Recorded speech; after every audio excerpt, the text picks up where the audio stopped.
With that, I'm going to get started on the process update. You can see here how the drafting committee shaped up. Most of these names we saw on the 26th. Did want to be responsive, particularly to Mark's and your request to have suppression representation on the committee. So Jim Walker came on, which basically meant Mariana came on.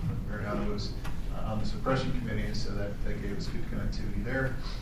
And also Chris Chambers was another name that we invited on, and very thankfully so. He's still doing a lot of work over the last month.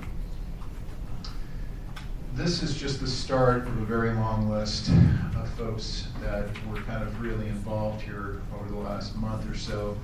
And you can just see there's a lot of folks that kicked in. This is in addition to a lot of the folks that had already been kicking in, folks like Sadie that helped out over the last month or so.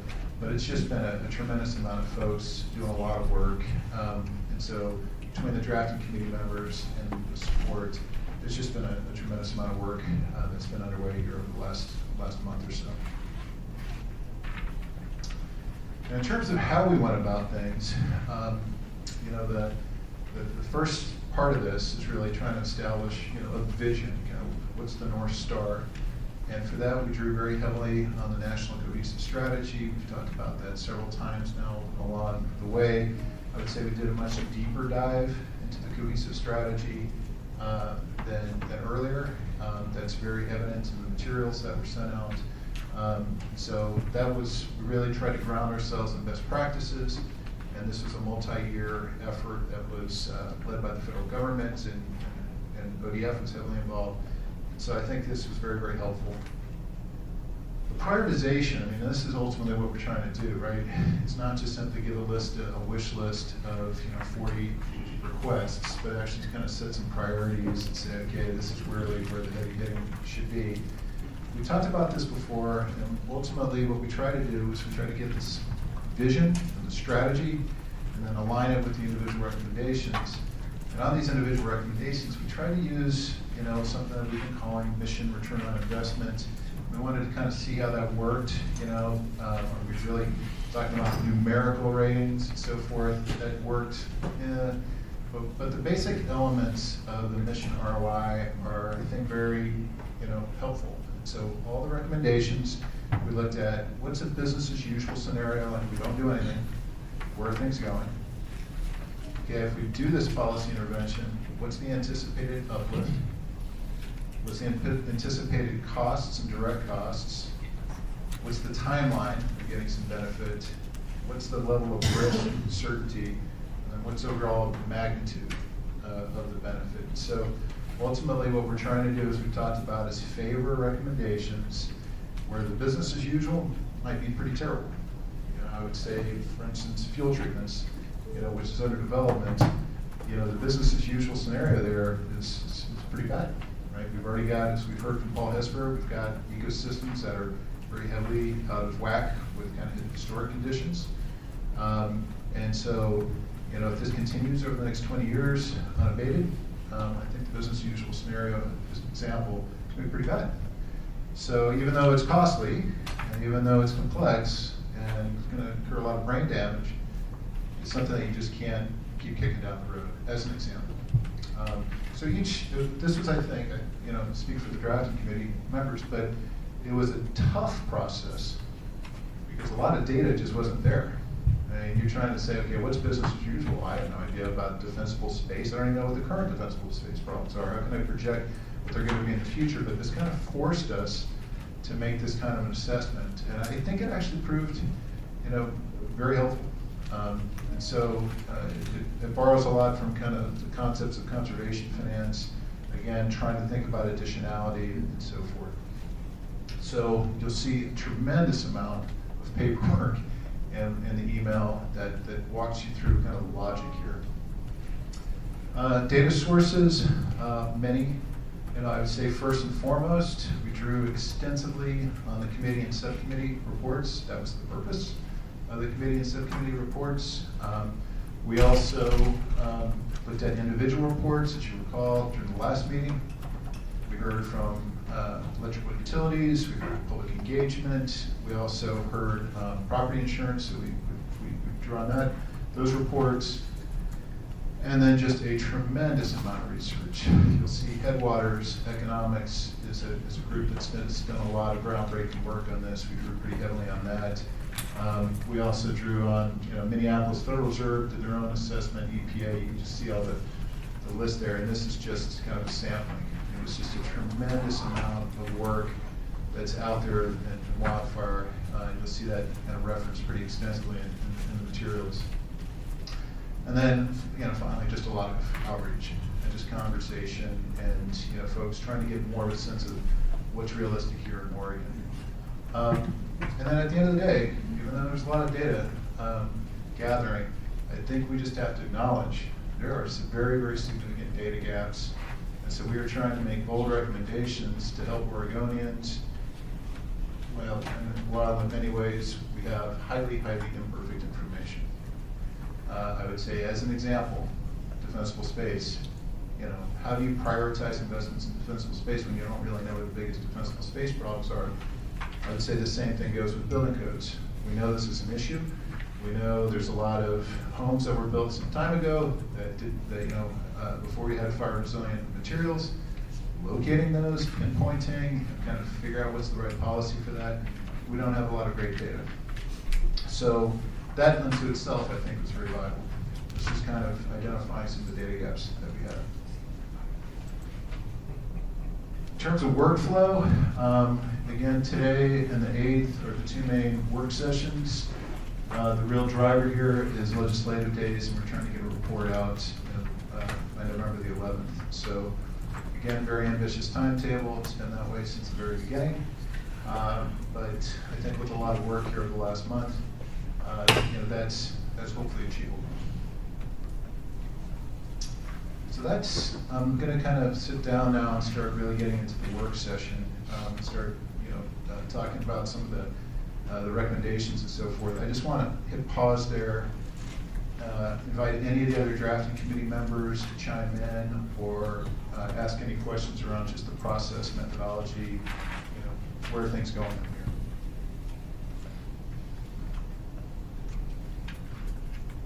Okay, we're ready to get to work? All right, that's a good sign. All right, I'm going to see if we can do this now. This clicker's got far enough reach that we can kind of do this from our chairs for the rest of the day. Critical mass for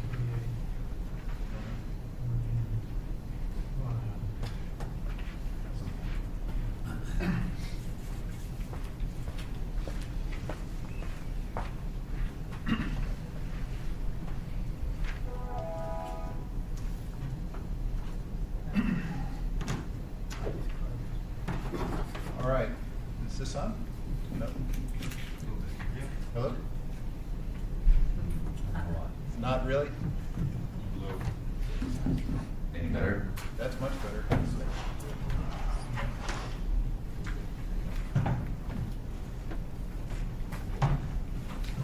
Uh-oh. Maybe not. Tape down.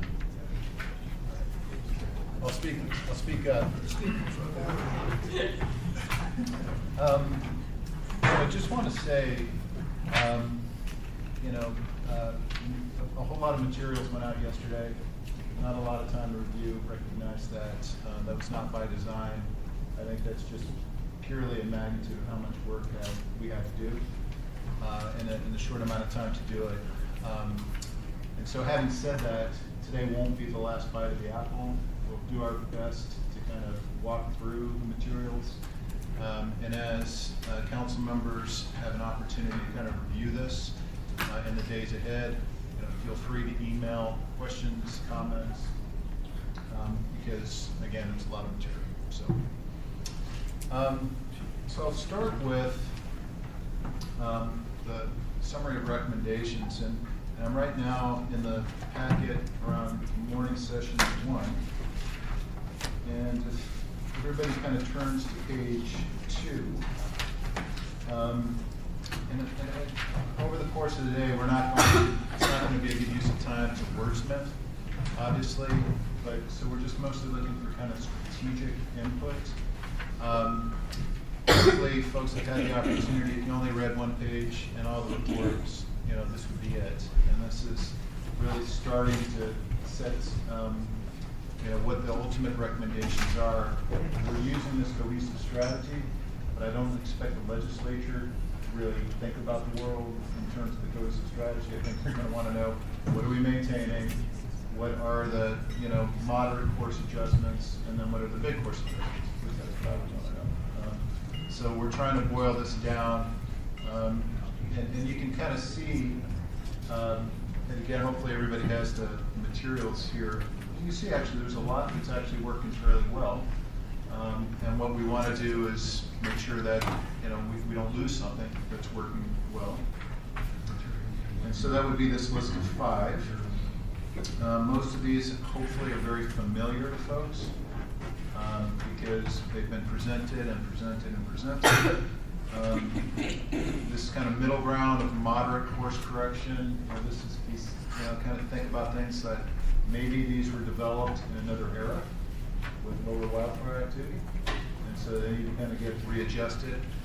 And then there's some others that I think are heavier hitting, and think items that I suspect the legislature is going to have particularly high degree of interest. So these are a lot of the ones, frankly, that we are going to do deeper dives on today in our next meeting. So I would particularly invite everyone to, you know, take a look at this bottom section, the 6 items that are identified here, and see the utilities litigation plans, land use planning, fuel treatments. Those are 2 words that describe a $4 billion effort, as we talked about last time. It's just the overall funding strategy, capacity, and then the ODF financing facility that's received a lot of attention here in the press lately. Just invite any feedback, comments from around the council. Is anything missing here? Should anything be scratched? Anything be kind of thought about in a different way? Matt, just for consideration, suppression capacity on state protected lands. I don't see anything in here that talks specifically to Louis. I don't know if that land's there or somewhere else, but I was hoping that we would specifically pull out our concerns about the Louis areas and the high risk to health and welfare of the public in that area. Yeah. So good question. I would say that there's that's probably the highest priority infused throughout many.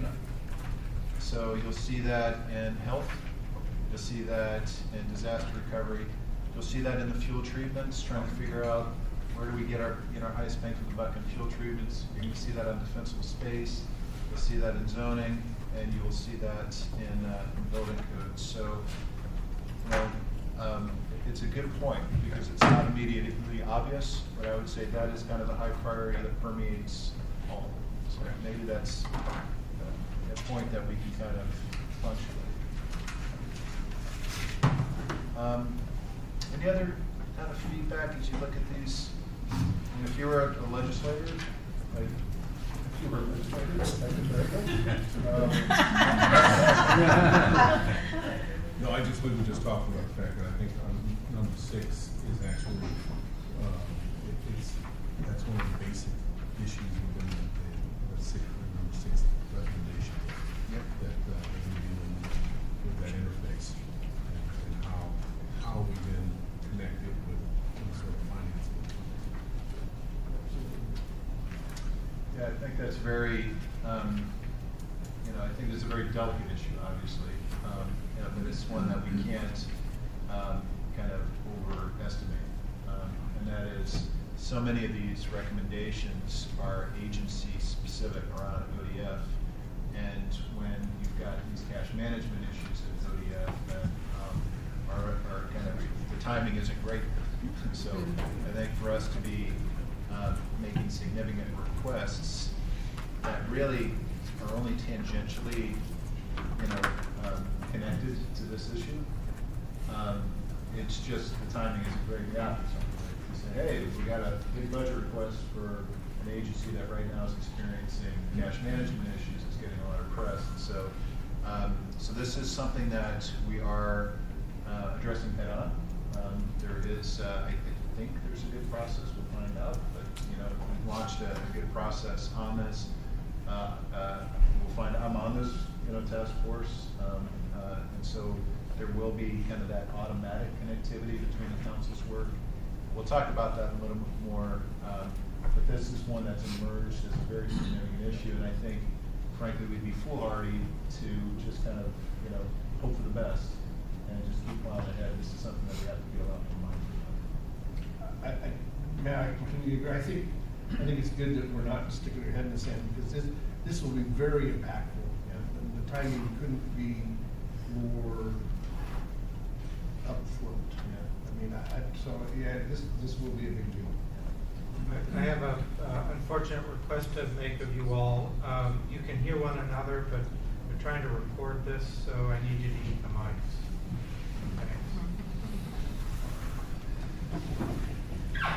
Okay. Yes, Stefan? Thank you. So everyone's read the papers in the last month. I mean, October 9th to 12th, California took proactive measures to shut off power to over 800,000 customers. That you multiply it times that 2 or 3, and you're talking a couple million people impacted by the power shutoffs just in the PG&E territory. SoCal Edison and San Diego are also looking at that action even as we speak. I was in California yesterday with representatives from across the state of California, regulators as well as folks in the industry, preparing for even today's public safety power shutoffs across that whole state. Thankfully, so far we have yet to have had to pull that trigger, even though we've engaged all of our counties and territories that we serve, that is a possible action that we may need to take. But I think it just heightens the sense of urgency that we've all had as we engage in this effort, that conditions have changed. There's a lot we can do and should do and need to take action immediately. And on the utility front, that is in that significant area, the first one on the list. Just note that there's a lot that we are doing, again, collectively in the industry, but as a state, we don't have a policy that really engages that front that we need to direct some attention to. So appreciate everyone's support and focus on that particular issue. I want to just say, Stefan, very much appreciate your leadership going back all the way to the summer and seeing this as kind of an emerging issue and bringing this very proactively. I would just echo, this is another one of your real-time issues that's playing out in the paper. The others, I think the other, 6, the other 4 are kind of long-standing issues, get a lot of attention. These 2 are kind of playing out in real time as our report is coming out. So I would say how we represent this after the California power outages is probably going to be different than how we would have otherwise, because we're seeing the real impacts. Anything that we should be in this kind of higher group that we don't have? Yeah, Mark? Yeah, thanks, Matt. So I'm sure we're going to talk about this later, but I just had a little bit of a concern about significant course corrections needed where it says suppressing capacity on state-protected lands. We know that's clearly an issue, but it's also an issue on federal lands too. They get strapped and they don't have the right suppression capacity on federal lands too to address some of these large fires. Not, of course, this year, but the last 2 years, there was significant suppression capacity issues on federal lands to be able to address these fires coming off of federal lands onto state protected lands. So that's a very good point. I think it's a great point. And I would just say I had kind of a tendency as we were leading this and kind of going through this to frankly place somewhat more emphasis on the issues that are more directly in the state's control. And that's probably why that kind of fell into the moderate bucket as opposed to the it's a significant course correction. So, and because of this, with the state, we are asking a very significant increase in suppression capacity, and that's going to have implications around funding formulas and so forth. Whereas on the federal, it seems like this is kind of more of an ongoing advocacy issue.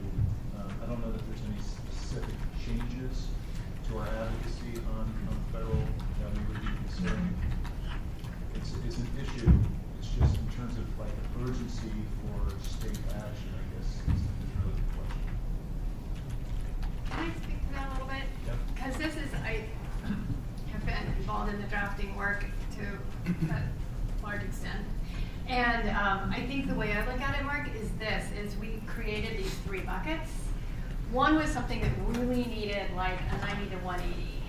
And the other, and that would be sort of in the significant course. And then as I look at the moderate course, a lot of your concerns, I think, are embedded sort of in the moderate course, or maybe there are at least 2 that I was looking at as you were speaking. And so I think, like, what do we have that has a baseline that's essentially in place and working? Maybe not throughout the entire state, maybe through parts of the state, where you've got the underpinnings and the baseline going, but you just need to beef it up or increase it versus major investments to really make a major shift. And so that was kind of how I read it, but obviously, you know, it can be a larger discussion. Yeah. And Mayor, I would agree with that. Moderate, you were talking about federal capacity on moderate, so it is addressed there, but some of the partners that I talked to would also say there's some significant course corrections that's needed there. So I'm not going to. Yeah. I think it's a very fair point. I think it's a very fair point. And I would say, you know, this omnibus, package, I think was in part intended to address this to a certain degree, to ensure that there's adequate emergency funding for suppression that doesn't siphon away from ongoing. So and I think that's going to take, I think that takes effect in 2021. I believe that's the timing on that. So it's a big issue. I guess the question is, in terms of the urgency around our recommendations, where does it belong? But let the drafting committee kind of take that into consideration. Anything else? That's a very good point. Kind of moving ahead, and it actually really dovetails into what Mark was saying. The fuels treatment, I know there's great sensitivity to the southern Oregon counties about the advocacy as far as stumpage. Fuels treatment, stewardship programs, then the counties don't receive any funding, and it's been really, I know there's been strong feedback from the southern Oregon counties and some in eastern Oregon too, where we're advocating fuels treatment, and it goes into the stewardship program, which is commendable because it does treat the ground, but in the meantime, the counties are not seeing the return. And I guess, I was looking at that, and that really ties in with suppression efforts too, because that protection of those federal lands. But if we kind of combine something like in fuels treatment with advocacy for federal funding to do both suppression efforts and county offsets, either through SRS or stumpage, something like that. Let me suggest this. I'm gonna asterisk this for our afternoon discussion when we kind of prioritize. And the reason for that, Mark, Nils is going to talk about this very issue brilliantly.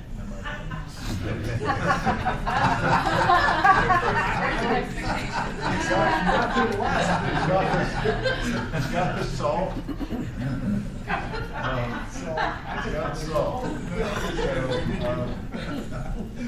So just wait. Okay.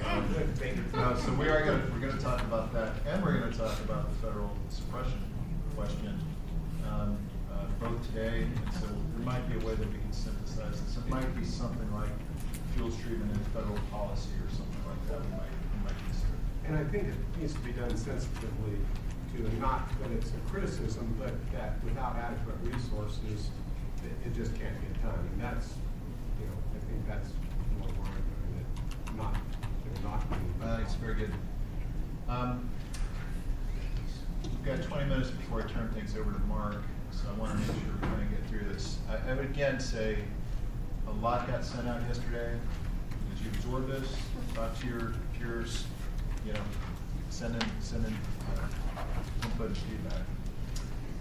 Okay, next area was the call to action, which I guess we can be, or I can be a little less apologetic about this, because this we did send out with advanced reading time. And we did get a lot of feedback along the way. Some of that's been baked in. You'll see the emphasis here in italics being the term strategic. So we're not inviting wordsmith, we are inviting strategic input. So received some of that along the way, but what's the general kind of feedback? You know, obviously the audience here are it's the legislature, it's policymakers. We're trying to deliver the appropriate sense of urgency without being hysterical, being more data-driven as best we can. So how'd we do? It's good. I thought it was great, yeah. Thanks. It's a lot of complicated material, and I think you presented it in an easy read form. If somebody wants to deep dive further, you give them the ability to deep dive further. So I think it's a great overview. Very well done.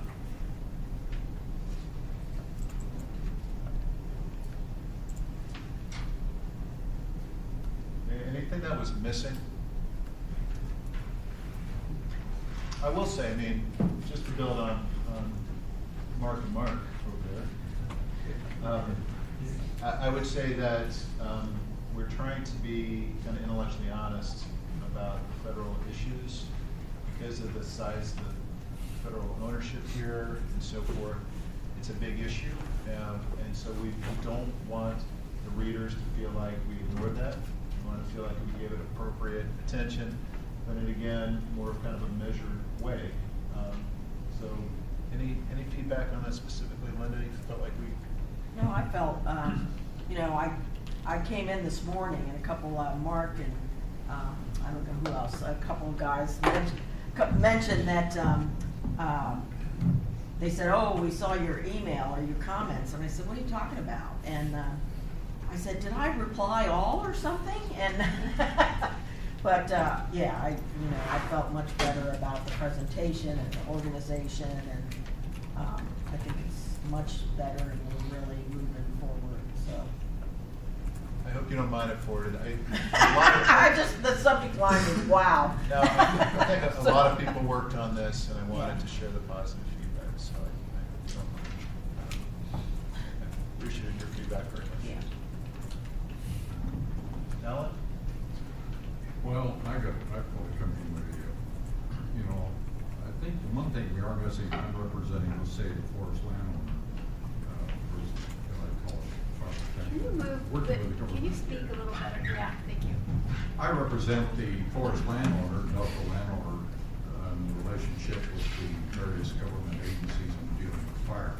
Our particular company, we've had four catastrophic fires in the last 5 years.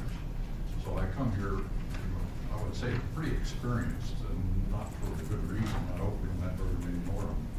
But I'm coming at it from 3 different levels. One is prevention, secondly is suppression, and third is post-fire.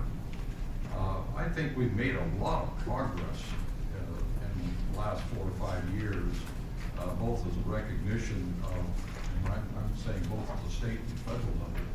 We deal primarily with Bureau of Land Management.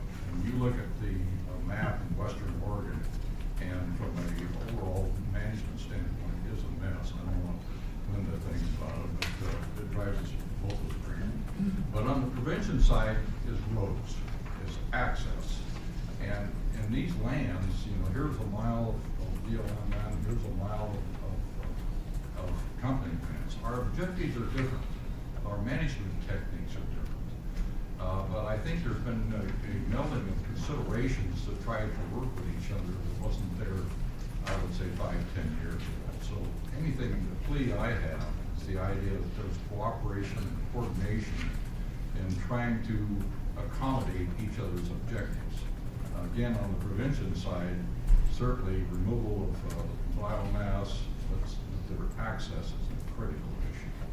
And I know the agency's dealing with money, and to try to keep roads maintained and all that kind of stuff does take money, and so there is a disproportionate priority. So getting into the firefighting itself, suppression, again, I think we've come together. There was a real conflict of objectives. I think the idea, you look at archaeology, and you look at a lot of things, there was a lot of things that prohibited us from really working together and utilizing the right techniques in fighting a catastrophic fire. I think we've come a long ways on that. Again, I want to compliment the agency, but also the state in helping to pull us together. The one area I'm really still concerned about is post-fire.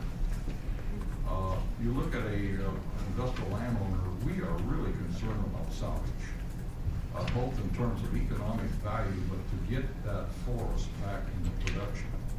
And obviously the government agencies don't necessarily share that urgency or that need. And again, there has been a lot more help from the standpoint of working together. When you have a fire, one, you tear the darn place apart trying to get the fire out. And you've got to restore the land, you've got to restore the infrastructure. And again, the agencies are much better. I don't know whether you write this down or it's legalized or stuff, but there's just a sense of cooperation and working together and getting those systems in place. The private landowner, we're bringing, when we have a fire within a week, we are out there trying to get road systems in place, but because fires happen in the summertime. And if we're going to salvage that wood, we have to get it off before the oncoming spring. Government agencies can't move that fast. That's just a fact of life. But we in the industry can. So we kind of kid. We've got logs coming into the mill that are still smoking. We laugh a little bit about it, but frankly, it's almost true. But our objective is to get there, get those trees planted. We have seed sources.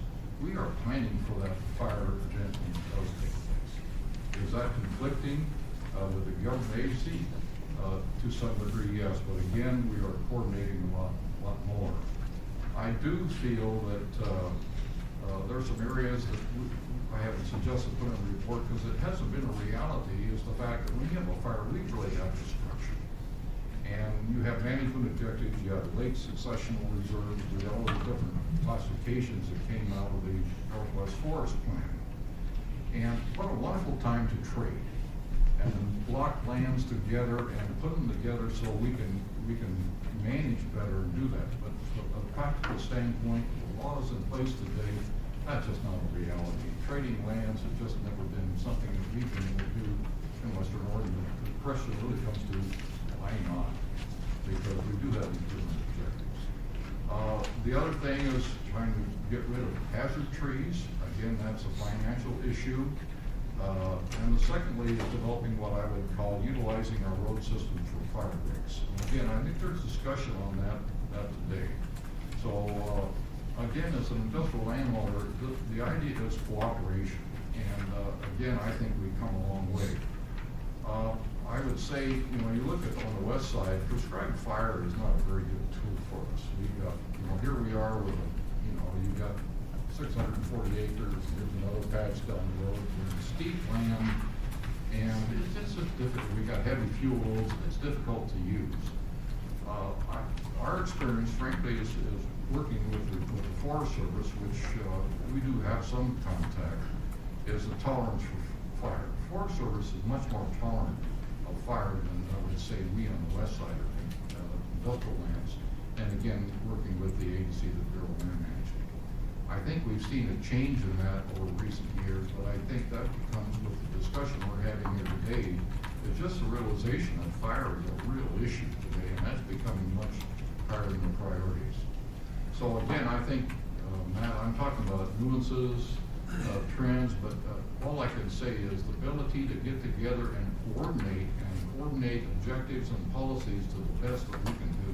It's just absolutely critical. I think that's extremely well said, and I think it is nuanced, and that's partly why this council is here, because these are really, really difficult issues. I will say we're going to have a fairly deep dive on that here in about another hour, so, so I might ask if we could kind of wait until that point, because we're gonna really dive into that. I think that's a pretty good setup. Carla, is that okay? Absolutely. Okay. Could I make one comment though, that might just capture this and maybe get at the heart in like 2 words, which is forest objective specific. We've got We're this- gonna tee that exactly. Okay, perfect. Yeah, it's very, I mean, it's a very, that's technical. So, all right, a couple things I'll just leave you with before we go to the next section. Number one is, we did our best in the call to action to address this comprehensive cost question. Carla's gonna deal with that, or is gonna address this later this morning. But this is an enormous, undertaking, because on the one hand, we do know that the costs of wildfire extend far beyond the suppression costs. And then on the other hand, it's in a lot of ways like boiling the ocean. I mean, you're trying to look at, really difficult issues. And so I would really invite everybody, if you haven't had the chance, there's this table that we pulled together on page 4 of this write-up that takes this Headwaters report, this kind of foundation, and then in that Headwaters report, they actually acknowledge that there's a lot of stuff that they don't even really attempt to get into too much with regard to the human costs. We have attempted to at least itemize those, list those. I mean, but how do you put a price on human life? So again, very, very difficult, particularly start looking at things like ecosystem services and so forth. Done a lot of reading over the last month, and I guess the one thing we can agree on is that the comprehensive costs are huge. How you get to that, it's big. And so when we start really thinking about, fire policy, it's very easy to kind of get, to go to the data and say, oh, we spent this amount of money, we spent this, we spent this. But that doesn't, that pales in comparison to the values that are at stake. So I guess that's one comment. So I invite everybody to take a look at this list and provide feedback. The second, again, I'm going to move on to the next section. The second item I'd invite everybody to spend a little bit of time on is we're constantly toggling back and forth between national guidelines, regional guidelines, what's going on in California, and really what matters here in Oregon. And so you're going to see in many places through this document trying to really define kind of Oregon context. And so you'll see this on pages 8 through 10. Lots of questions around what's specifically relevant to Oregon and so forth. This is where folks who are on this table and your constituents will be very, very helpful. So if we haven't captured that well, that's something that we should do in the drafting process. If we don't do anything else well, I think this council should capture kind of the Oregon context. Make sense? Yeah. All right, with that I'm going to flip the page here and talk about the cohesive strategy. We've got about 5 minutes left on that. Again, we're trying to, ultimately what this council's got to do is we got to prioritize. And so you can't prioritize if you don't know what North Star you're pursuing. So what this is trying to do is capture the North Star, tremendous amount of research, so forth out here. We're using this national cohesive strategy. I should say Doug Decker was helpful over the last couple of weeks. He was very heavily involved with this. Worked directly with Katie Lydall and Joe Stunton and so forth. So we've been in consultation with the folks that authored this, trying to make sure we're applying it appropriately. Again, take a look at the Oregon context specifically. Anybody read this and kind of think that what was the general reaction? We got this right, we got this wrong? Yep. It was good. I was a little disappointed in goal 3, you left out the state mobilization plan. I think that's a tremendous in goal 3. Am I jumping ahead, Matt? Okay, so goal 3 is a response safely and effectively to wildfire. Okay, no, That's right. So under goal 3 on the response safely affected wildfire, when you go there through and look at the different components, nowhere you even mention the state mobilization plan and how we mobilize structural resources in the state. And obviously that's my job sitting in this council to represent that group of people. And I feel like that, because that, number one, that's a national model that's well recognized, but number 2, I think you've seen the data that we're struggling financially, that the state fire marshal's office each year is grossly underfunded on paying for the state mobilization plan. So Go ahead, sorry, so Matt. let me just make sure. Sure. Are we on page 23 here? Yes, page 23, that's correct.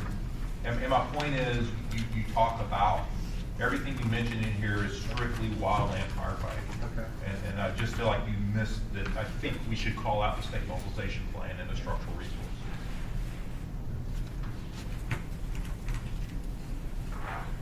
It's great, again, but I feel like that should be mentioned. Yes. I think you'll find, given my background and others, there's going to be times when we should include a lot more range, and there should be times we should be including a lot more state fire marshal site. I think that's very fair. Not that's welcome. You know, anytime you see that we're being more kind of wildland forest to edit there, that's welcome. Any other feedback just in the way we kind of applied the cohesive strategy? Helpful?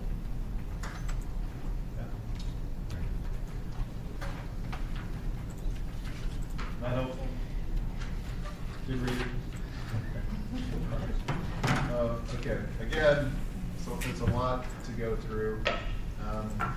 It's important because it kind of sets up the whole way we're framing this. You're going to see the recommendations are really framed up around communities, you know, fire adapted communities, resilient landscapes, wildfire response, and that's the whole construct of approaching this. Mark? So since this was set up for the legislators, so Senator and Representative, does this put pressure on you guys? Is this clear? Is it concise? Is it something that you can work with? Before you answer that,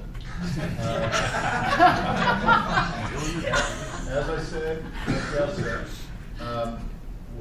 we also were trying to use the summary of recommendations page where we're really kind of a lot of this is trying to make sure that we're being true to the wildfire science and kind of best practices. So a lot of this, we're now in that part of the plan. The part where we're trying to be much more friendly, reader friendly to the legislature was more kind of the summary recommendations section. So if you didn't like it, well, please tell me. Let me rephrase the question. Is it a good first step? It is. You look at the front, the original recommendations, and this is the need to start fleshing those out a little bit. And as we go further through there, there'll be more fleshed out. So, and at some point when we say, wait a minute, but there's a good trajectory that is following. I think it's I think that we're actually seeing some real substance to the rhetoric that we're seeing, and that helps.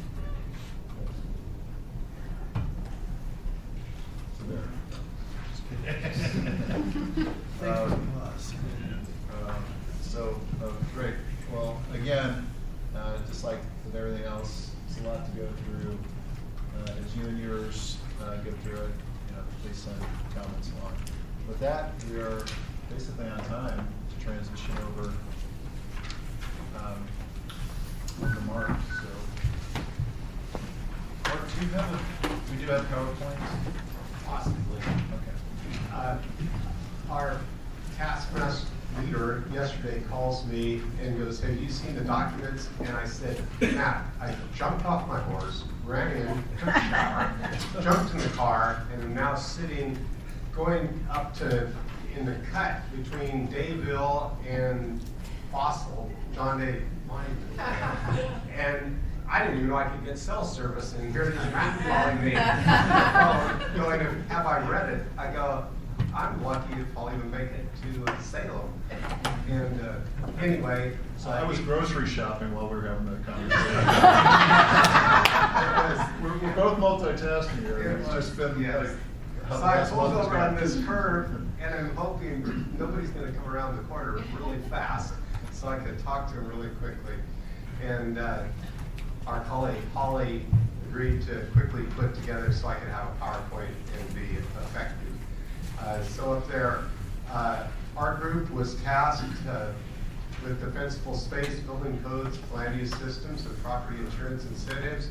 I have to be also honest.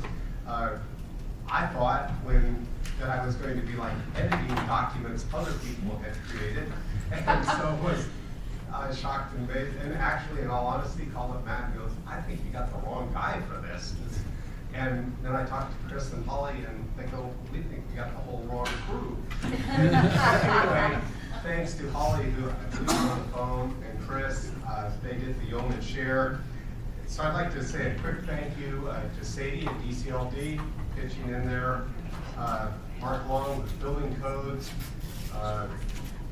Jim and Mariana for their work that we could get there, ODF, of course we could call the Oregon Home Builders, Alan Miller, 1,000 Friends with Russ and staff, and Andrew and Eric, the insurance team, we'll be talking, representing both consumer and business services and in the industry.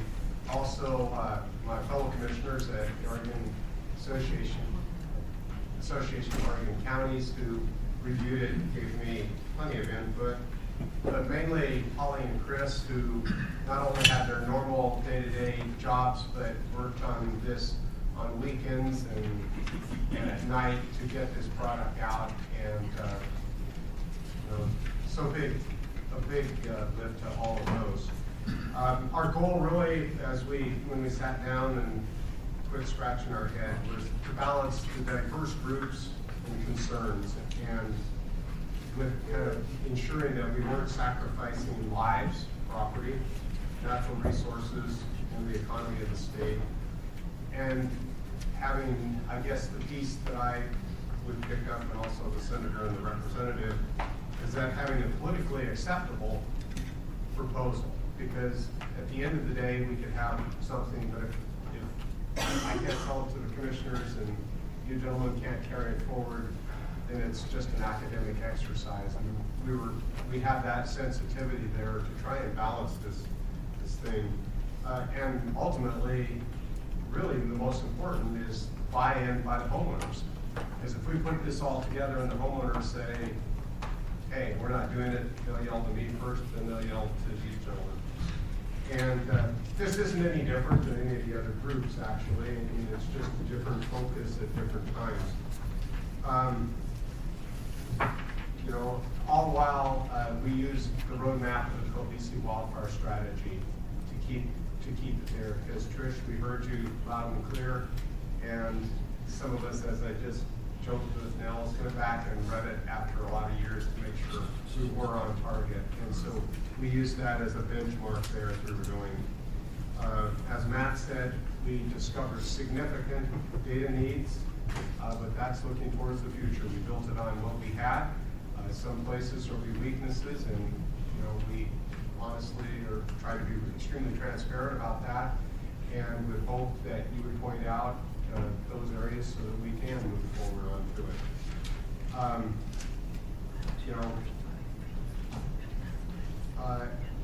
Holly's going to lead off with land use systems, which is the overall piece here as we look at it. Then Chris will talk about defensible space and building codes, and then I'll lead the discussion on the insurance incentives. And both Eric and Andrew graciously agreed to jump in. Since this just arrived on everyone's desk yesterday, all of us really hope that you'll really be highly critical and give us the points, and not too much because we're sensitive. No, seriously, but you will give us those critical points so we can make this a document that we can move forward on. We feel comfortable. Right now, we have both the Association of Oregon Counties and 1,000 friends who are comfortable with it in concept. And not saying that there are far ends of the spectrum, but occasionally that might be. And so we have some of the groups that we will need outside this room that are comfortable with the discussion. So we've tried to work in that line. So I guess that's probably enough lead in. Holly, I hope you're on the line to take over land use. Turn it up a bit. It's coming. Oh, thank you. I didn't introduce, by the way, Holly is the Baker City County Planning Director. She's also a member of the Board of Directors of the Planning Directors Association of Oregon Counties, Planning Directors Association, and she was on the Land Use Subcommittee. So that's what she is. There it is. Thank you. So I guess I didn't hear the response. How's the volume? Can people hear me? Now we can. Now, yeah. Yep. Wonderful. I'm so sorry I can't be there in the room with you, but thanks for letting me give you a quick overview on the land use section. I want to quickly acknowledge I've received some great information on this draft that's come out from a number of people, and the draft continues to be refined to better data and better information. You'll notice that there's highlighted sections, especially as far as the financial costs, and we're continuing to refine that information. But as an overview, City Kindness CLTV gave great information and some prior council teams about how the land use system works. And I'll just quickly hit the highlights. The land use planning is implemented at the local level by the county government. The state of Oregon sets the minimum standards that have to be implemented by the local government. And the local government can choose to be more restrictive, but not less than the state. The foundation of the standards in Oregon is a series of statewide planning goals. And goal 7 is the goal that addresses natural hazards. So the hazard planning framework is already in place for the land use system, but few communities are using land use planning to address wildfire risks. There are other risks that are commonly addressed in the state, such as flood hazards or landslides or other types of risks. The coast has a series of them and has addressed tsunami. But as far as wildfire, a lot of the reasons why that's not implemented statewide in every community is a lack of good information to do that on and a lack of resources that would push the local government into that planning exercise. There are a few exceptions. Deschutes County is one of them. The city of Ashland is another, and they've done extensive work on their land use planning requirements for wildfire hazards. So land use planning is a tool that can address wildfire hazard planning by implementing policies that make sense for an area. And that area is usually defined on a zoning map. So the key to developing the zoning map is really good data. Accurate mapping of wildfire risk is going to be critical for the committee's recommendations to go forward and help local governments make decisions about how to plan for and mitigate wildfire risk. Some of this data already exists, but a substantial amount of work is still needed to create mapping resources that can be used in this specific context. Another tenet that will be important as we move forward with having communities look at their wildfire risk more comprehensively is an agreed on definition of risk. I intentionally stayed away from the term wildland-urban interface, or WUI, in this draft, because that term has a different meaning for communities, and most of it is tied to their community wildfire protection plan. And so it doesn't create a perfect nexus to a discussion of risk in communities, especially in a community where the risk is not tied to a timber or fuel type. And so looking at risk from a slightly farther back angle is going to be an important piece of addressing wildfire hazards. So the committee's recommendation going forward is that the legislature provides policy direction and standards and guidelines to the Land Conservation and Development Commission in coordination with Oregon counties and cities to undertake rulemaking to adopt local planning for wildfire. And so that would include direction of resources for statewide mapping or mapping at least at the local government level, which would kind of by default cover the state, as well as data resources to help fill some essential gaps necessary for a local government to conduct meaningful wildfire planning and meaningful hazard mitigation. There would be an associated budget request that would include technical assistant resources as well as staffing resources. And this can lead to a local government updating their comprehensive land use plan and their development code. Another resource that the community talked a lot about was possible updates to community wildfire protection plans and natural hazard mitigation plans, and having those resources complement the planning through the comprehensive plan. So once those standards are in place, the zoning framework really allows a local government to apply different policies to new development or applications that might rezone land. And those standards can be a suite of things, and those standards were not agreed upon on the subcommittee level. That would come through LCDC rulemaking. So examples could be that if I purchased a piece of property and wanted to build a home, I could come to my local planning office and they would discover that I purchased a home, let's say in a moderate wildfire risk area. And so the requirements the local government might have on me building a new home would be maintaining defensible space standards, and I'd be given a copy of whatever those are. Building the home to a certain building code that may include hardened standards. It might include access that would allow for vegetation to be cleared and that would be wide enough and have a turnaround for fire apparatus. There's a suite of things that a local government could require depending on the risk, the location, and the fuel type. So the recommendation was DLCD believes they'll take 5 full-time employees to accomplish this rulemaking effort and then the subsequent support for local governments through technical assistance and updating codes.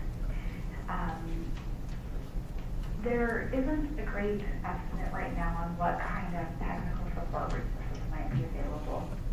This investment would be kind of short term. There were a number, I think 3 bienniums that were identified in the draft, but the planning would basically take place in a large effort that was front-loaded and then sort of become self-sustaining over time with some logical updates to the map and data as it becomes available. The communities may need to revisit their policies from time to time, but once that policy is created, a lot of that can be a self-sustaining system. There's information included in the draft about the cost of building to a hardened building code. First, we'll address building codes in a little bit. There's a study cited from Headwater Economics in this draft that says, or concluded that the cost of building a new home to fire hardened standards is about the same as building an average home. Oregon Home Builders Association provided some additional information, kind of questioning the comparison that was used in that study. The study did not compare a minimum building code standard to a hardened building code standard. It compared what they believed to be an average home, but some of the materials probably are not average, especially in an Oregon setting.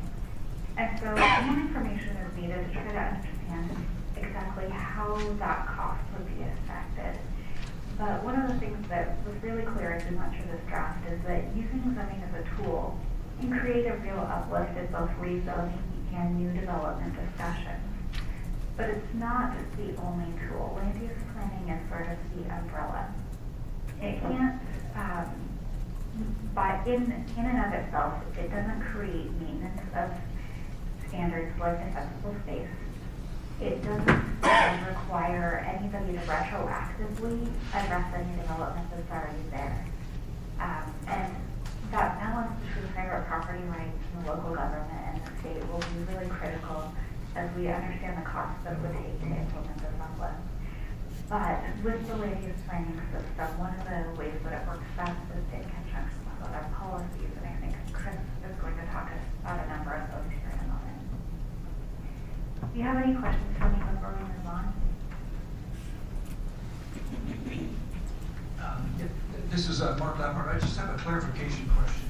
And I actually did read this last night. It helped me to fall asleep, so I didn't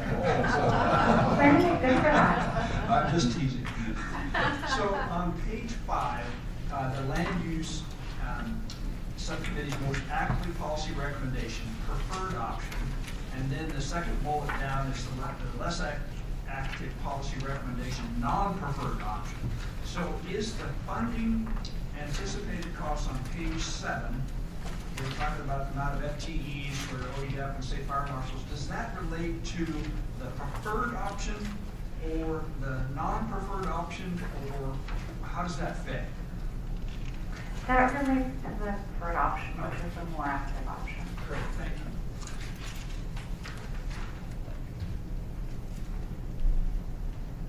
Does anyone? Les. In here, she keeps talking about a state map. Does any such thing exist today? No. Okay, that's what I thought. Just want to make sure. So we're starting from scratch. Was the question, does a state map exist today? Correct. This is a. No, not exactly. There is a good basis on Oregon Wildfire Explorer that could be built on to create a state map. Thank you. Just so that we can keep track, I have these set up in terms of a much larger document. So when you say page 7, I'm trying to figure out what page you're talking about. But for me, I think it's page 21 or something like that. So if you can give us a sense of that, that would help in terms of translation and figuring out where we are. Yeah, mine was morning session, page 5. Whole thing. This is planning, so the good thing is Keith covered were really baffled. It's why he's planning. It's kind of the mystique of it. Listen, I have more planners per capita in my district than any place else in the state. Any other questions for Holly or general questions?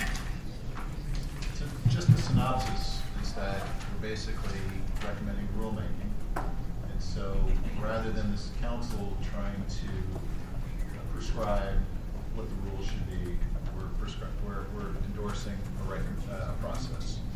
And this is likely going to be a very engaging process. And I would just add to that it is rulemaking at the behest of a legislative request that comes through the legislature, so that really opens it up and exposes it to the public process, and involves a lot of different stakeholders around the state in a way that it wouldn't if it just came as an edict or as something directed at DLC. So I think it's a strong approach. And we crafted it carefully. If you notice in there, it says in coordination with the cities and counties and other stakeholders, so that everyone clearly understood that, the legislature would direct ECLD to start to function, but then that there would be that participation of a broad cross-section of this state. So, and that's what both groups felt most comfortable with. Just one point of clarification. So have we determined that there's going to be a statewide map, or have we just said that there will be local maps that will essentially equate to, when you add them all up, equate to a statewide map? I think if and of course correct me if I get this wrong, Mark or Holly, I think if I'm reading the recommendations correctly, what is being recommended is that we create a state resource, and it can be a map, but that map or that geospatial resource can then be adopted at a local level.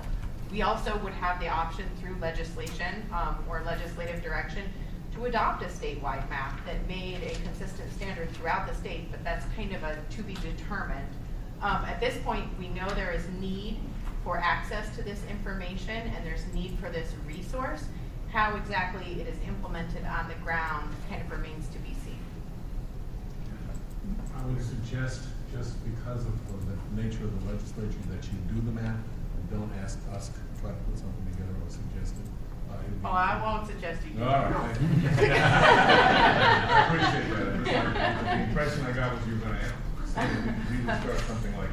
bad idea. Yeah.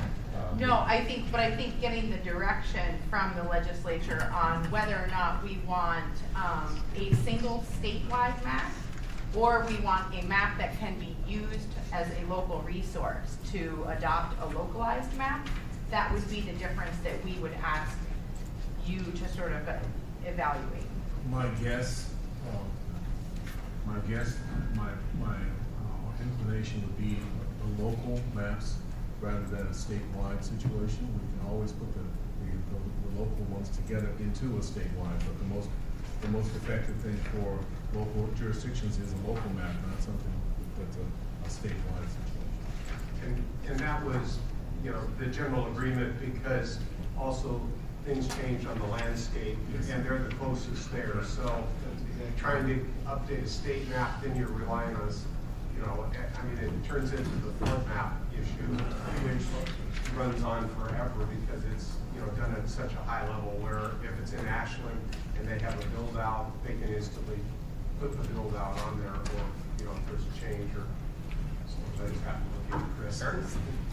Yeah, I am by no means a planning expert, so this is beyond my skis a little bit. When it comes to the data behind mapping and predictive models of wildfire, I think it's fine to have separate maps, but they have to have the same coordinates. They have to have the same database. They have to have that, because then for our state reps, you've got a great map in Ashland that's not based on great data, and unfortunately you can't afford in Dayton County a great map. So the data has to be really good because they're different exposures. So just from a mapping standpoint, just from a little bit of area, just having experienced that in the last several years, that's really, really important.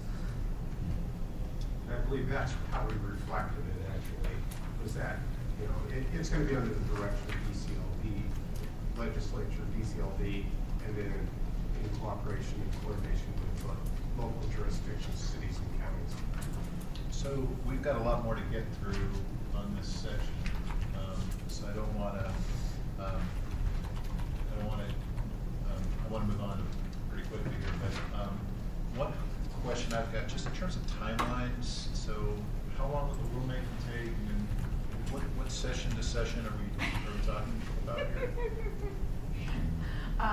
Palmer, did you? Palmer is our senior policy Well, I'll advisor. start with the idea, assuming the LCD survives the session, and we can get a bill passed, so we're talking the next long session, right? And I think a rulemaking like this, and I'm new to this effort, and you all have spent more time on it, is a pretty substantial rulemaking. I mean, you want us to coordinate closely with the cities and counties. We're talking about significant data that the local governments haven't implemented at this level. If you're going to ask me for an estimate, it could easily be, a year and a half to 2 year rulemaking. That would have been consistent with my estimate. It's a very substantial rulemaking effort. And if there are resources coming from the legislature for us to staff this, we would have to do the hiring as well and staff up to the rulemaking effort. So what would we address in 2020 versus 21? How would we sequence? Well, the way I understand this, I think the group is proposing, the subgroup is proposing to the council recommendation is that the legislature first give us the policy direction on what type of map, what type of minimum standards are we likely to be setting for local governments. Certainly the legislature can give us some direction on timeline, but again, I'm going to stress it's a fairly significant timeline. So you settle those issues, and then I don't know if I'm answering your question. Your question is more about the rulemaking itself. No, if I understood that, you're basically saying that the rulemaking is going to be very substantial, and that would be more coming from the legislature 21. Right. So what, if anything, do we need to do between now and 21 to prepare for that? Is there anything in the Yes. short session that we will need to ask of the legislature to get ready for the bigger ask of 21? Well, that's a good question. I hadn't really thought about the short session, what we might ask to tee this effort up, and give that some more thought. I would say that there is one step, if I might, and that is, of course, working with the governor's office and maybe putting in a budget request for the agency to support the rulemaking effort. We would be working with the governor's office. That's the direction of the governor at the end of the day, to do that. So that is an interim step between now and the 20-month session. I appreciate that. We probably aren't spending our time most wisely by getting deeply into the legislative process, but I think just in terms of kind of understanding timelines, like that's helpful. Okay, Mark? Okay. I'm calling Chris, has taken defensible space and building codes, and once again, he worked weekends, evenings, and tried to have life along with that. So thank you, Chris, for all of your, thank you, Holly. Yes, thank you, Holly, so much. Well, good morning. I think it's just worth noting in context that this whole package fits in the fire adapted communities leg of the cohesive strategy, just so where we are on the map of the cohesive strategy. But also notice that prioritization-wise, these all kind of rank as highest among the proposals, and of course that's because we're working truly at the interface of the communities and protecting lives, property, deploying firefighters in defense of people's livelihoods. One of the interesting facts that churned up during this research and writing was that Oregon is ranked second nationally, excuse me, in people who work from home. And as home-based businesses are growing, and actually the city of Bend is one of the top cities in the country for people working from home, as people are basing their livelihoods out of their homes, it just puts that much more emphasis on the need to protect not only structures that house more traditional brick and mortar type businesses, but also a lot of economic activity is happening out of people's personal spaces that we're talking about in this piece. And then of course all of the emotion and health and safety that goes with it. And we have to focus that all through a lens of regulation and land use, which is challenging to say the least. So I think it's handy to think about defensible space and codes. Defensible space as what are we doing to protect the existing building stock that's out there on the landscape now, and then codes are addressing the creation of future defensible space, but all taking place during the construction process. So the recommendations on the defensible space side, and I think we can also help answer some of the mapping question, because there's embedded processes in the defensible space and codes that talk about mapping and are actually prescriptive in nature as to how mapping should happen. So one of those is implementing the 2017 revision of what we lovingly call Senate Bill 360, or the Oregon Forest Land Urban Interface Protection Act that started in '97. I've got a lot of personal experience having gone through several iterations of that being implemented in Jackson County. I can say it's a very handy tool. It's not code heavy. It's a little different than fire codes, and I can talk a little bit about that because that's another recommendation. But implementing Senate Bill 360, having funding for ODF to actually put the people out there to work with the counties and local jurisdictions to implement this. And part of Senate Bill 360's implementation that's already taken place going back to the late 90s is a mapping. Mapping committees were convened in many places across the state where this was carried out. Maybe some of you were part of those committees or were party to the work. But those committees actually mapped out the areas in the local counties where Senate Bill 360 would apply. And so we actually have a mapping that already exists. Maybe it was scribbled with crayons on paper, but there's somewhere out there laying around. There's this mapping of vulnerable areas and communities that are, and importantly, this only falls under ODF's jurisdiction. And so where there are forest lands that ODF has responsibility for, this is where that applies. That doesn't encompass all of the communities across Oregon, nor does it encompass non-forest land areas where we have wildland urban interface. Though, as Holly mentioned, we're trying to get away from that word in this section. There are a couple sections, or the several words. So, but that alone, the recommendation from the committee is to implement that fully across Oregon, and the proposal there from ODF is to staff 12 FTE in order to make that happen. It's an ongoing 5-year running program, so you can go through your mapping, and then 5 years, your certification is good, it's voluntary, it's not code and badge heavy, nobody's coming and knocking on your door and making you cut down trees and bushes. It's a self-certification postcard that you send back. You can consult with the Department of Forestry, and they have lots of resources if it's funded. But it is, it's not a punitive type program, other than there's a rare case where a fire might start on your property and you come back on you. So the second part of that is to address the gaps, and that's implementing the International Code Council's Wildland Urban Interface Code through the State Fire Marshal's Office, and then having capacity at the state level through Chief Walker's office to assist local jurisdictions to adopt that code. And then there's the tension between, well, if ODF is approaching people with this kind of friendly education program without many teeth to it, that's pretty different than the stance you take when you go to implement a wildfire code. And I do both those things locally, and they're pretty different.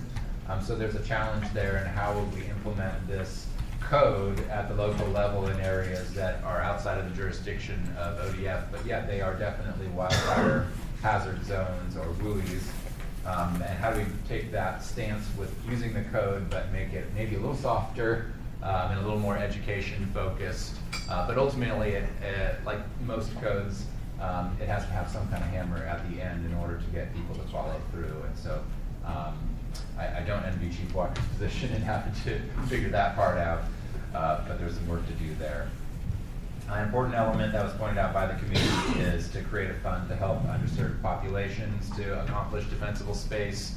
A big challenge across the state in areas where people just aren't going to be able to afford to do the critical work.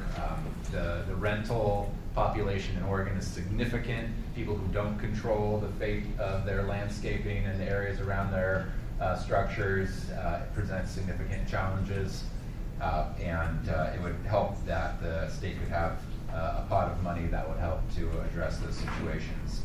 And then, again, supporting the mapping and tracking of defensible space across the state has a payoff in that when we do respond to wildfires, the crews don't have to spend so much time trying to figure out who's got defensible space and who doesn't have defensible space. There's the estimates from the State Fire Marshal's Office just last year alone that the state spent $15 million in just that portion of the response, trying to ascertain, is it safe to go here? Can we defend these houses? Much less actually defending the houses during the fire, and that's a whole other cost item that would likely also go down if defensible space was executed on enough of the landscape that fire crews could be more efficient and effective in their response to protect structures. So there is a return on investment in this. It's a little unpredictable because, again, we don't know how many of the houses are out there, much less how many of them currently have defensible space or need additional work. So it's a little bit of a shot in the dark, though the trends would definitely say that there is return on investment. So before I move to codes, just any quick questions on the defensible space? I have a question. Thank you. The question I have is, as I went through this a couple of times, is a preventative factor, is it money, or is it statute or rules that allow the authority for the fire marshal to do stuff, or ODF to do stuff on a statewide basis, or are they limited on their ability now? So not only do we have to fix the funding scenario, but we have to fix the authority scenario. Because this doesn't explain that very well to me, unless I missed it. The 2017 revision of the Senate Bill 360 allows the statutory authority. It's in an ORS and an OAR already. So that doesn't, I don't think that needs any fixing unless it came as a recommendation from the council to add more teeth to it. But I don't think that is a recommendation. So does that legislation provide the ODF the authority to go outside of an ODF protection district and do that work? Maybe I'd let ODF say that. That is not my understanding, though, that they are confined to their protection area. So then to implement this on a statewide basis, we still got to fix the statutory authority. Well, I think what we're proposing is the combination of Senate Bill 360 and the WUI code through the fire marshal's office would blanket all of the wildfire hazard areas across the state between the two different jurisdictional authorities. If that makes sense. So Representative, appreciate the question. I see it as the marriage between Senate Bill 360 within the Forest Protection District, which is what the revised statute speaks to. Then I look to my colleague, Mr. Jim Walker, and the International Fire Code. The marriage of the same kind of rules, standards, and guidance would be the same, and so that could then apply to areas outside of the Forest Protection District. So, in essence, using both of those tools, it would be a statewide approach to the wildfire. And I appreciate that. So I'll ask, the final question is so it would be your preference that the legislature would draft and enact rules and policies for a statewide program, given the responsibility to two different agencies to do different parts of it? Because that doesn't sound good to me. One's in the district's representative, and one would be in the, the Vail Fire District, if it isn't protected. No, I understand that, but so we're going to say, we're going to take defensible space, and we're going to identify how to do defensible space. And ODF's going to do some of it, and Office of State Fire Marshal's going to do some of it. So, and it depends on where you are and who's going to do it. Because the fact that ODF doesn't have jurisdiction in the Vail Rural Fire District, for instance. And so But they do on other programs. So, I'm just trying to make sure we can make it clear. I guess then we're. Because ODF comes down inside Malheur County where there's not a tree and administers and helps rangeland fire districts. I guess if we're going to increase, it depends whose staffing you plan to increase.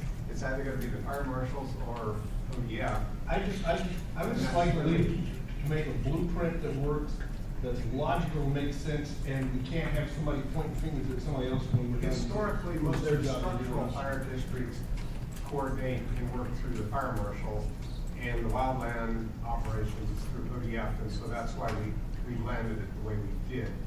I mean, obviously, shoot whatever the council wants, and I guess the decision makers think we're going to go with it, but that's how we landed there.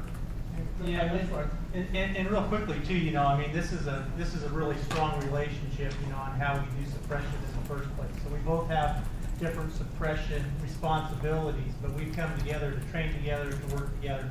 And this would be the same thing. If you currently look at Senate Bill 360 and if you currently look at the ICC Wildland Urban Interface Code, those marry each other almost precisely. So you would have that same continuity, that same level of responsibilities throughout that process. Because as we talk about the building and the hardening of buildings, what you'll also see is that that's a shared responsibility. So building has a responsibility for the new construction, and the building actually, the termination of what the building looks like, and then the fire service has the maintenance of that building. And that's true not only in the Wildland Urban Interface, but that's across the state. So this building right now was built under the building code, and it's maintained under the fire code. So it may seem like you've got multiple agencies involved in dealing with one concern or one issue, but I think it really does. It's already set up that way. We have administrative rule already in place to apply the urban interface code. So we could just do that tomorrow if we needed to. We've got access and water supply already in the fire code. So that's already been taken care of. So this would just be recognizing that both agencies have a responsibility when it comes to defensible space, and that we're following the same criteria for both agencies. And then we have the ability to fund that resource to help be able to do that. And I don't want to go away from this. I think it's a great point. I mean, I think at the end of the day, it's a question around, is there a clear line of responsibility and accountability as that the legislature moves forward with this? Or is there clarity as to who's responsible on each and every week? And or is there ambiguity? Is there places where both agencies are thinking the other guy's got this? So, and what I'm hearing is that this is part of a larger kind of jurisdictional management issue that you guys have got a lot of history with and feel works. And so we've got confidence that there is clear lines of authority. based on real traffic. Okay. Codes? Yes. Okay, moving on to the building code element, which is page 9 in the morning packet. Sorry, I forget the exact title, the morning session 2 packet. So page 9, morning session 2 packet. So now we're talking about the process that Holly gave the umbrella to the building codes and the land use planning section.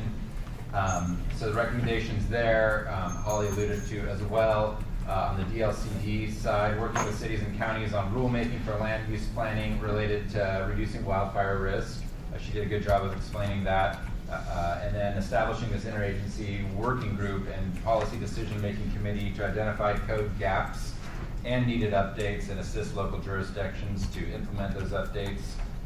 And then also issuing best practices guidance for zoning and code application with the process recommendations for the local jurisdictions to follow. So we tried to take the middle road here. Some of the recommendations were more like requirements from the initial committee report, and that language wasn't really going to float through this process. And so working in conjunction with cities and counties is important, as well as state assistance for local jurisdictions to understand what that land use planning process is and how codes are implemented at the local level and put in place. As Holly mentioned, Ashland has gone through this process, and actually the first time we did it was in the mid-90s, and then just redid our mapping the last couple of years. And again, there's a prescriptive mapping element to this that's already embedded in state ORS, which describes how you should define your wildland, what they call wildfire hazard overlay, and the planning language. So here's another example where mapping is already prescribed.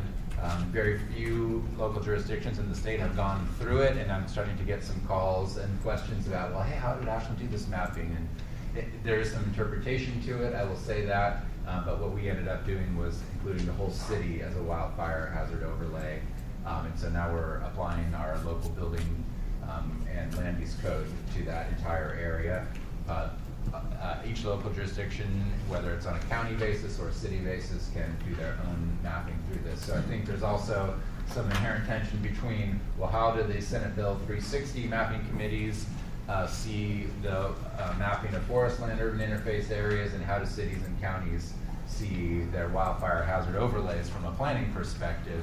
Those two may not be exactly the same thing, but we should make a pretty concerted effort to try to marry them together so that we don't end up with completely different maps. But that's basically the overview of the building codes. We do apply, it's new construction as Ashland looks at it, but we also apply it to significant remodels over 200 square feet of footprint area. So there is, we do catch some of the existing building stock as it's updated in order to require code updates during reconstruction of buildings. That's the short one on that. Discussion, questions? So in this case, home builders, so I hate to put you on the spot, but I will. Because you all were involved in the process, and so I think it would be valuable if you have any feedback that you'd like to share, or we'll be discussing this later in the afternoon as well. If you wanted to organize your thoughts to share that'd be fine. Okay, that'd be great. Yeah. Yes.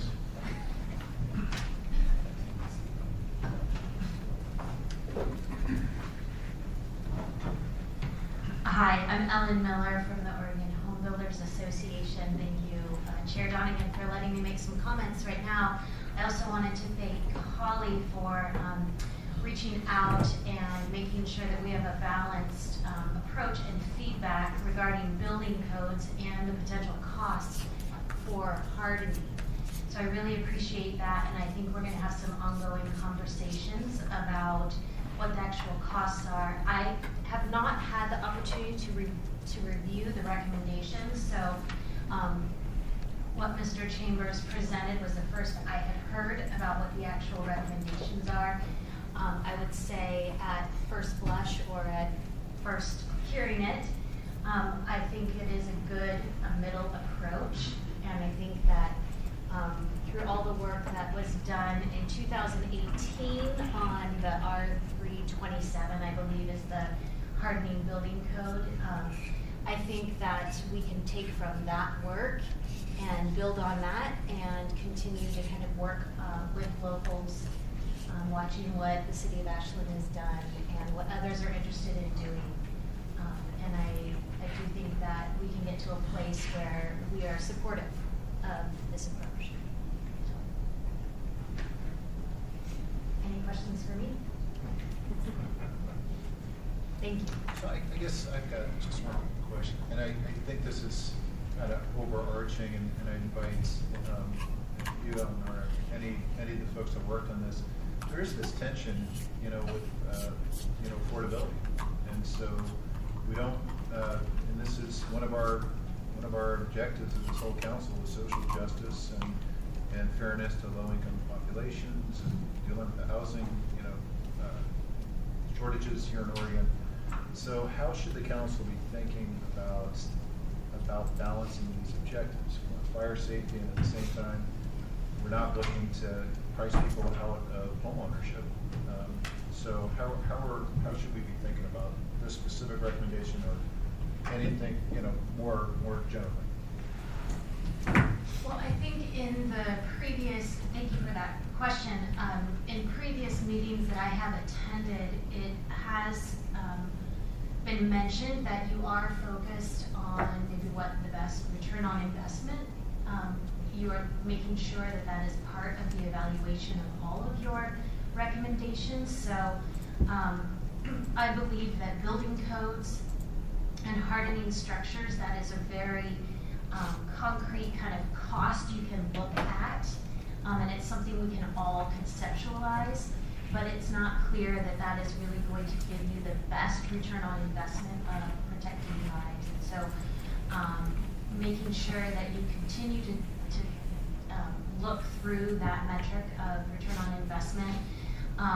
Regarding housing affordability or accessibility to housing, what we do find, and we have a national study that we refer to, is that every $1,000 increase on the cost of construction prices out a certain group of Oregonians. And so we ask that you are considerate of that when you think about housing affordability. It may seem in some of the new construction that the cost of these hardening systems is insignificant. One might say that's insignificant or not substantially more than the standard construction, such as what the Headwaters report refers to. But a $3,000 increase on a 1,200 square foot home it can be pretty significant and can price people out of being able to be eligible to receive the mortgage for that. So I'm happy to share those studies with you that we have from our national organization, if that is helpful to your consideration.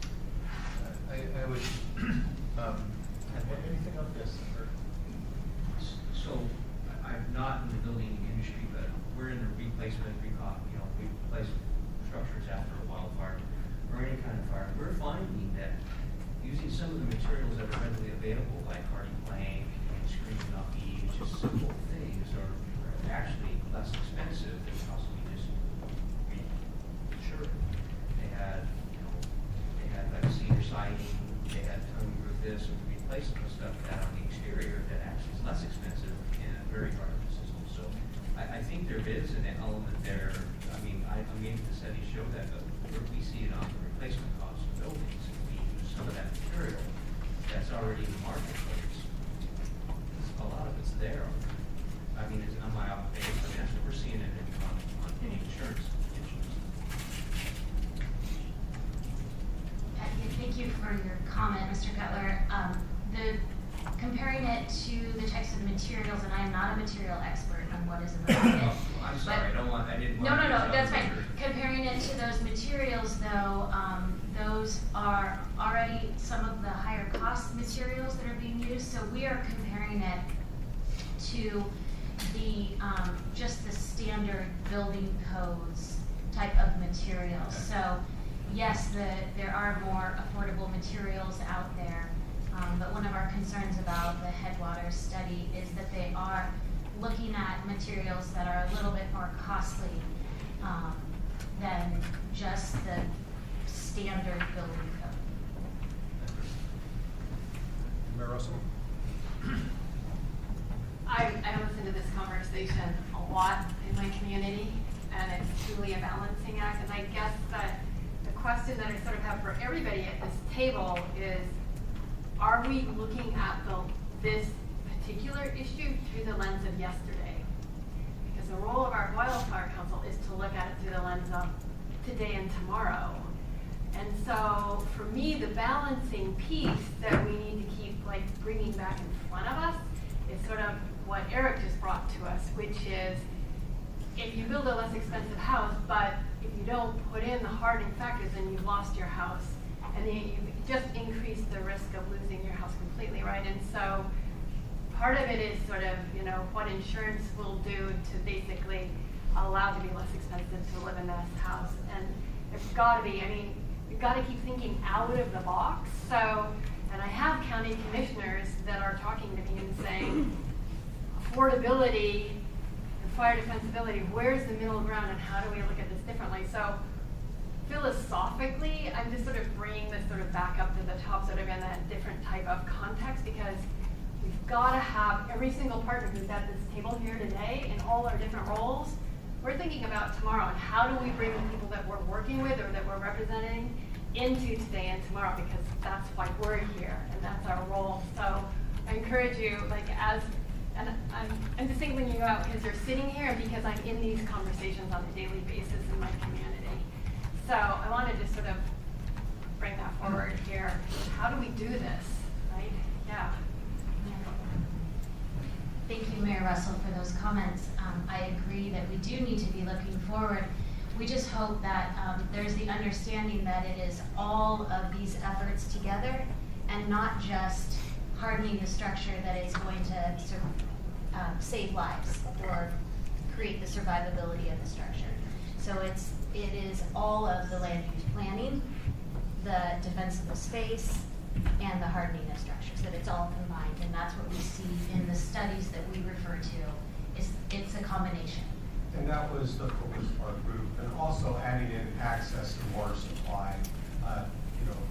That's in Baker County in our zoning ordinance, we not only have defensible space, but we also have access to water supply. If you can't get the people evacuated out, if you can't get fire apparatus in safely so the firefighters are in there safe, you defeated the whole thing. You can have defensible space, you can have all kinds of things. And if you put in an adequate, we're requiring, I think Holly told me 10,000 gallons. And, that starts focusing, yes, that is going to limit people to build homes. But on the other hand, if you choose to live in some remote spot, the firefighter risk, the potential for saving it, insurance, we have to balance that out. And it has to be a complete toolbox there. Obviously if you're in Bend and you have hydrants, that's one thing. But if you're out, at some other place, we need, the biggest thing the firefighters always tell us, give us tenders. That's the very first thing we want, transport carriers, because they can have all their big engines there that cost millions of dollars. If they don't have any water, they're out of that. So Expensive bus. Yeah, expensive bus. So let me suggest, I know we still have to talk about insurance, which is. Yeah, I think it's a critical piece. Yeah, so I want to make sure that we have time for that. And I just want to say how much I appreciate your willingness to come up and join the conversation, having not read the report that went out about 24 hours ago. So I guess what I would, again, really sincerely say thank you, and also extend to you the time that you need to read the report and to provide any kind of comments that you have. I think that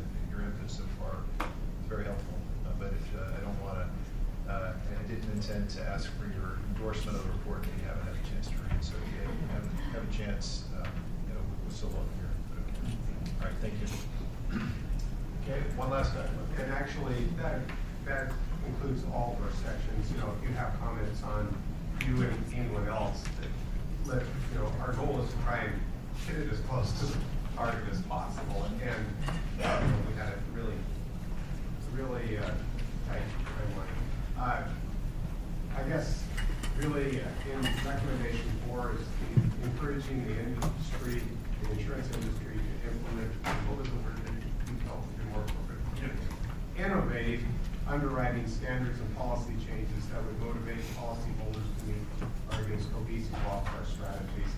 And what we looked at this is an opportunity to form a strategic alliance of the insured, the property owner, the state of Oregon, and the industry, and with the state industry, or the insurance group, kind of coordinating and facilitating that discussion. And then there would be that participation by local government and by other stakeholders in order to make this come about. And really simply, I'll just cut to the real bottom of it, and that is that there would be an incentivized opportunity for the insured to work with their carrier to provide incentives for defensible space, for hardened buildings, for access, for water supply. And this here would, because as both Chris and Holly said, it will take time using building codes and land use to get people to those points. But if there's an incentive or a carrot, it would be there.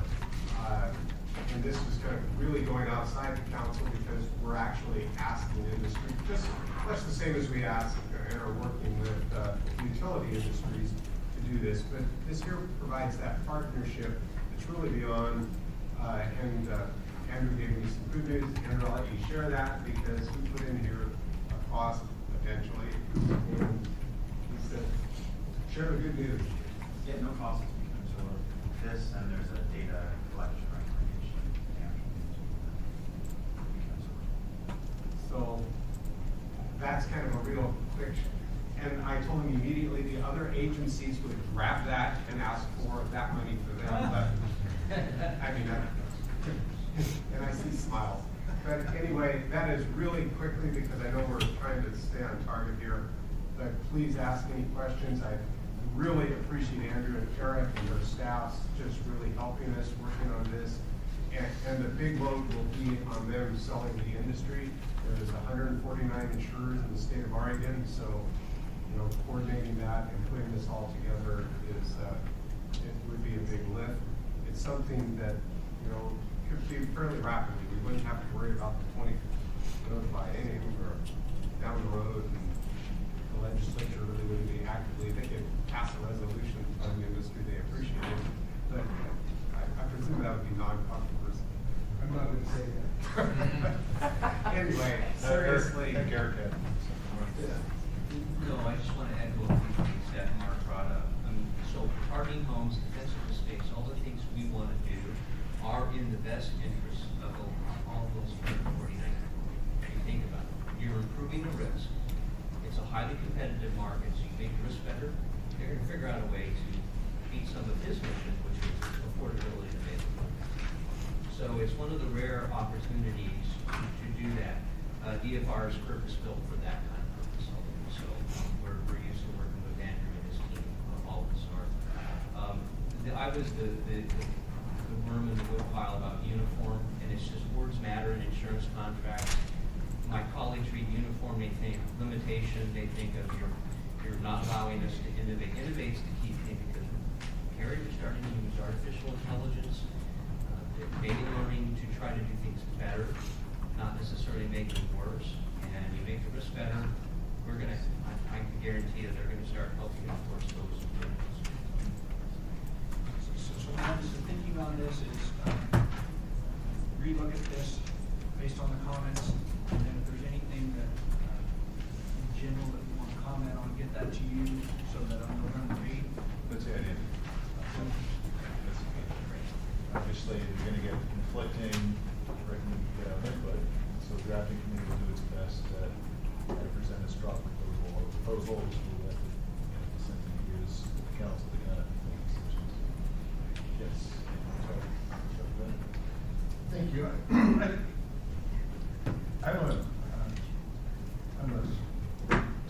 statutory kind of person.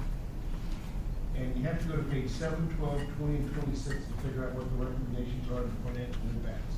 You've got to bring them in all 4 areas to come to, and I need to have what are the financial hits, organizational impact, and it could be broken down into statutory issues to deal with, rules issues to deal with, or the FD and all the costs associated with it. And it needs to be much more upfront. And then you can drill into it, find out all about it throughout the document, but it needs to be right there in the front to see who's going to deal with it. So that was the intent of the summary table, and we just the drafting process plan. So that is it. Thank you. And, maybe we can take offline what is the exact format that would be actionable. You have to keep it pretty simple. Yes. And then I guess I have a process question. If anyone has recommendations, suggestions, whether we send it to you, to us, or Straight to you. okay, so Eric, if you would just send them your comments, Ellen, if you would send them. Coordinating my crazy ideas with Dan. So that would be great. And anyone else that has them, just rather than send them to you. Any other? We're here. It's time for a break. Any other feedback from Mark? I would just say, great job. And I would just remind everybody that we deliberately, when it came to land use, did not really have recommendations. We left this as options for your team to then go work with. You guys did a tremendous amount of work, came up with something, some specific recommendations in a short amount of time. It's fantastic. I specifically want to call out Holly and Chris for the phenomenal amount of work that you did to get this done. So It was really a pleasure working with both of them. Thank you. Thank you. Y'all ain't forever. So we're going to take 15. We'll be back here at 11:20.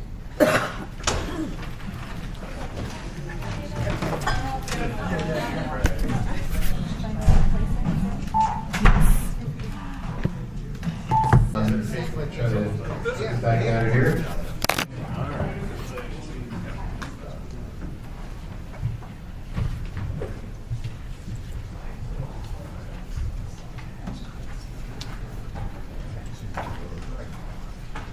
Can everybody hear me okay? All right, we are now, part of the agenda, we're focusing on wildfire response. So this would be morning session 3. And you can see on the screen there, basically copied over what is on page 2 of morning session 3 document. And ultimately, what we want to do at the end of this discussion is, ask from the council members, does this seem right? So we'll kind of come back to this.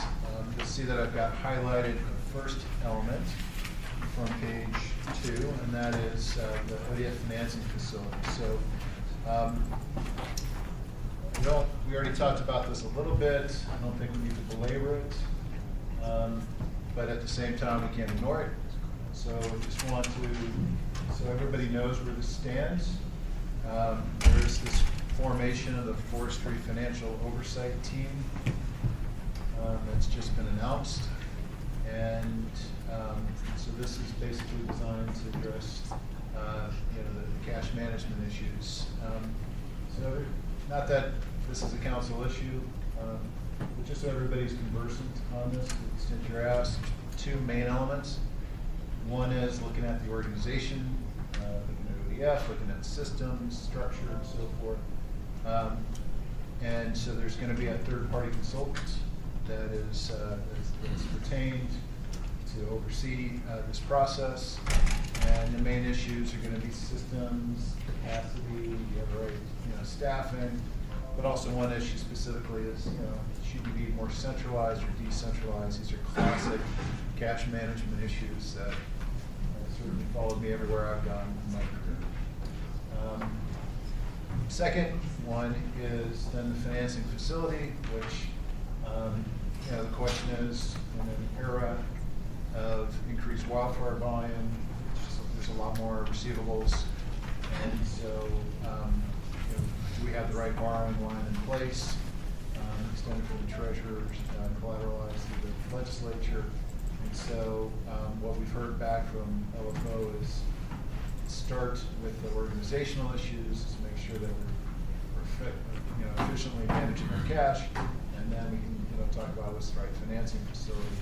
So we're going to be taking on both of those issues. Again, the main objective from our perspective to make sure that certainly ODF, which is one of our key partner agencies, enjoys the confidence of the legislature, because without that confidence from the legislature, I don't think any of our recommendations are going to see the light of day. So this is generally the approach. So I would just welcome any of the Senator or Representative Finley if you have any feedback.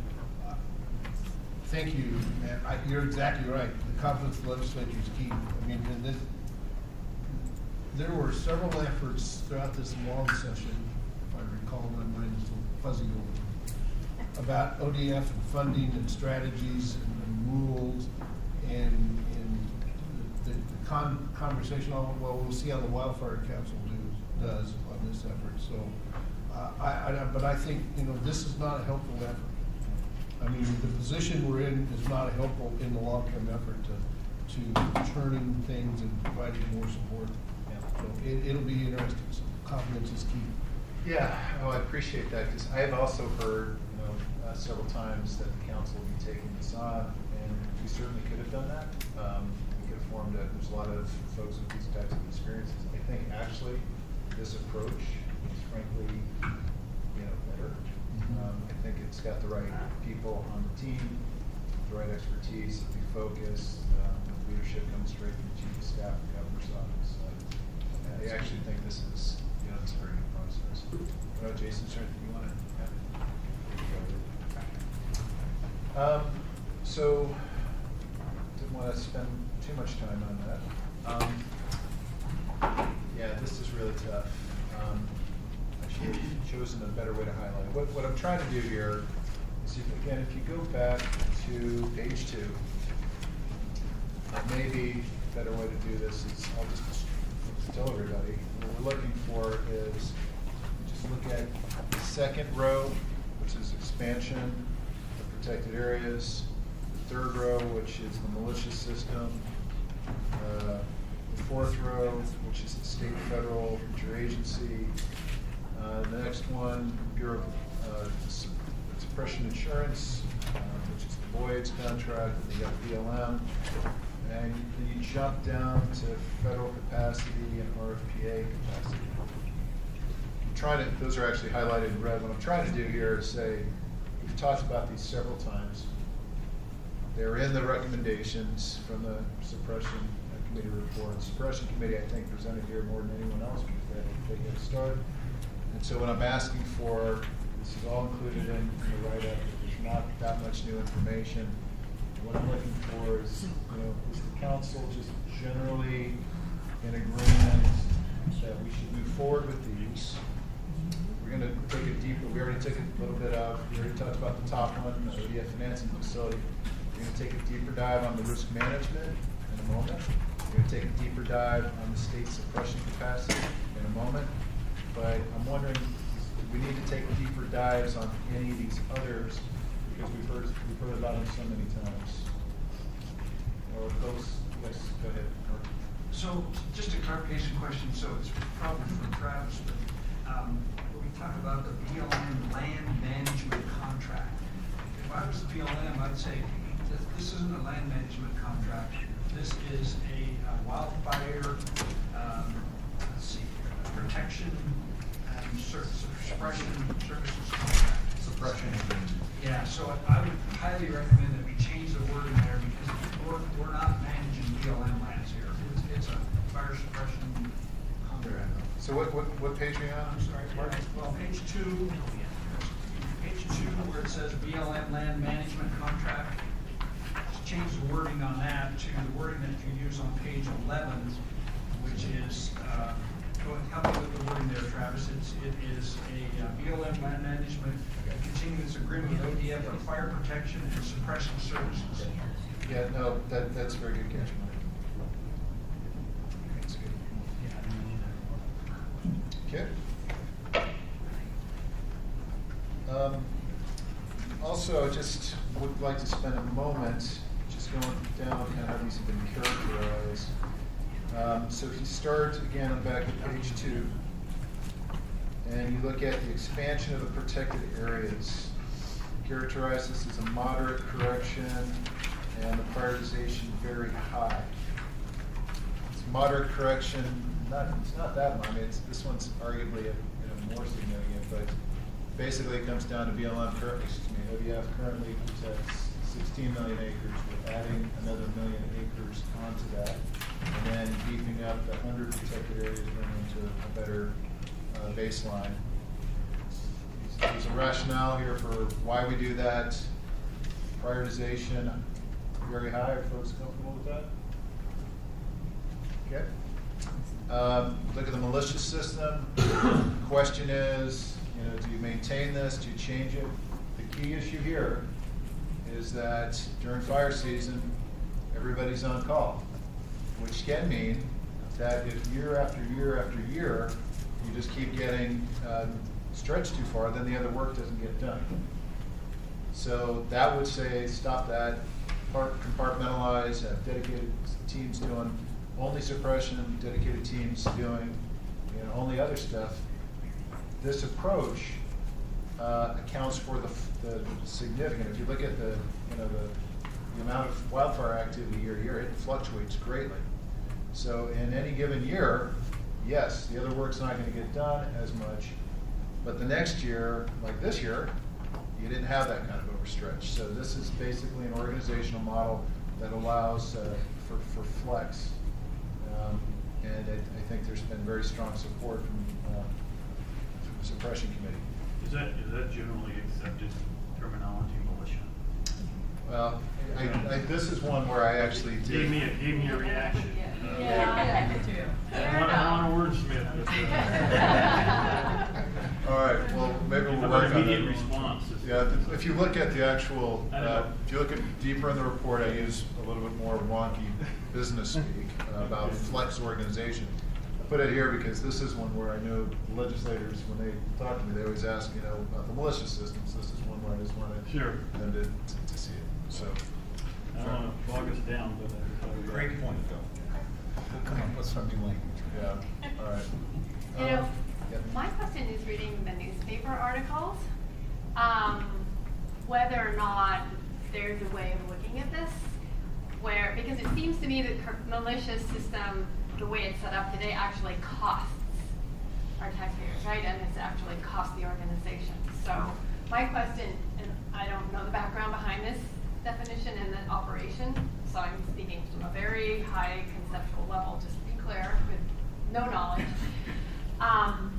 But whether or not somewhere there's a fix or a tweak in that, because clearly the system as it exists today isn't financially sustainable or operationally. Yeah, we're going to get into that more in this, just the capacity discussion.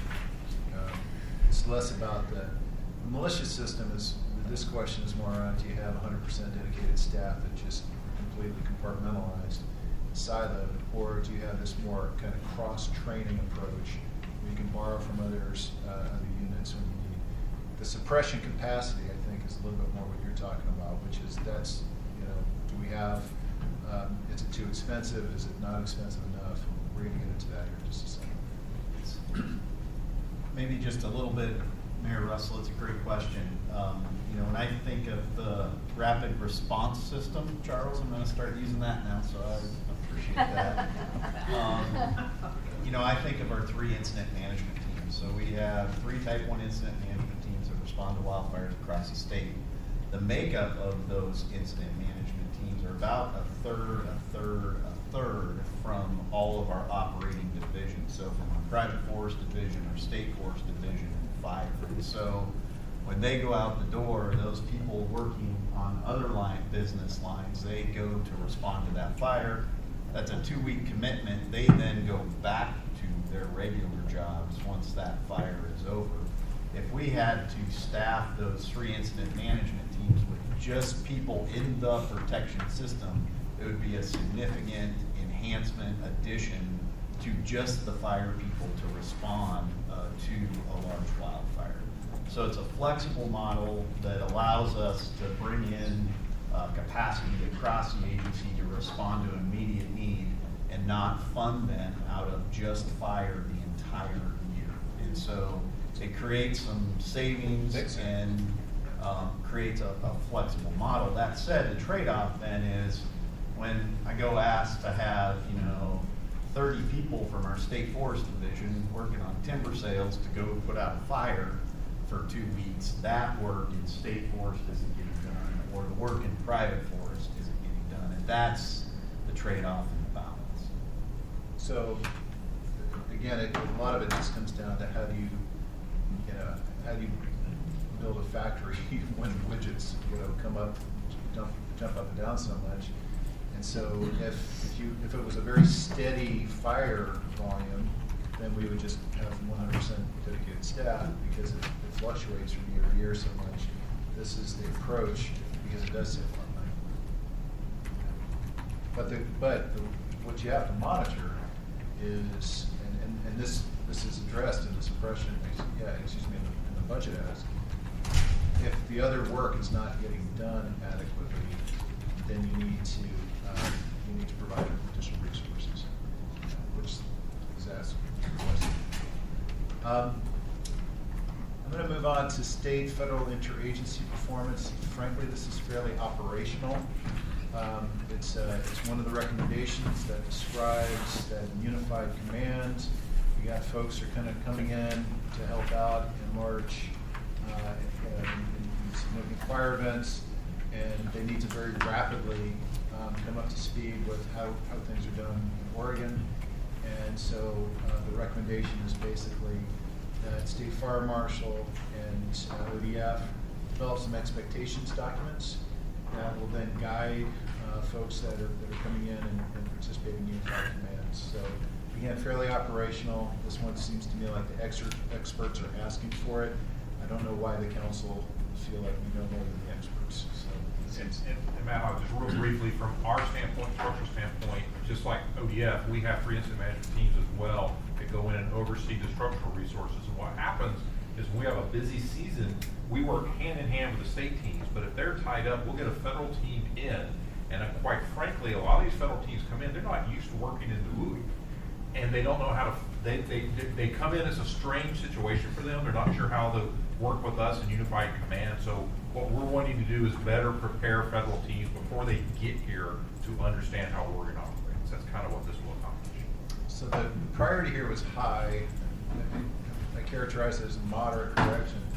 And it's funny, because given what's at stake, prioritizing it as high as opposed to very high or highest, it seems somewhat inappropriate. Everything can't be the highest priority, and this one seems like, from the Wildfire Council standpoint, we're endorsing what you're recommending. It's not a heavy, ask of us to be endorsing, so that's how I prioritize that. Okay. Yes. Matt, could I just ask, I thought that was kind of addressed in the National Cohesive Wildfire Management Strategy, in terms of, what the state and the federal agencies kind of agreed upon. But are you, as you kind of develop the expectations document, are you going to engage some of the fire folks from the federal agencies? Yes, that's a great question, Linda. And really, it's PNWCG, Pacific Northwest Wildfire Coordinating Group, which is the 5 federal agencies, the state of Oregon, the state of Washington, and the Chiefs Association from Oregon and Washington are all part of this conversation, done in a collaborative way to outline this. And I really think of this as kind of an Oregon Way document, and it helps incident management teams that come into the state of Oregon understand the responsibilities of the state fire marshal of the state forester and what Right. laws and rules they have to carry out in terms of, you know, their responsibilities. Right, okay. But it'll be done at the Pacific Northwest Wildfire. Thank you. Thank you. Next up is the Lloyd's of London contract. We discussed that at fair length. I don't think we need to revisit that, so the recommendation here would be that we maintain the course, and that we see that also as being a high priority. Does anybody disagree with that? Okay, hearing none. BLM contract. This is also something that we've discussed many times, so I don't need to rehash that unless folks want to revisit it, but the recommendation is maintained. This one being very high, I think the consequences to all the fragmentation and extra boundaries and so forth, that would be highly, highly disruptive. So, anyone disagree with that? None. Let's jump down to the federal suppression capacity and the RPA, because we're going to take a deeper dive on the other two. Under federal suppression, Mark's already registered his input earlier today, so I've taken note of that. A lot of, if you read the language, a lot of it's parallel logic to the state suppression.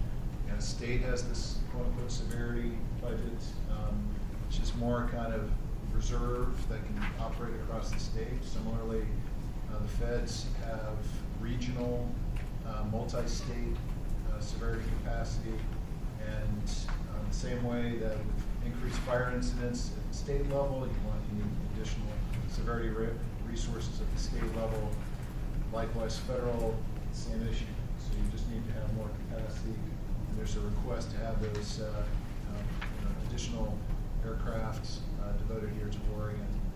Sure, we're not the only state in the West that's, they want more attention, but is there any counter arguments that folks don't feel comfortable with, asking the federal agencies to dedicate more severity resources here?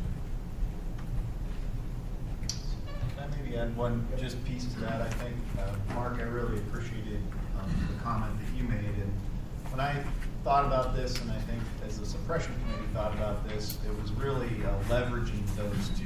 And so we have great cooperation and coordination with the federal agencies and the Forest Service and BLM. And so how do we leverage efforts across the state and federal agencies? And is there a way to make a case that the state of Oregon is adding capacity? Can we leverage that with federal assets, with federal capacity? Much to Undersecretary Hubbard's comments around how do we partner, how do we leverage?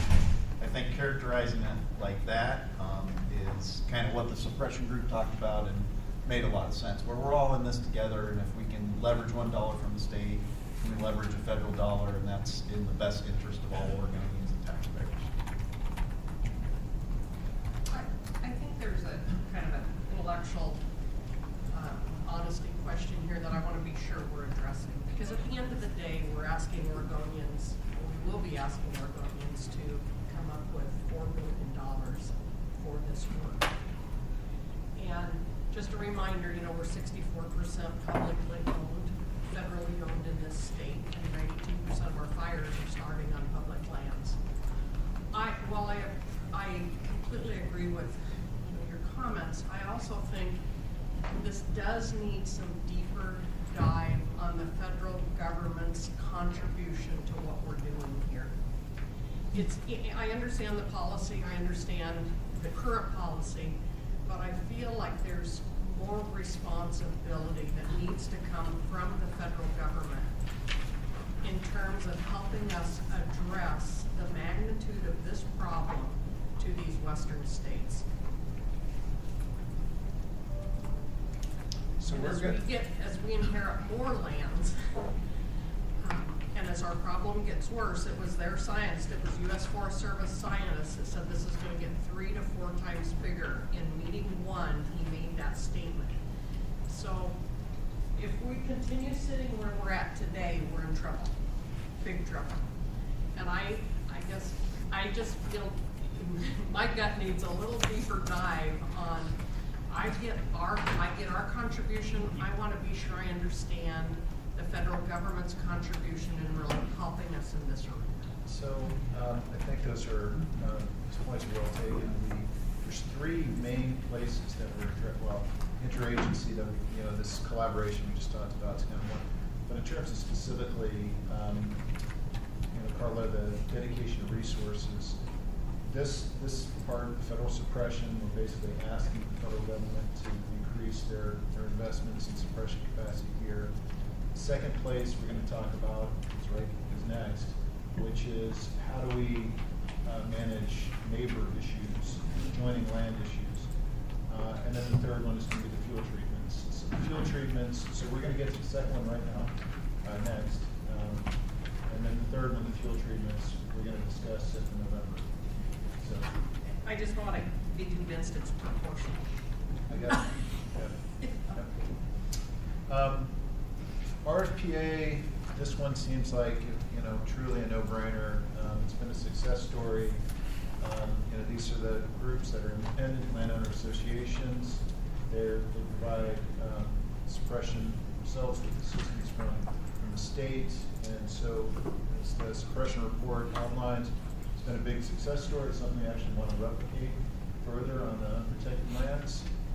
So this is just basically saying continue this program, and if anything, look for opportunities to increase and expand their scope.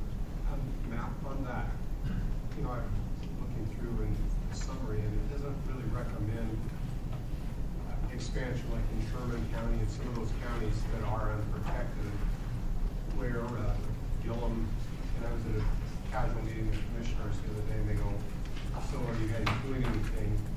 And I said, we're doing a lot. But seriously, that I just didn't catch it. Now, granted, I may have missed it, but so this would be at page 4, 5, 6. If it's in there, I don't want to take up time, but anyway, I just wanted to make, in the summary, or, going back once again what Representative Finley said, that's where the legislature looks.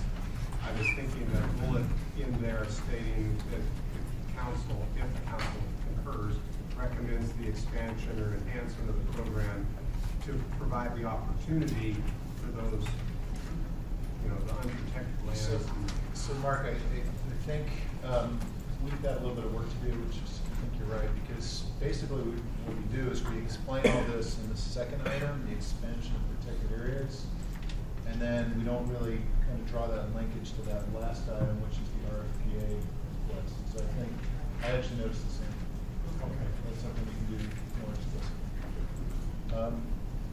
All right, so folks are otherwise comfortable. We're going to take the next several minutes to discuss, I think, some of the more challenging issues.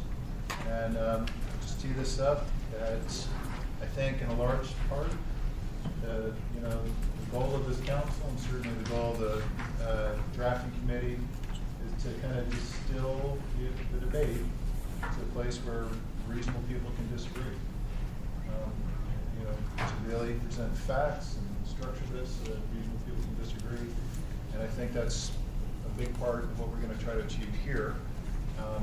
These are not simple issues.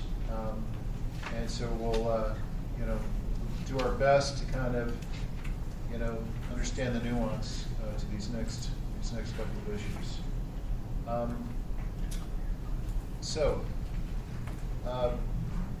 If you remember the suppression committee report, which we've seen now several times, there was a group of recommendations that I will just kind of collectively say were basically about risk management and neighbor issues.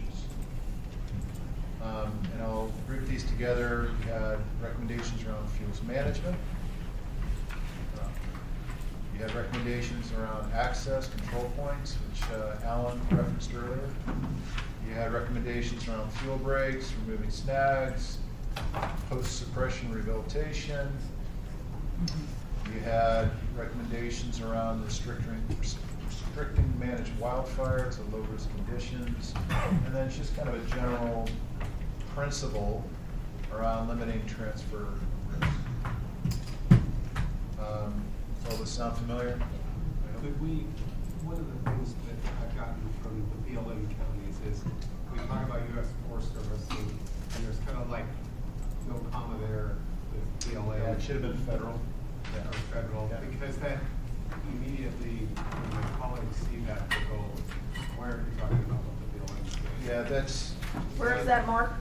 Just going to federal, because, you know, in some of the counties, there's U.S. Fish and Wildlife. Yeah, I know that, yeah, it's better, I mean, yeah. it's kind of, it's just messaging it.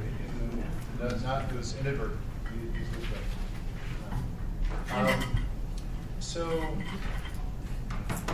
So I think, you know, before we address these 5 individually, or if we address these 5 individually, I thought it would be useful to kind of look at them collectively, step back, you know, kind of frame these issues, and then we can kind of come back and see how it makes sense to address it. I should also add, by the way, just as additional context, the suppression report came out, and these were issues that I know the suppression committee spent a tremendous amount of time on. I know that because they involved me several points along the way. It's very, very difficult issues. These are issues that matter a ton to local communities. This was the part of the report that probably drew the most feedback and frankly criticism from some quarters about some of the issues that we're going to discuss right here. And I would just say this is not intended to be comprehensive, but this is kind of me trying to organize a lot of how I do this discussion. So a big part of this, I'll start with the first column,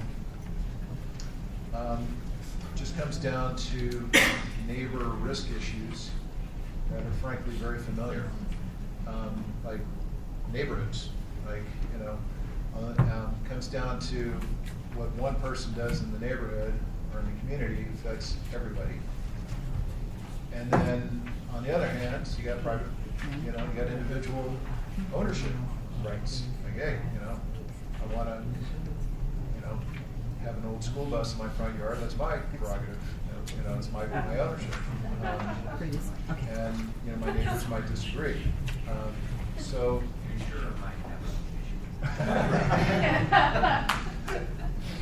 Yeah. Sorry.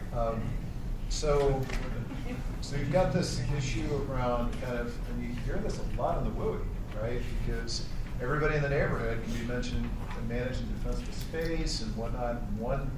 And one person decides not to do that, and put the entire community at risk. And so very similar themes here. And so I captured some of those in the left column.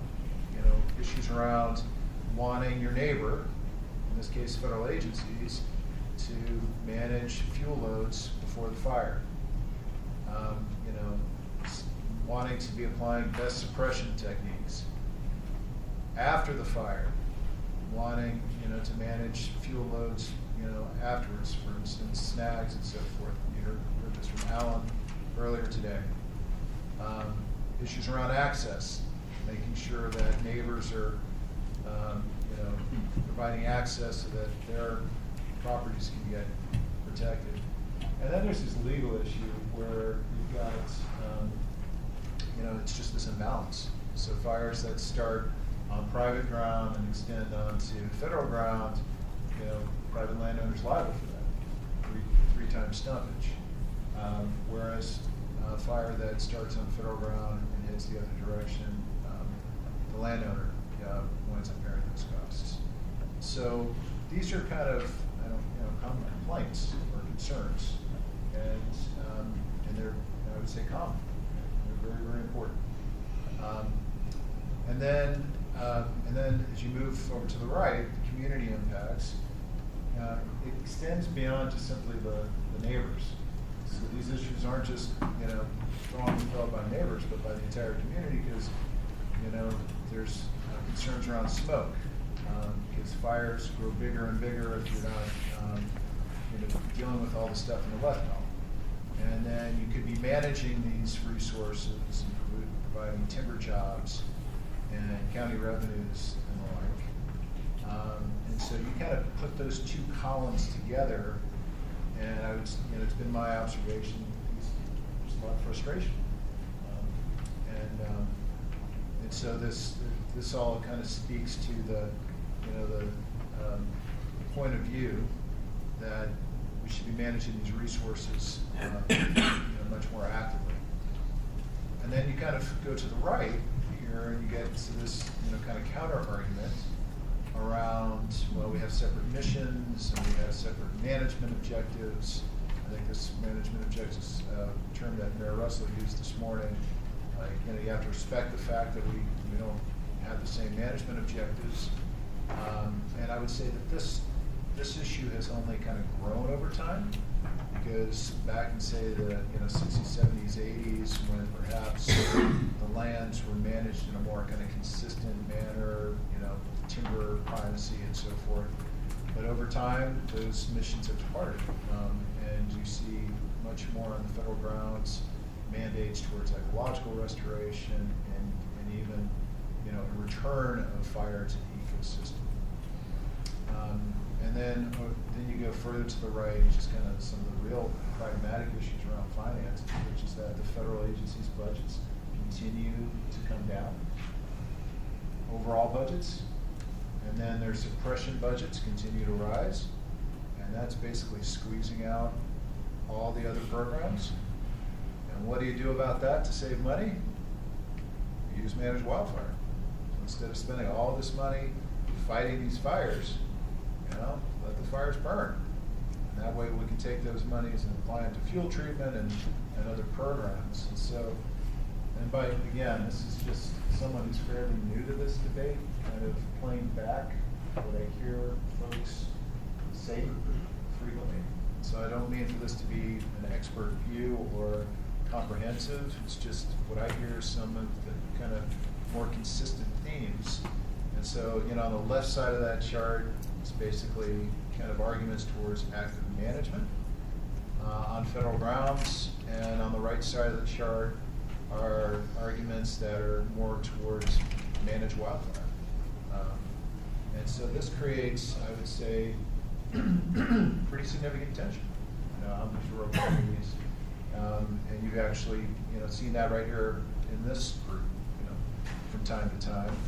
And I would also say it explains, in my view, some of the negative feedback on the suppression recommendations, like we're coming from arguments over to the right side of the chart.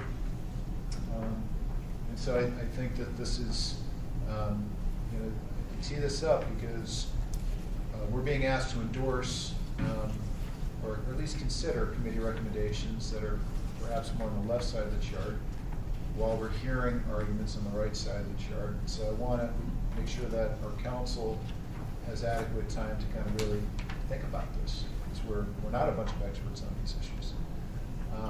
So I'm just going to kind of pause there, invite anybody around the table. Alan, you already spoke to this a little bit this morning, Carla, or even folks in the group back here that feel that, is there any additional context, anything that I'm missing here, or any color that would be helpful?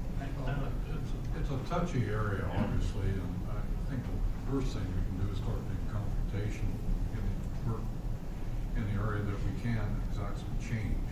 I spoke with the board on 3 or 4 meetings ago about what's the objective of the committee. And of course, I want to express it this morning about the fact that what can we change as a state.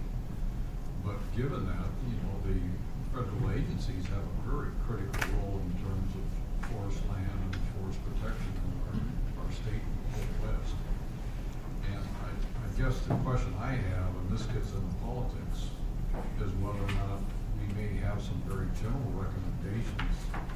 The big thing that we can take back to Washington, to the governor or elected representatives, and or to the Western Governor's Council. The forest plans that we have put together, things have changed. Something is different here in the last 3 or 4 years, and I think we as a committee are facing up to the changes that are taking place. I think Carl expressed earlier that the Forest Service within their own agency recognized that things are just going to get worse. And I realize political process is very slow and very cumbersome. That's the nature of our democracy, but by the same token, is it important for our committee to at least raise our hands and say, we would encourage that we kind of go back to the, I call it look and recognize that fire is a very, very critical point in forest management in the West, and whether or not our existing plans really recognize that. That's point one. I'd say as a private landowner, you know, the legal issues we were talking earlier, I think you pointed it out about the fact that fire burns for our property onto the federal lands. We in fact have come a tremendous amount of this. I was asking whether or not I think that Oregon passed a law in the last 2 years as a result of what happened down in California with the fires burning the other way. So there's legal liability issues. And secondly, there's the practical issue. I know as a forest landowner, our objectives are different certainly than the public agency, but there's a lot of things we're in common. And do we recognize a commonality and build on that, whether it's through coordination, working together to some degree? Sure, there's going to be issues that are just contradictory, and that's going to be a fact of life. But you know, when we have, as an industrial landowner, when we have a fire, I think I spoke to it earlier, our objective is to get those lands back to growing timber. Well, for the government agencies, their objectives are different.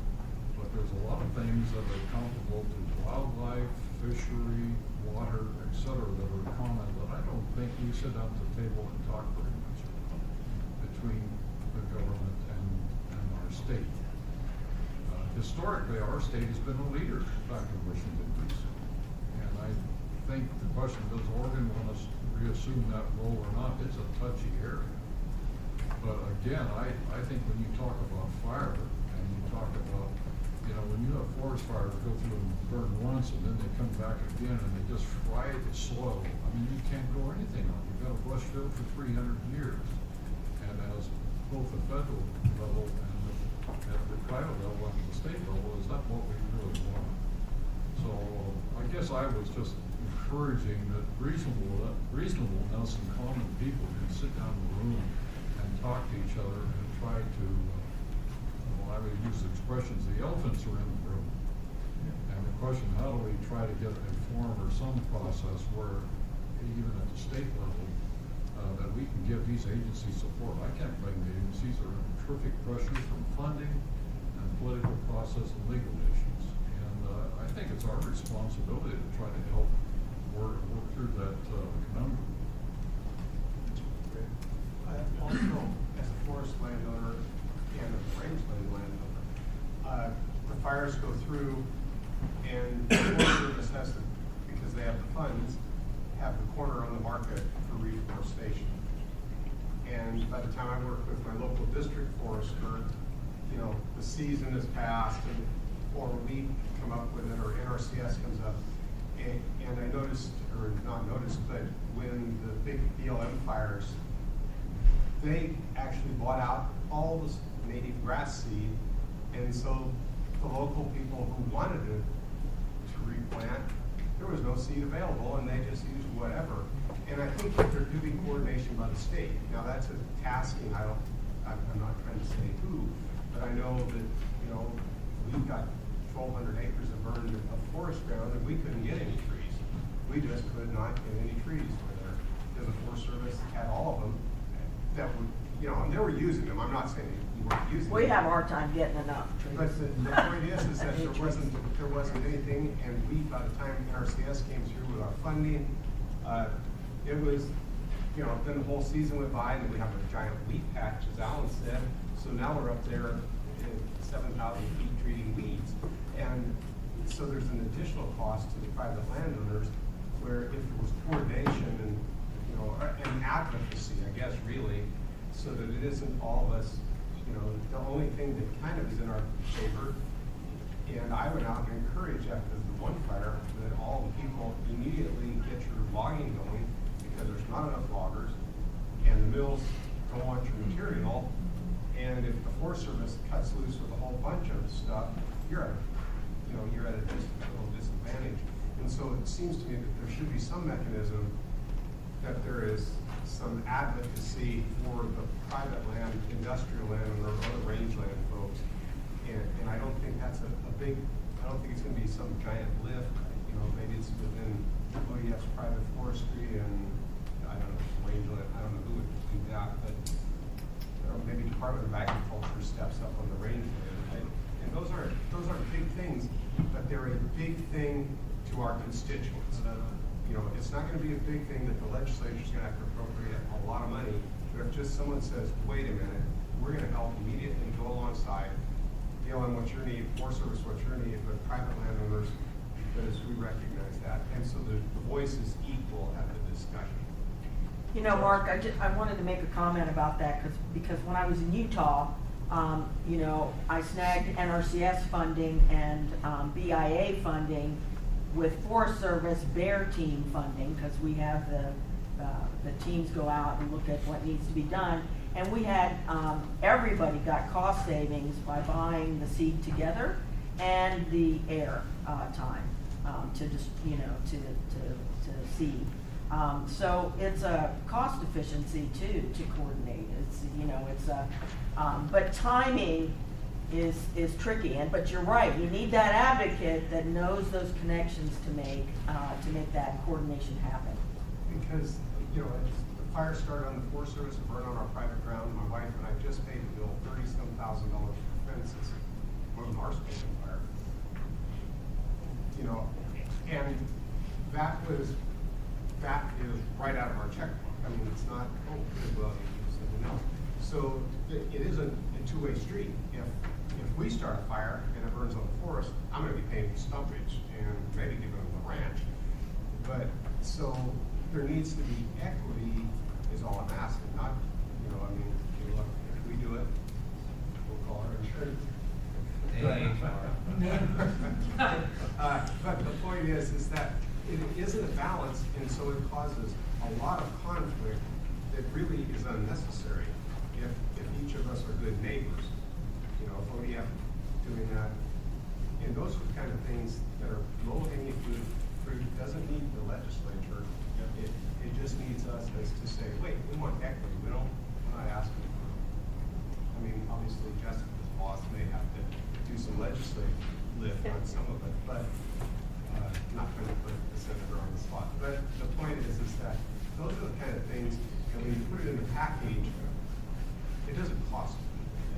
But it's something that I think Alan would say that the owners would feel like, hey, somebody's speaking for us on some of these issues. They're really irritating. I mean, to put them out.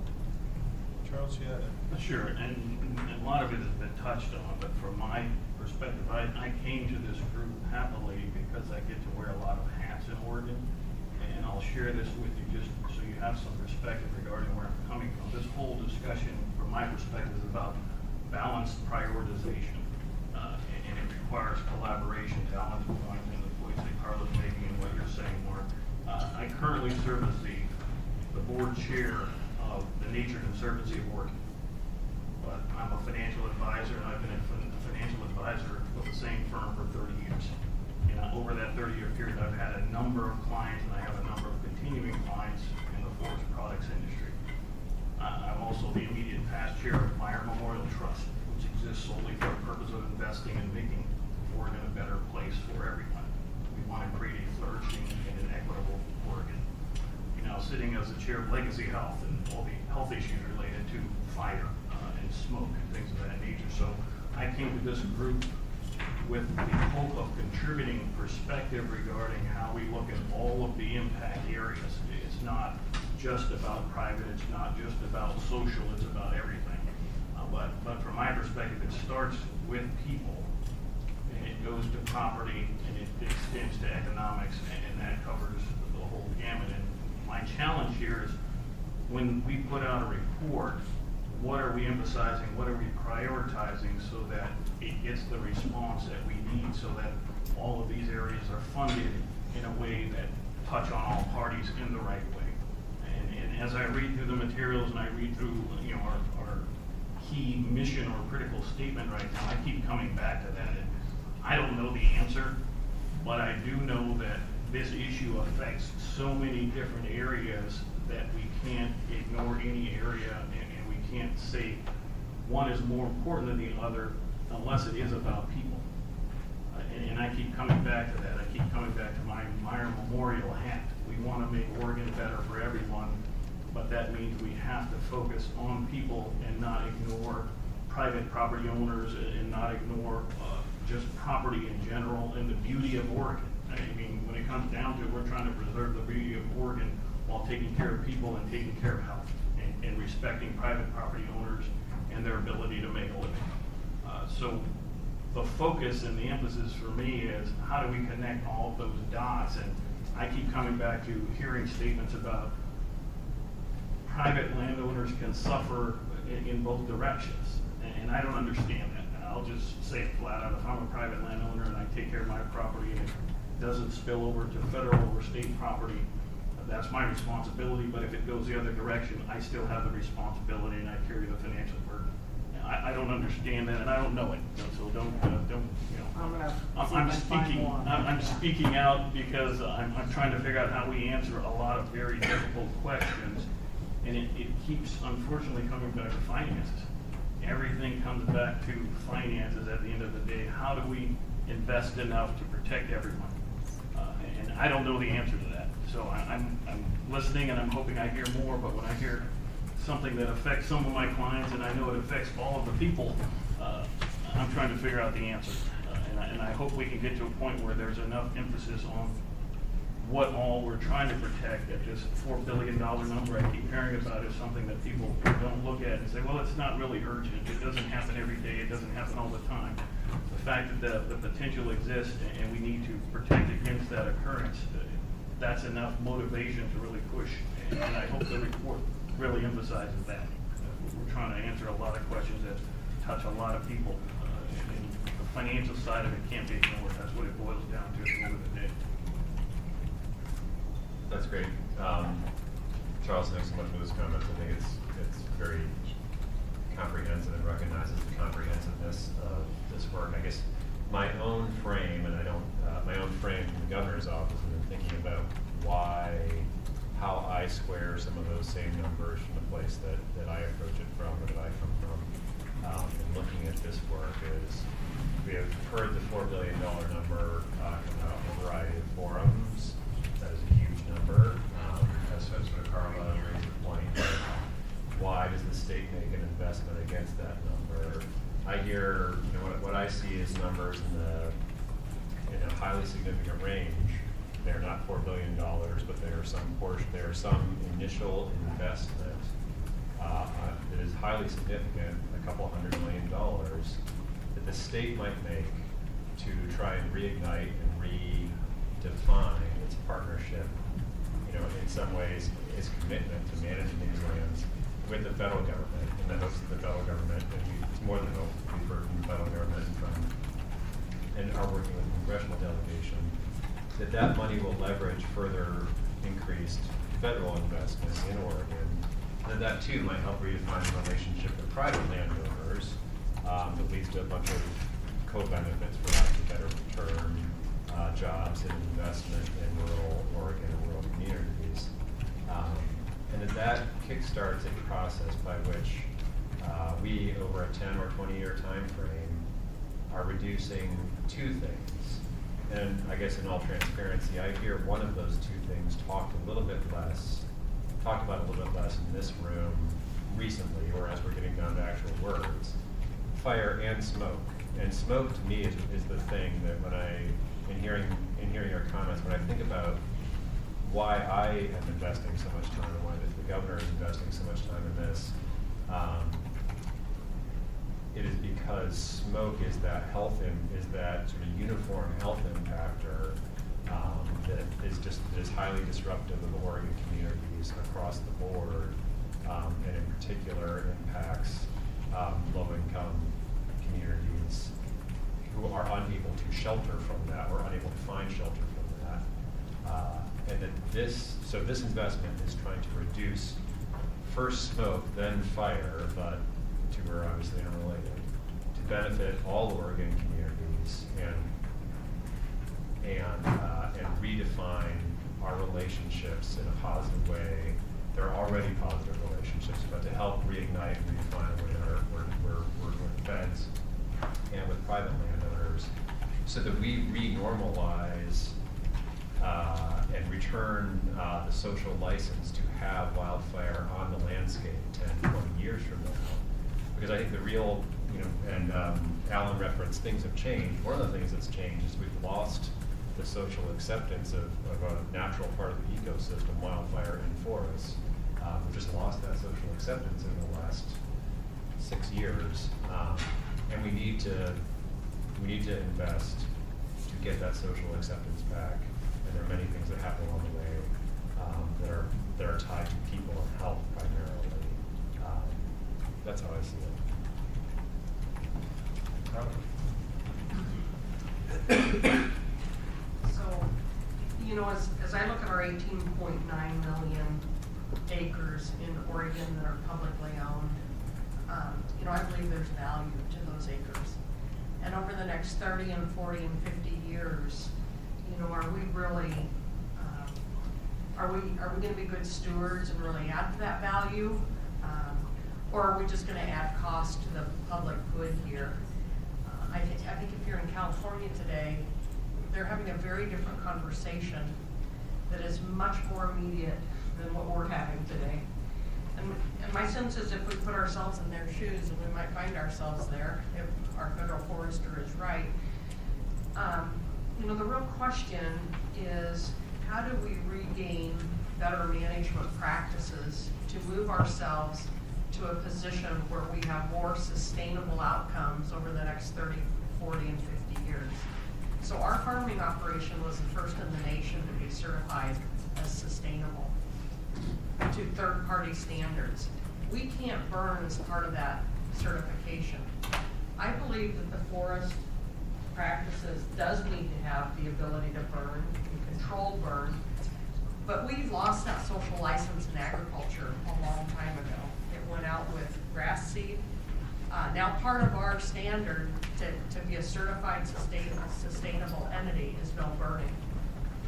There are costs to the public for doing what we're doing, and I just don't think we're anywhere close to a sustainable management practice on these federal lands today in the state of Oregon. I think we're challenging that. We're having a very different conversation around this council than we've had on these public lands the last 30 and 40 years in the state of Oregon. But first and foremost is the amount of fuels that we've got out there. We just can't take our eye off of that ball. We're right back where California is today. So I think I just want to challenge ourselves. I want all of you to go on to the internet and look at the Sierra Pacific fire in California. There's a fairness and legal question here that I do think needs addressed, Matt. If Alan burns federal lands, there's a completely different liability from the public landowner or from the private landowner if they burn public lands than from the public lands if they burn private. And it's not just a one crop burden. You go to Sherman County where you have these wheat fires, we lost thousands of acres, 81,000 acres. That grower is going to suffer losses for the next 10 years on their proven yields.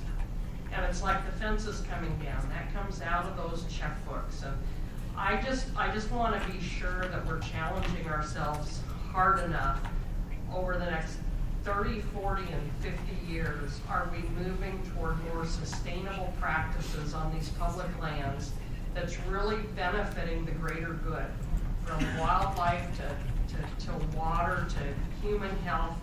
It's a completely different conversation than we've had the last 30 and 40. And if one good thing happens out of this council, I hope that's it. So, I think we could continue this for the rest of the afternoon.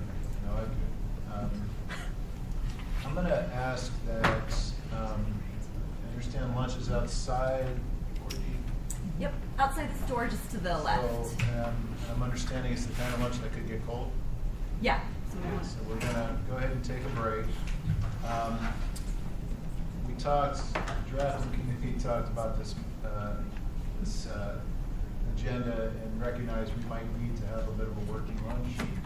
I'm gonna ask, because we're behind, I'm gonna ask, how do folks feel about that? Is that palatable, no pun intended? So I'm gonna ask for folks to go ahead and grab your lunches. And as soon as everybody gets back from their lunches, we will continue the conversation with the mouse.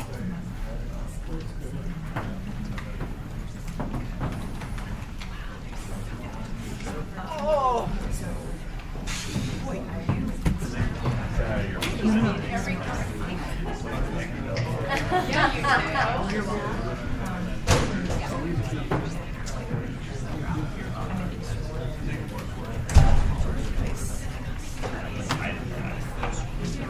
I flew in there after all that.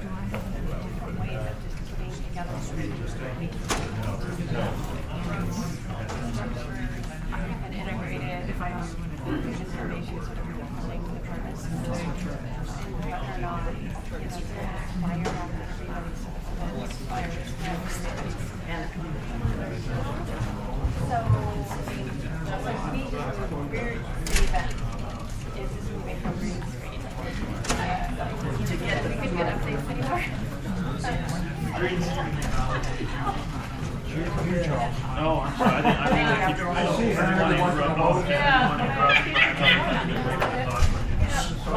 After all of it's done, I said, If you get some time, you can look at other this is okay, so this is a state legislation gives us $2 million. That federal bill is going to $22 million a year. Well, that's the so here's some background information on it. It is a game changer for conservation and wildlife for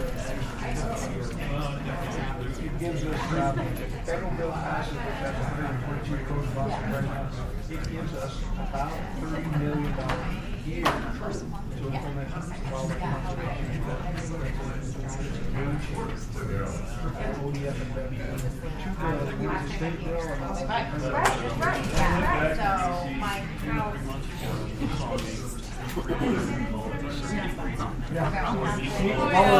Yeah. So it's got positive reaction. We think it's got cash. Senator Johnson is saying, we'll give you $2 million up front, you gotta raise $1 million, but we want to come back and a group of us that have been talking to various organizations. In my opinion, right in TRC's, this is right down the mission of the Can you send me the links to these? Sure. I'm very interested. I mean, with all the NCT and the two spaces work right now, I mean, this is so ridiculously relevant. Oh, good. Are you gonna go look at? Are you looking at? On white sheets? Are you looking at other stuff? Yeah. Project checkers managing this project that I'm not part of. Well, it's a part of what goes through it. Oh, right. Not me. Right. Yes, I am going. But anyway, so I can't. Cool. Yeah, I would love to see that. Okay, so if you wouldn't mind. Okay, get going here. Didn't mean to interrupt, but I thought it was waiting. No big deal. I didn't know. That's cool. Anyway.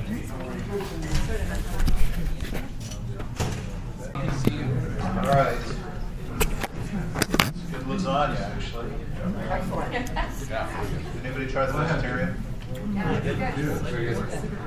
We're no takers when I went by. Bunch of carnivores, myself included. All right, so hopefully everybody has had something to eat, and we're going to get back into it. We're way off the agenda. Well, not way off. We're about 10 minutes off the agenda, but we still have some more stuff to talk about. So I'm going to try to kind of get through this. I guess the question is, you know, we're obviously not going to solve all the federal policy issues over lunch. Question is, can we make some recommendations, probably more process-wise, or maybe, as Alan was saying, some sort of recognition about the changing situation from the council that is somehow additive, helpful. So I'm going to continue to noodle on that. What I did do is I tried to, you know, at a high level, talk about areas of alignment or degrees of alignment, so that maybe the council can kind of provide some sort of thoughts about, you know, areas of alignment. To the extent that you can find areas with strong alignment, those are high priority areas. So high priority seems like, I think there's total agreement on fuel treatments. Pre-fire fuel treatments are win-win-win, should be something that the council's advocated. Something I threw up here that was not in the suppression report, but might be worthy of consideration, is land exchanges. This is something my own company did all the time to consolidate habitat. You know, when we own habitat, critical habitat, we swap that. And, that was something that was very win-win. In this case, you know, land exchanges can consolidate ownerships and reduce boundary mileage where you have neighbor issues. I'll hit pause there. Is there anything anybody wants to say about land swaps to kind of consolidate ownerships and so forth? Yeah. So mouths are full, thumbs are going up. Yeah. I will say we worked for 15 years on a land swap, and I think the prior owner had worked 15 years on that same land swap. So sounds good practice. These are also things that get litigated a lot. So then I kind of, you know, for lack of a more elegant term, talked about some alignment. You know, suppression practices, and I would say manage wildfire during low risk conditions. That's perhaps even high alignment. It seemed to be that was a suppression recommendation that I saw a lot of heads nodding when you're having those discussions. And Linda, I was thinking specifically, I think I saw Glenn saying the same thing. So that's probably one I might recategorize as high alignment. And I don't, just to be very clear, what we're talking about there is if you do have a fire that starts, you know, on federal ground, and maybe it is perfect for managed wildfires, to let other, you know, nature do the, you know, fuel treatment. But if it's in, you know, middle of August or late August, that might not be in the right time for that. So I think that's probably high alignment. And then I didn't find an elegant way to describe, so I said remaining issues. And these are kind of post-fire fuel treatment. I don't know if there's one that's probably the hardest to resolve. It seems like salvage logging is usually that's about as tough as it gets. Well, I think in terms of infrastructure, you know, with roads, you know, fires today, we have a lot of, I call it plastic culverts. And you wouldn't be surprised, you know, you go down the road and all of a sudden there's no culvert there, it's melted during the fire. So you gotta come back and rebuild that structure. And so, again, I'm very supportive of anything we can do to maintain access. But there's also an environmental issue there, the fact we lose those culverts, you got a lot of sediment and all that stuff, you know, in the creeks, which increases the fire. But again, I mean, we have to work together on that, whether you're a federal agency or whatever, private landlords. And I think that's something that's pretty important.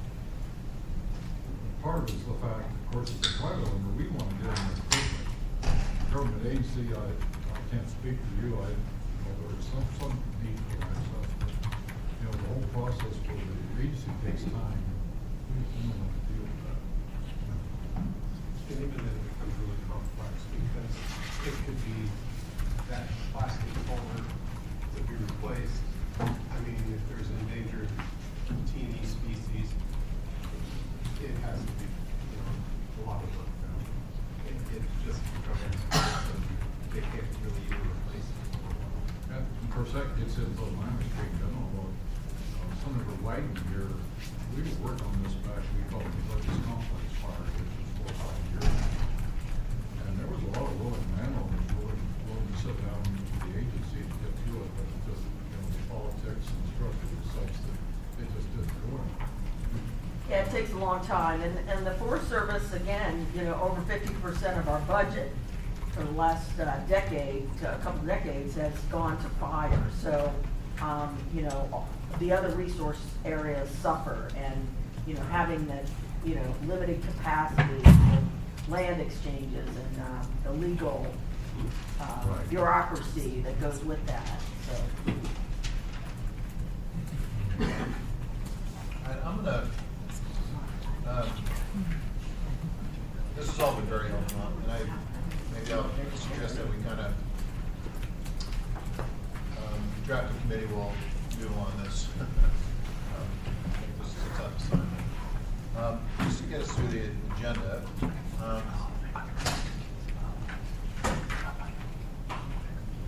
the final discussion here on the suppression report relates to state suppression capacity. And this crowded slide is boils down the request in the suppression report. You see that it's basically pages 9 through 12. If you have your committee reports with you. You can see that, if I got my math right, I think it's 61 total FTE that includes support for the expansion into jurisdiction. Correct. So, based off of comments, I think it was at the June meeting of the council, Commissioner Bennett asked us to think about the Rangeland Fire Protection Associations, and so, and the expansion of the cropland component. So that's the 8 FTE that you see there. And then there's severity capacity. I'll come back to this here in a moment, but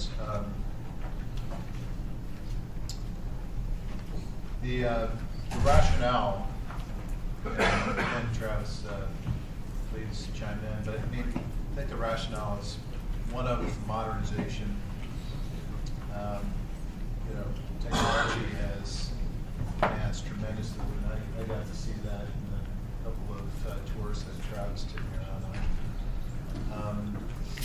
The second one is the expansion to currently unprotected and underprotected lands. I think partly it's workforce safety. That was another that I heard. Is just this, measure of overtime hours and so forth. I mean, you start to get into firefighter fatigue, and it's a pretty serious issue, obviously. Okay. Hello. There you go. So it seems like those are some of the main, really big hitting themes. Anything you want to add to that, Travis? Maybe the fourth bullet in my mind was, and I think, we were in this room and I showed a chart of acres burned over time and existing, FTE full-time equivalent capacity, and you can clearly see the trajectory line of acres burned cost over time over the last 30 years, I believe it was, at a pretty exponential growth, and FTE, the ability to go deal with that had changed in 30 years by, I believe it was 5 full-time equivalents. And so the trend's going up, the staff is the same, and really it's addressing kind of the new fire reality is what the work group talked about in terms of this capacity. Okay, Matt, can I jump in there 1 second? The one part that maybe is not that explicit in those 3 bullet points is a new and direct investment in engaging with WUI landowners. So 12 of those jobs are specifically to help engage with WUI landowners, do all the things that we talked about earlier this morning, help where there's interest, help promote communities that form Firewise communities or similar types of association where they're taking collective ownership of that defensible space that risk mitigation. So, I want to clarification. Are we talking about WUIs or high-risk fire areas? I think we really need to kind of decide what we're doing, because that we have our group messed around with it for days, trying to figure out what the world, because we don't have good definition, we don't all concur, or are not all understanding maybe of this. I got it. Okay. You're going to answer it? No, I mean, we'll handle it. I got points made. Just, this is probably a nit, but where you talk about expand unprotected and underprotected lands. I thought our goal was, you ask a general person on the street, did you know that there's part of Oregon that doesn't have any fire protection? And they probably go, well, why not? Isn't our goal to have some form of fire protection throughout the state of Oregon? Yes. So if you say underprotected or unprotected, you just say, this is our goal, this is our rationale, is we want fire protection throughout Oregon. We're not just saying here how to do that and who does it, but the goal is to have Oregon protected from fire. So, What was the total number of FTEs? 61. So, Mark, to your point, I actually helped the suppression committee describe this in the report as being all lands. Some interpreted that to mean that ODF is now going to provide suppression on Forest Service ground. oh, no. And got a lot of that. So That never happens. right, never gonna happen. And the thing is, but the fact that it was perceived that we asked, that was perceived, and that you'd understand. So I instead of saying we're gonna, make sure that all of Oregon is protected, is some people interpret that to mean that ODF wants to take the Forest Service aside. Right. So we went with this other approach, which is basically saying, well, hey, we've got some unprotected and underprotected lands, let's make sure that they're protected. So we'll try to finesse that, but that's the history. Okay, so bottom line, this is a big ask. I mean, it's funny. I mean, we debated: is this a big ask, and does it belong in the significant course correction, or is this more moderate course correction? And it depends on your context. I think relative to the current budget of ODF and State Fire Marshal, it is a significant ask. And yet, relative to the magnitude of everything else we're talking about here, it's not significant. And then it's further complicated by the fact, and this is why I put that militia system up there, Charles, to indicate that a lot of those 61 FTEs are a lot of those 61 FTEs are, within this militia context, there's state forest folks, there's private forest folks, there's agency administration. Not all of this is fire protection, so you cannot fairly claim that we're spending another $20 million a year on protection. This is total, But then you say, okay, well, how much is dedicated to fire protection? Well, it depends on the price. So anyway, these are nuanced issues, and we'll do our best to kind of describe them. So I guess, so we can maybe move on here. I guess I'm asking, as the suppression committee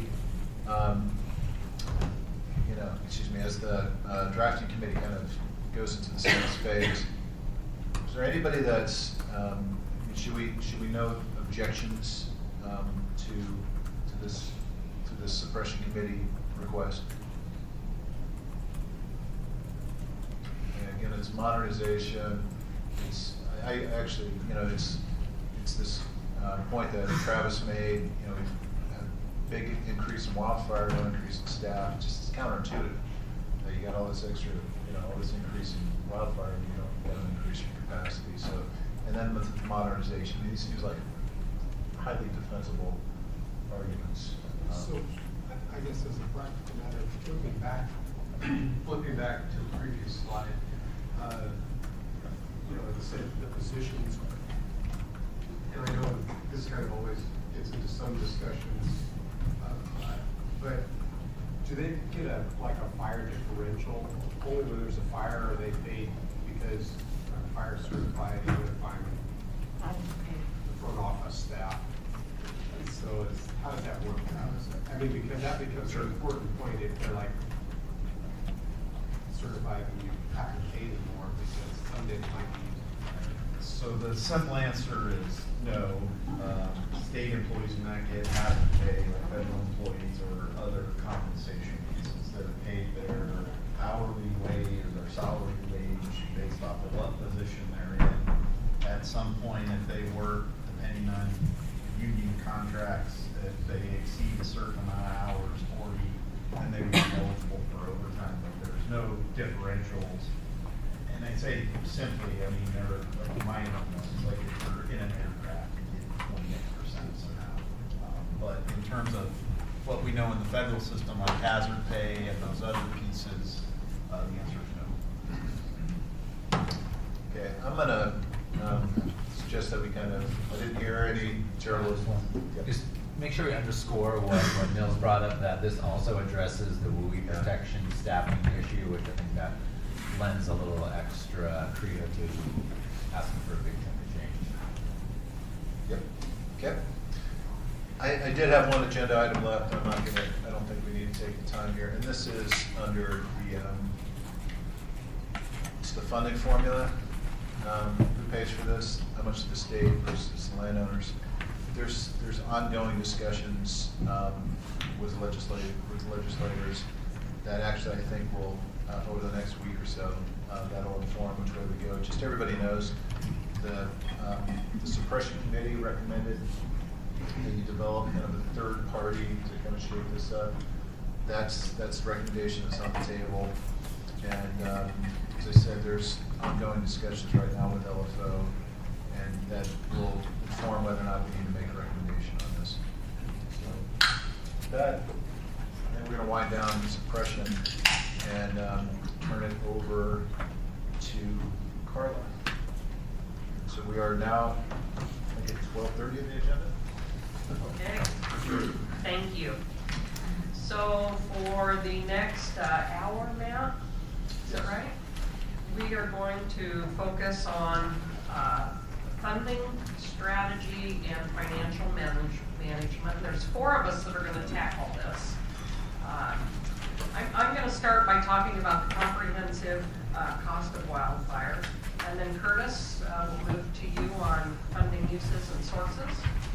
And to Nils, I labeled this the finances of timber. That was the best title I could give you. And then Matt to summarize for us.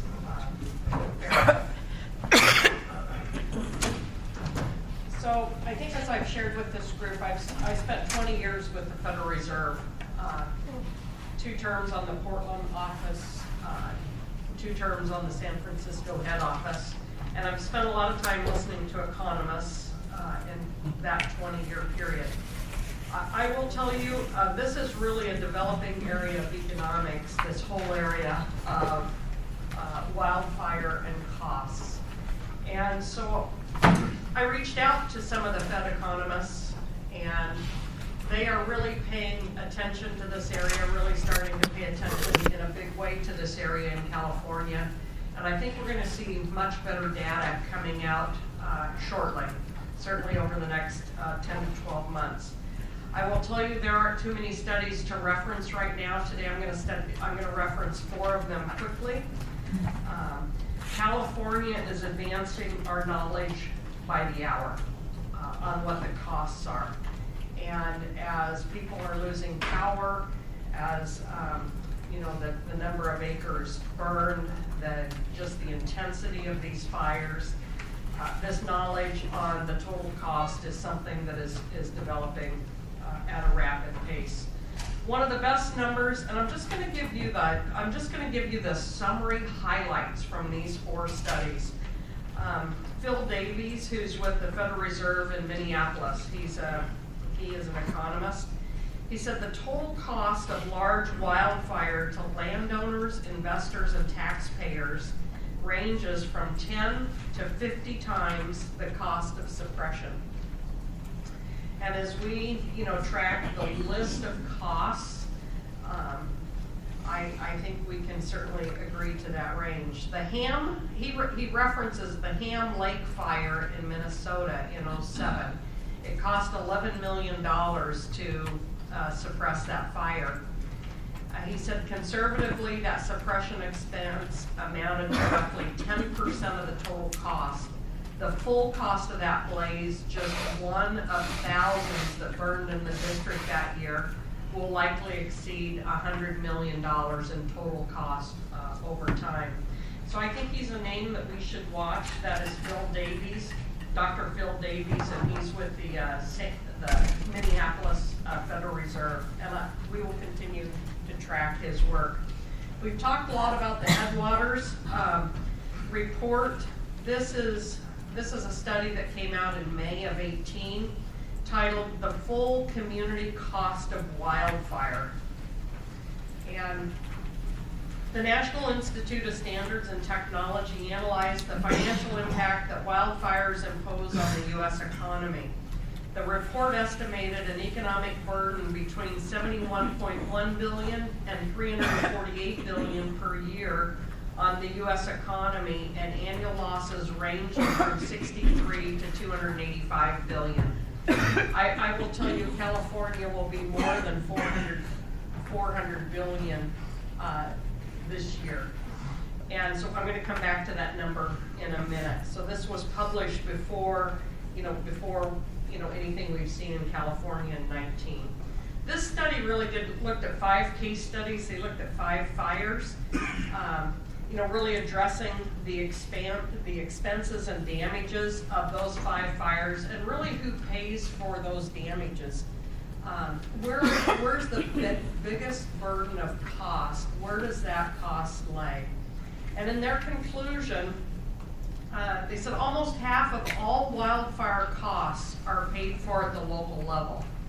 And I think that's a really important point. They only attributed about 17% to the federal level, but almost half of the total costs are paid for at the local level, including homeowners, businesses, government agencies. Many local wildlife costs are due to long-term damages to community and environmental sciences, such as landscape rehabilitation, lost business, tax revenue, property, and infrastructure repairs. And that was their primary conclusion. We've referenced the Flagstaff Watershed Protection Project, the cost avoidance study. This was done by Northern Arizona University and Alliance Bank. And their summary on wildfire costs was very interesting.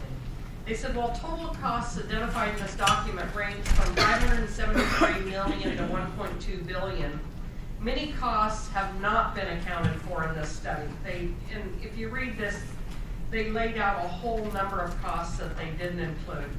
But their main point here was that $10 million was pledged by this particular city of Flagstaff, Arizona, and to offset roughly $1 billion in after-fire costs.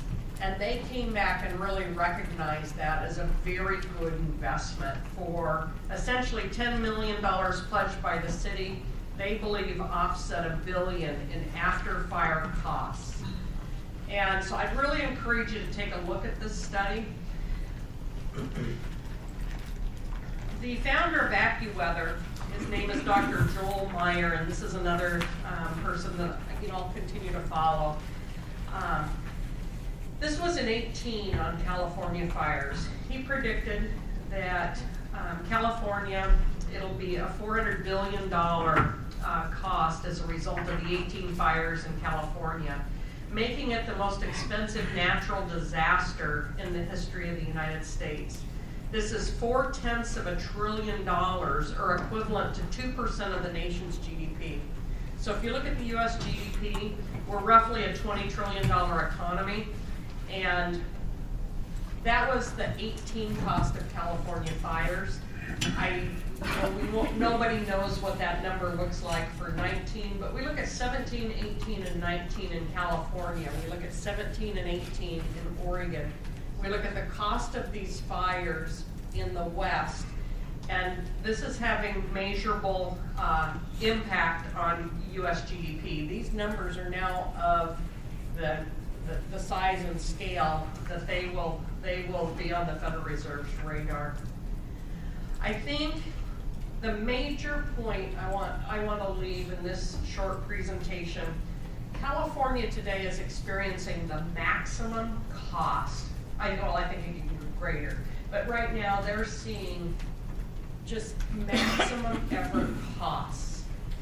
And I think what we're trying to do in Oregon is, I'd like to see us push the pedal down so hard that we achieve maximum prevention. Because that's, for every dollar we spend, the potential cost avoidance there is probably 10x.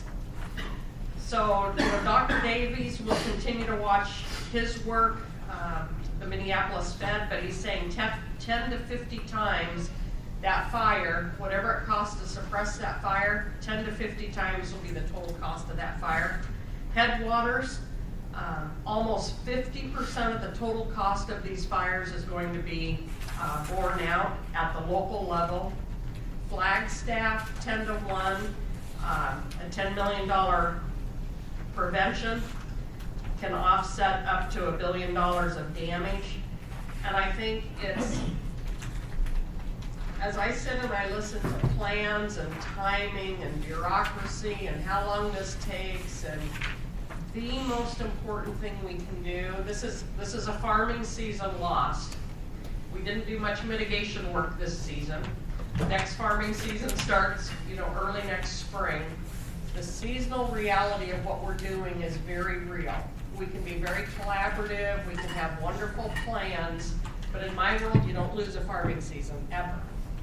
You just don't.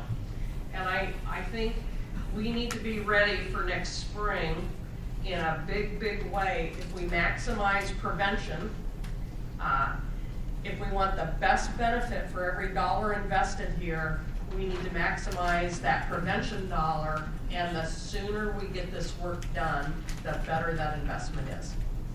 And with that, I will turn it over to Curtis. So, hey, Curtis, just a couple things I want to just points I want to make on Carla. That the 2018 in California number of $400 million. I mean, anytime you look at these studies, it's very, very difficult to put price tags on many of these issues. So whatever the magnitude is, it's a huge magnitude. But I think that one of the concepts in that paper that's kind of interesting is the fact that they actually see that Californians are leaving, because of this issue, and it's causing a flight from California, and with that, businesses and so forth. I mean, I think that's kind of a takeaway, for us, is the thought that this, the impact that this could have on economic development, and retaining and attracting employers and so forth. I mean, I think it's a very real concept that we haven't really talked about here very much. So that's that's one takeaway. The second takeaway, or second just reaction that Carla, this kind of call to action to let's get going next spring. Let's get going. That is going to be that's there's a lot of ongoing work with the mitigation committee specifically to say, okay, if we really maxed out, what could we do next year? You heard Jason talk about, really trying to get some funding, to get this going. So I think it's a good segue to Curtis's presentation. Great, thank you, Matt and Carla. So I'm sort of laughing a little bit earlier with John about getting the short straw, which is who's going to pay for it? And I'm reminded of Chris Christopherson and his song, Jesus Was a Capricorn. Everyone needs someone to look down on, right? And today I am that guy. Basically, the task that our group took up was, where's the money come from? And when you get into it, I think it's really easy to find fault and hard to sort of set your individual biases aside long enough to get to Charles's point and Alan's point around this is really big and it's going to take really big funding solutions to get our heads wrapped around it. And to Matt's just now, it likely means an upfront nut that is not inconsequential, and then this longer term sustainability question. So we tried to address both of those. If you're following along, no slides today, but I'm on page 2 of our draft, whatever it is, afternoon session. Carla basically covered that front section. I think the funding uses piece is really what you've been seeing in each of the sections of the document. So I won't really go into that much, but suffice it to say, the $4 billion number has certainly been thrown around by the governor as well.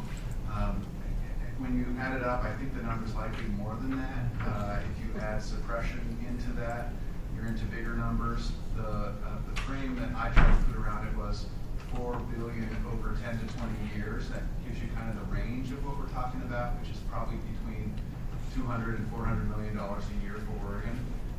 Not inconsequential. So essentially the legwork for this funding work was really done a number of years ago. In 2013, the legislature approved a task force that went out, and several folks who either are here now, I know Alan, you worked on that task force, Chad did as well, a few others. John Audley did it with a different hat on, but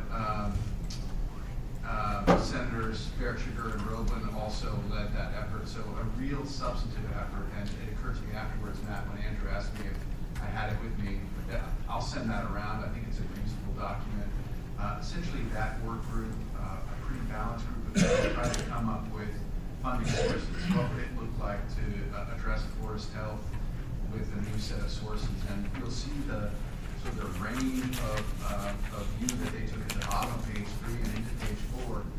Really listed out, I think it was 10 funding options that they identified without putting specific details in each and every one. There's a little bit around, we were talking in particular about the insurance piece. You can talk about a surcharge on insurance, but if you just put it on homeowners and not industrial, or on homeowners and fire, you can come up with a different range. But that work was really substantive. Yeah, Aaron. Okay, so I have to put my industry hat on that. And I think Ken said it earlier in other meetings. This is a $4+ million person problem. And we've seen attempts in other states to pay for things that I want to be funded on the backs of the insurance industry. And that's the one thing they can get behind. And they will defeat it. They were able to defeat it in Washington recently. It's just a reality this council needs to understand. I think if it's targeted towards something where Jim was here earlier, Jim's office, where we already have a premiums office, a moderate or a funding mechanism there is something I think would be hard for my industry to say, we don't get that. Eric, can I put you on hold for just a second? I fear if we go down this path, so I think we should get there. Every single one of these funding solutions has a stakeholder who thinks it's a bad idea. No, it's fair. So, okay, I'll leave you alone at that. So, I think what you're going to find is a lot to hate, right? Okay, good. You did your duty. Thank you for your weighing in on behalf of the industry that you represent. It is interesting. I mean, if you take each of the pieces individually, you're going to hate. Everyone's going to hate something in there, right? So I think part of what thinking here was you don't go extreme on any single solution. you try to find a balance. And so that's essentially what I'll get to in just a second, is how our group talked about it. And I'll say it was a spirited discussion. We were not unanimous, but we were unanimous in the idea that at least you needed to put something on the table. And I think what we should talk about, and I would welcome the input of my own senator who's here, Senator Frederick, on whether it's helpful to make a recommendation or whether it's more helpful just to say, here's a range of options. I've spent some time in the Capitol as well, and I sort of feel like if you leave it for options for legislators to sort out, you likely increase the time that it would take to get to the rub of the conversation. But I leave that to legislators. And then the other side of that is if you don't say something specific, people say, well, you know, why not? We need specific, and if you say something specific, then everyone gets upset about it. And so it's a balance that depends on the personalities of the people you're asking. Well, and you know, I'll note in our little drafting group, and thank you, Senator, I think you're dead on. We didn't agree on everything in here. There was essentially one person who agreed on every item coming out, right? So what we said instead was, let's put them in and have this conversation. So I appreciate Matt's willingness to entertain the notion. So I did want to note, in addition to the Senate Bill 357 work group, you saw that list here. There are some precedents out there, and that's maybe a little to Eric's point. Others have tried different things. Some have worked and some have not. Some have been passed and then repealed. And you'll see here sort of a mishmash of examples. Ashland, of course, has a water assessment that we've learned from Chris about. Denver has another watershed management kind of funding mechanism. California has one connected to the carbon trading fees. So, you know, there are some other models out there. We thought it was also important to note that there are some other concepts that have been offered up in Oregon, none of which is especially easy. The four listed here, the ending fund balance, is something that everyone, as the senator will attest, everyone likes to get their hands on. It's sort of after the kicker is spent, it feels like free money. It is something that's likely going to be available this time. We'll see. Some of it is inevitably reserved for the next budget cycle, but I think this time we're talking about probably in excess of $100 million in play. We'll leave that for the pros. Oregon State lottery funds have been discussed in previous years.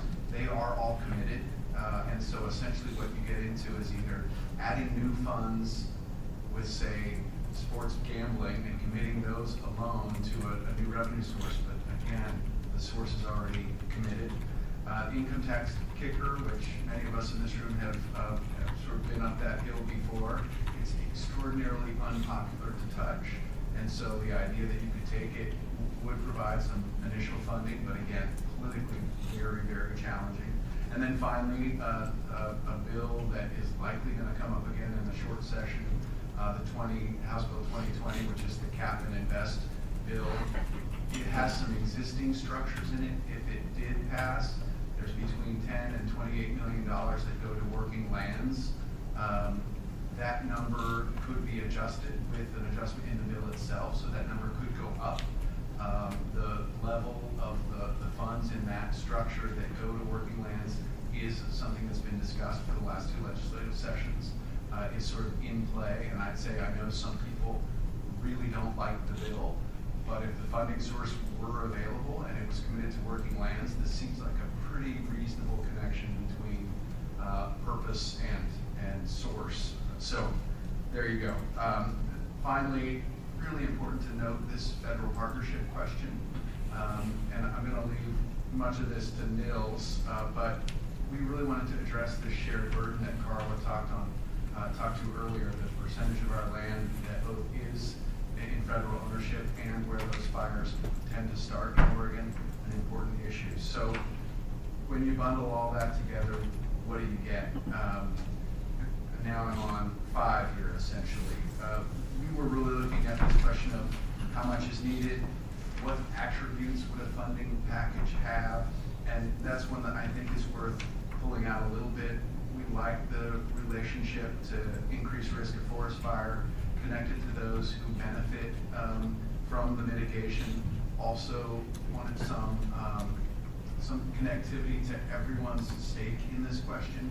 So whether you live in Multnomah or in Sherman County, that there's some burden to bear for everyone in one form or another. And then also this question of reducing funds from existing commitments, so essentially robbing from Peter to pay Paul, in particular around forest health, felt like the wrong path to go down. So, as noted, I think on the short term, the two that seem possible, this sort of catalyst at the front end, where you could kickstart a number of the programs that we've been talking about, both the kicker and the ending fund balance seem to be reasonable places where that conversation might start. Again, I'll say the kicker feels very challenging, but politically, but they're both sources of funds that exist today that could be accessed in theory.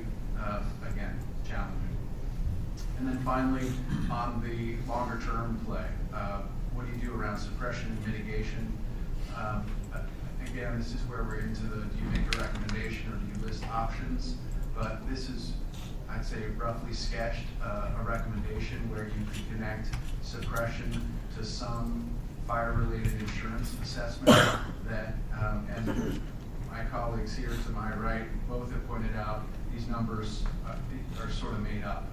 This number comes out of the Senate Bill 357 report, this $50 million. It really depends on who you charge, what type of insurance is assessed. If you include industrial, commercial, numbers go up. If you eliminate one and not the other. So the number could be smaller than that, could be bigger, but then it's a bigger levy and would increase opposition for sure. You also get some benefit. There's a little bit of polling done back in the day around how big a bump would homeowners be happy to take. And it's not a big one, but you can get to ones, especially if it's relevant to Eric's point, relevant to the state fire marshal. You get much more willingness on the connectivity to kick in $50 a year, say, and support effort that is connected to the fire marshal mission. Next bit around mitigation, we did include, this as you can imagine is not uncontroversial, if that cap and invest bill does pass, these working lands dollars would be available. The $28 million number I cited was for, I want to say, land use, water, and forest applications. So there would be stiff competition for that money, but this is a place again where you see the nexus to the source of funds with a climate change impact, climate change related impact. And then finally, and here's where I'm going to hand over to Nils.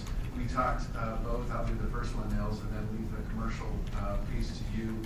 We talked about the concept of a federal match, some federal commitment aligned with state level commitments on non-commercial thinning and prescribed burns. That's an area where there's really precedent. I'm sorry Jessica isn't here, but our Senate delegation has been really in line with that concept. And so this is a piece that would require federal action, more likely than not, but would reflect those states where a commitment is being made for that kind of treatment. Should I stop there? Nils, you want to wrap on commercial thinning and our thinking around that piece? Now that I've taken all the fun stuff off the table. Yeah, sure. Yeah, I mean, my piece is pretty straightforward, I think, which is that as we consider treating more acres, trying to address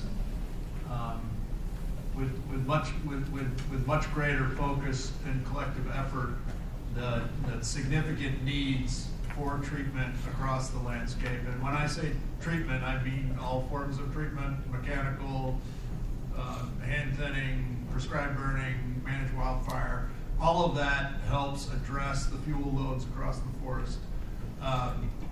But there is clearly hundreds of thousands of acres that are in need of mechanical treatment that have the potential to produce value, a saw log, a pulp log, or a byproduct that would go into biofuels, bioenergy.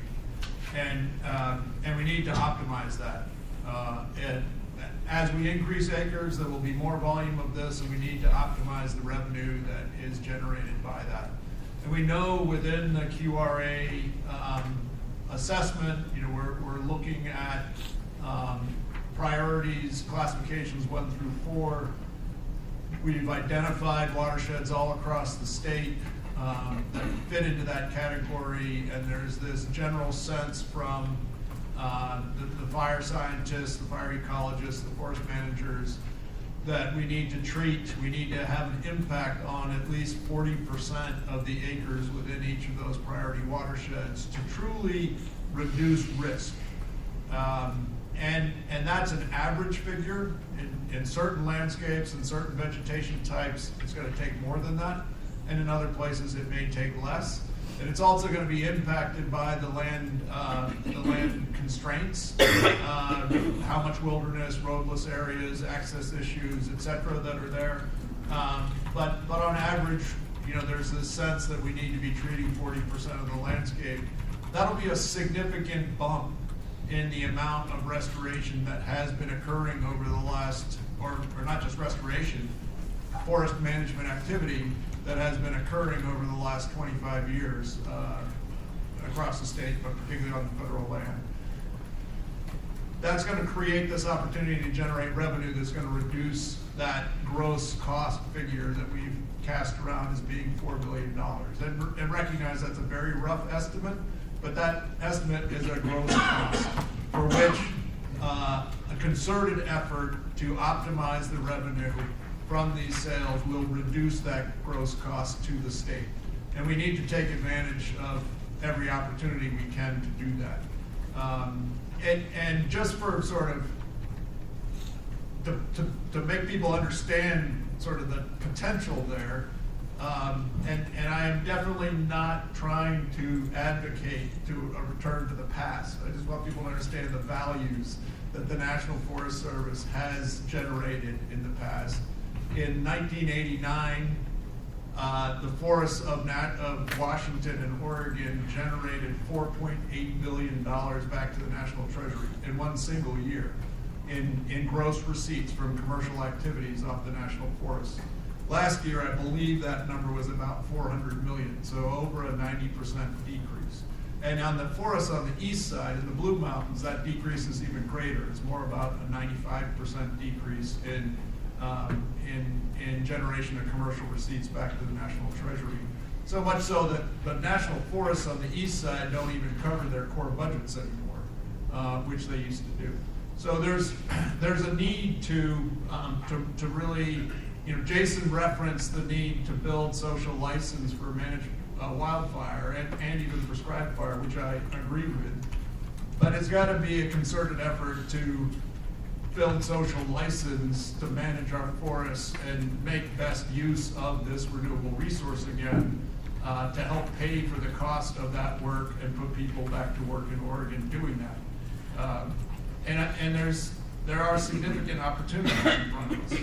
At the same time, there are going to be challenges, and Commissioner Bennett referred to a really important one. If we're trying to retain receipts, retain that revenue from restoration work through stewardship contracting or other means, GNA, Good Neighbor Authority contracts, et cetera, you're taking money away from the counties that have been benefiting off the federal forests on a 25% revenue share, and on the O&C lands of a 50% revenue share. So, and that's generated approximately, and the number changes, and it's a little hard to get precise numbers, but it's generated about $100 million back to the various districts, from county government to school districts, et cetera, in the state of Oregon. And we need to think about sort of that issue. How are we going to ensure that we're not stealing from the counties to pay for restoration, when the counties in many places are already suffering significant budget challenges? So that becomes one constraint to this issue, and it's not the same in every place. Another one will be the social license. You know, there is still areas of the state, I mean the state as a whole, but some areas it's worse, I think, where the trust and confidence collectively in the proponents for active management is lacking. And there's still a lot of public opposition and legal opposition to advancing any kind of forest management that's generating a commercial product. So we need to recognize and embrace that. There's going to be workforce capacity issues, although I do think, you know, from including reports cited in some of the Wildfire Council's reports, that I think if we had some consistency and more certainty about a growing program of work, a growing opportunity to work, that you'd see industry and the workforce respond. But that's also going to take time. But on the social license piece, I would just say, you know, one of the things I've been thinking about today is we have a very focused effort around mission ROI, which I think is really appropriate, given the enormity of the issue we're trying to address. It's good to have focus. When it comes to social license, I can tell you that a focus purely on wildfire risk reduction is not going to gain us the social license we need everywhere. And it's been referenced earlier, and so I don't need to hammer this, but there's going to be many places when we look at those priority watersheds that it's going to be really critical that the design team and the design process is inclusive and is thinking about water, fish habitat, wildlife connectivity, and not just fire. And that's built into the design and is built into the prescription, and we deliver on that broader suite of values. So we need to be thinking about that. You know, the last thing I would just say is that there's a huge, there is a decent savings to be had if we can solve this conundrum of the non-commercial product or the non-commercial service work up front, because there's cost savings with single entry treatment. If the same operator or the same group of operators mobilizes in to do the commercial and non-commercial work and gets out of there, that's a lot cheaper than having the commercial operator go in, leave, wait for whatever period of time until there's money to pay the non-commercial work, and then send in new contractors.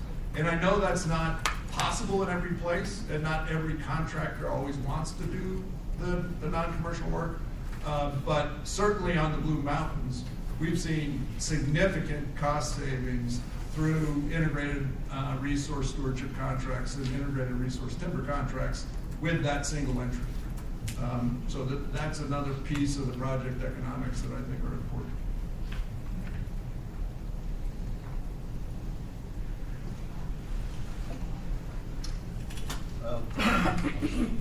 This is part of the agenda that we're want to kind of hear feedback.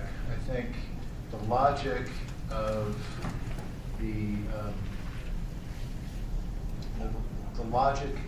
the way things were presented there was for Carla to, before you start getting into Curtis's figures, which are big, to put these in perspective as to what's at risk.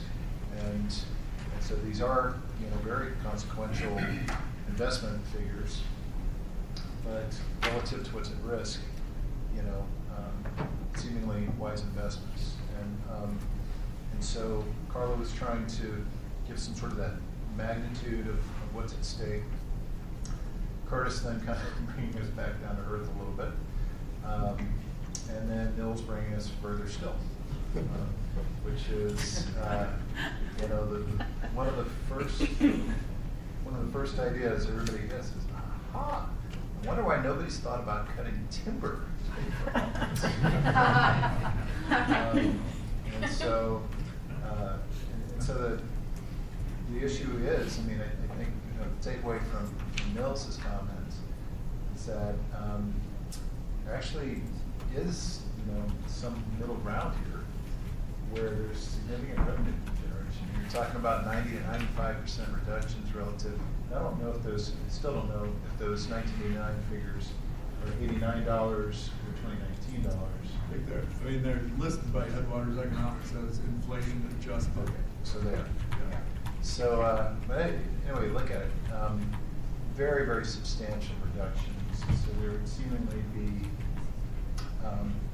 you know, some opportunity, some headroom there to generate revenue. And when you're talking about, you know, these types of figures that were generated eons ago, you know, compared to our budget need, there's, you know, these would be very meaningful, right? And then, so that's then, you know, gets you even more excited about what we could do ecological restoration in a way that's commercially viable and also, you know, address fire risk and so forth. It's the win-win-win strategy. And then, but there's a lot of barriers to that, and very significant barriers to that, you know, ranging from just simply change management, and boy, that's different, and social license, and it's comfortable with what these collaboratives are doing on a smaller scale, but now you're talking about really increasing this perhaps tenfold, you know, which is what came out of the mitigation committee report. Yikes, you know. It's very understandably. I mean, that's, you know, that's something that, you know, the social license aspects of that would be, you know, very considerable. And then there's the county payments aspects to this too, which is something that cannot be ignored at all. And then this project piece of it, which is, you know, a lot of these projects just don't pencil out terribly well. And so, you know, a lot of the fuel restoration, a lot of the fuel treatment needs are on acres that are not commercially viable.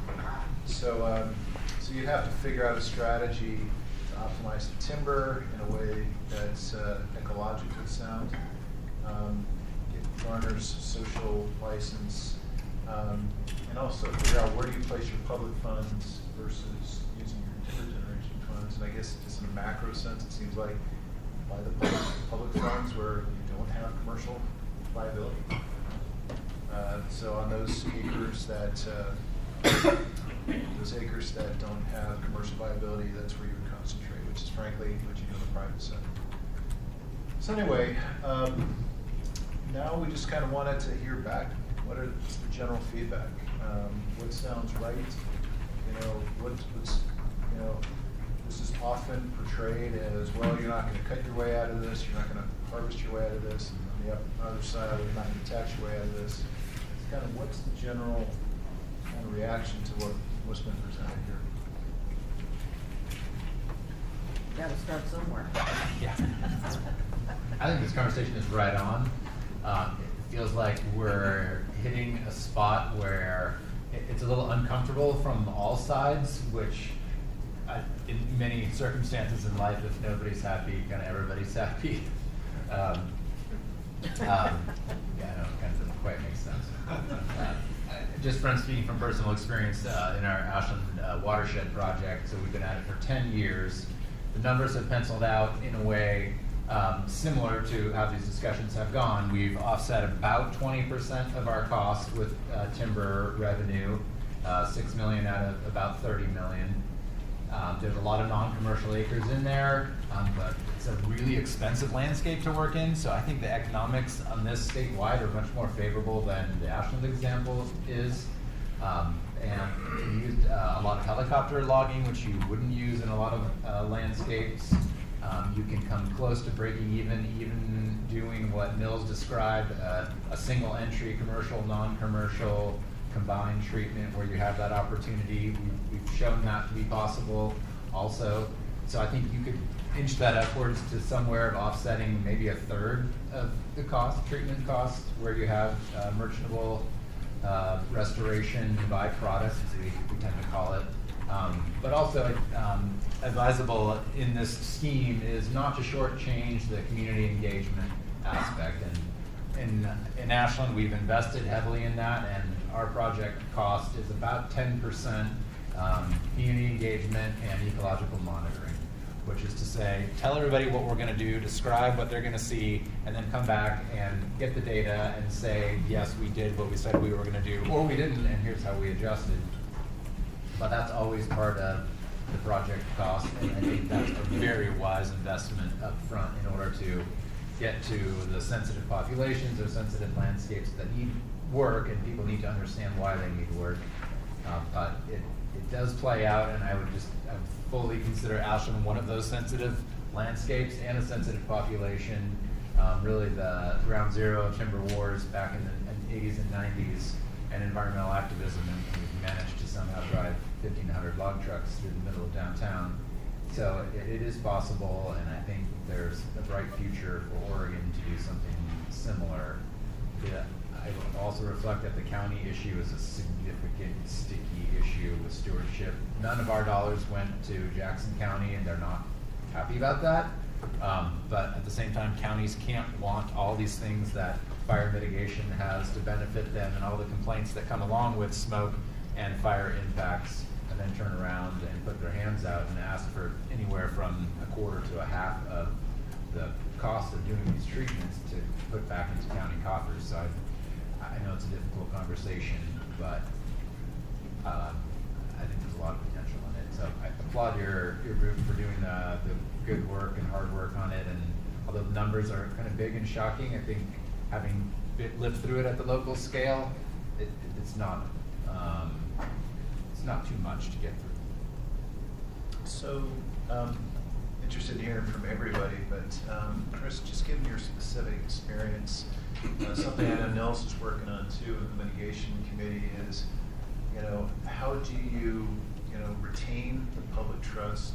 You work so hard as project size perhaps expands, because so much of this is it's artisan kind of approach, very labor intensive, very handshake and eye to eye, and then you get people comfortable through this level of trust, and that's great. And I don't want to lose that, but how do you then kind of scale that up to meet the size of this challenge? It's a good question, and that's where we are right now. On the board of the Southern Oregon Forest Restoration Collaborative, and looking at a 1.1 million acre footprint over the road basin, and how do we get agreements in place. We created a road forest restoration initiative, partner group with watershed councils and other interested stakeholders. So yeah, you can't have that same degree of specificity and person-to-person interaction, though you can do your best to do that through stakeholder representation, and then those stakeholder groups can go back and talk to their constituents. And I think maybe that's the best we're going to get. But where there are very sensitive landscapes in people's backyards, where we need to do burning, we need to do fuels treatments, we do take the time to make the investment and have that really intense interaction around those particular projects. But where projects are far-flung, we just got to go out and do the work. That's great. I just wanted to add a comment to Chris, that Glenn, the regional forester, Glenn has made it a priority to engage with county commissioners in particular, and county levels, and strengthen those relationships. We're really getting a great momentum in the blues in Eastern Oregon, and I've set up a meeting in next month with the ONC counties commissioners. And he knows that issue for the counties and stewardship contracts and taking away from their percentage. And I thought there was some introduced legislation in this session in Washington that was looking at trying to change those percentages or with stewardship contracts or what have you. But he, I think he realizes and has said this, that there needs to be a balance there. Because the rural communities are, in some pretty difficult financial situation right now. So, I guess I'm particularly curious, as we engage on this, some of the folks that are perhaps not, as long-lived in the natural resource debate, folks that kind of hearing this, maybe not the first time, but hearing this, at this level of depth. I'm just kind of curious what some of the reactions are around it. Stefan? I would be that person.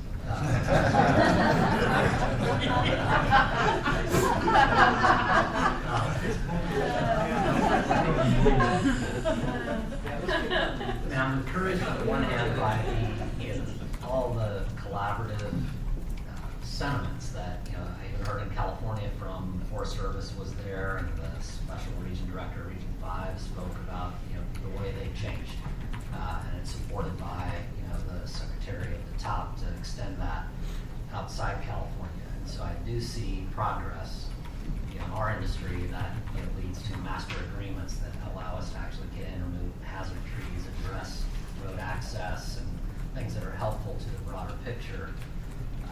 And we've been successful up in our neck of the woods in that area. The numbers, the sheer size of what has been published. I mean, being an industry with pretty large numbers, we invest more than any industry in the United States. 135 billion a year goes into utility infrastructure. 29% of that's in the distribution arena.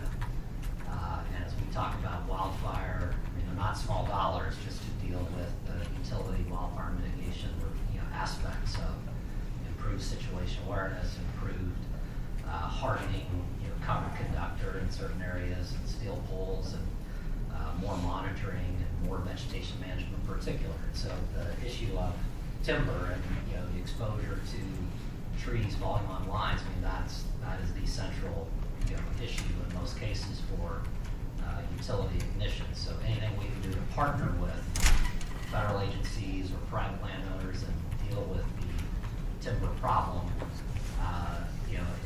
is top of mind for us, and that's our largest expense today. We're talking about raising that to an even bigger expense. I'm an engineer. I'm not a political science guy, and so I've heard others who have lived that experience. But my job now, I find myself often in carbon policy conversations to other things that certainly are driven by state policies, federal policies, and so forth. And again, the encouraging part that I tend to focus on, and I think it's been reiterated many times today, is where we can find a common ground. Wherever that space is, where there is a common ground, we've been successful in achieving balanced outcomes that tackle very complex, difficult issues. We're doing that, on the carbon front as we speak. So I think there is hope for a path forward here, but those are daunting numbers. And so my ears perk up when I try to listen to what is the lay of the political landscape here, and is there a path to move that size of investment forward? I don't know, but seen some of the press obviously is kicked up as folks are aware of what we're doing, and I think something needs to happen. Things have changed. Carla said it well, others have said it well. And yesterday I was in California, and one of the folks in the room talked about how this climate change is occurring. Forget about what you believe is the why, but it's happening, and things are moving north quickly. So by the time we get to 2030, our climate, temperature, and the exposure, and so I really resonated with Sally's comments earlier that we've got to look at this with an eye to the future. We can't wait for the crisis to happen here and then respond. That would not be a prudent outcome. So I appreciate being part of the committee. I don't know if any of those comments are helpful at all, but that's kind of how it's hitting me. So that's great. Just by way of level setting a little bit, the $4 billion number, I don't think we had 100% attendance at that presentation back on the 16th of September. So that's just the fuel treatments. And, you know, over some period of time, and I would say there's a lot of windage on that, in a lot. So it was not intended to kind of, you know, get advertised as being this precise number. Right? It's a large number, and as Nils described, this is important.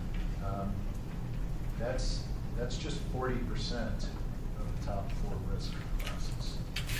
And so this is based upon an assumption that if you really strategically treat 40% of the fuels in a given watershed, then you can kind of disrupt the overall wildfire behavior. And I frankly, I don't know what happens to the other 60%, other than assuming that it eventually burns, but not at the catastrophic scale, because it's got breaks and so forth in the landscape by treating the other 40%. I don't know. But so. I mean, a couple thoughts. One is, you know, it depends what the land designations are, what might happen. And if it is land designated for forest management and timber harvest, you would anticipate that there would be entries going back in there in the future. There are certainly within the collaboratives and the stakeholder groups that have come up a recognition that for these treatments to be effective, there needs to be prescribed burning, and that means more than one prescribed burn in many places. So there's going to be some periodic reintroduction of fire. And then, as you said, you know, that part of the design, and going back to Paul Hesberg's comments, is, you know, we're not talking about preventing fire in our future. We're talking about figuring out how do we live with fire and likely increased occurrence and depending on what we do, potentially increased severity of fire. So there's got to be more fire, and that'll be part of the equation. The one thing I just wanted to add is that the science on all this is pretty clear that it's important that you achieve a footprint of treatment large enough to actually achieve a benefit. And if we just dabble in places, we're going to continue to have the public tell us that it doesn't work, we should quit doing it, we should just let it all burn, right? The science is really clear that if we want to have an effect on fire behavior, you need to have a big enough footprint of effect. And that doesn't mean clear cuts everywhere, but it does mean reducing fuel loads, reducing canopy connectivity, reducing those ladder fuels on at least 40% of a targeted treatment area.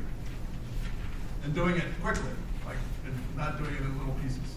Yeah, I think that I know we're going to be talking about mitigation on November the 8th, and I think these are some questions that kind of really matter, because if the plan is for the other 60%, let's just say, I don't know, half of that, 30% of that is going to be kind of target for managed wildfire, then I think that communities need to start really preparing for that. Because it's one thing to kind of say that, you know, fire is going to be out there, and it's another thing to say that we are deliberately planning for 30% of watersheds to burn, because that's much more kind of proactively, you know, planning for this. And so, I guess from a financial standpoint, I guess the point being is that $4 billion figure seems to be kind of like the bare minimum that you would be looking from a treatment perspective. And if we were going to be seeing, you know, the other 60%, and that's, by the way, that's just the top 4 risk classes. There's another 4 risk classes that we're just going to let go too. It just seems like that starts to provide a little bit clearer picture anyway as to what the impact of these communities is going to be. We're talking about potentially a lot of smoke and a lot of, you know, impacts on critical infrastructure and the like. so communities have to know that. And I don't, or Linda, you wanna go first? Well, I just wanted to say that that's your comment about a larger landscape. And that's a lot about what's around shared stewardship.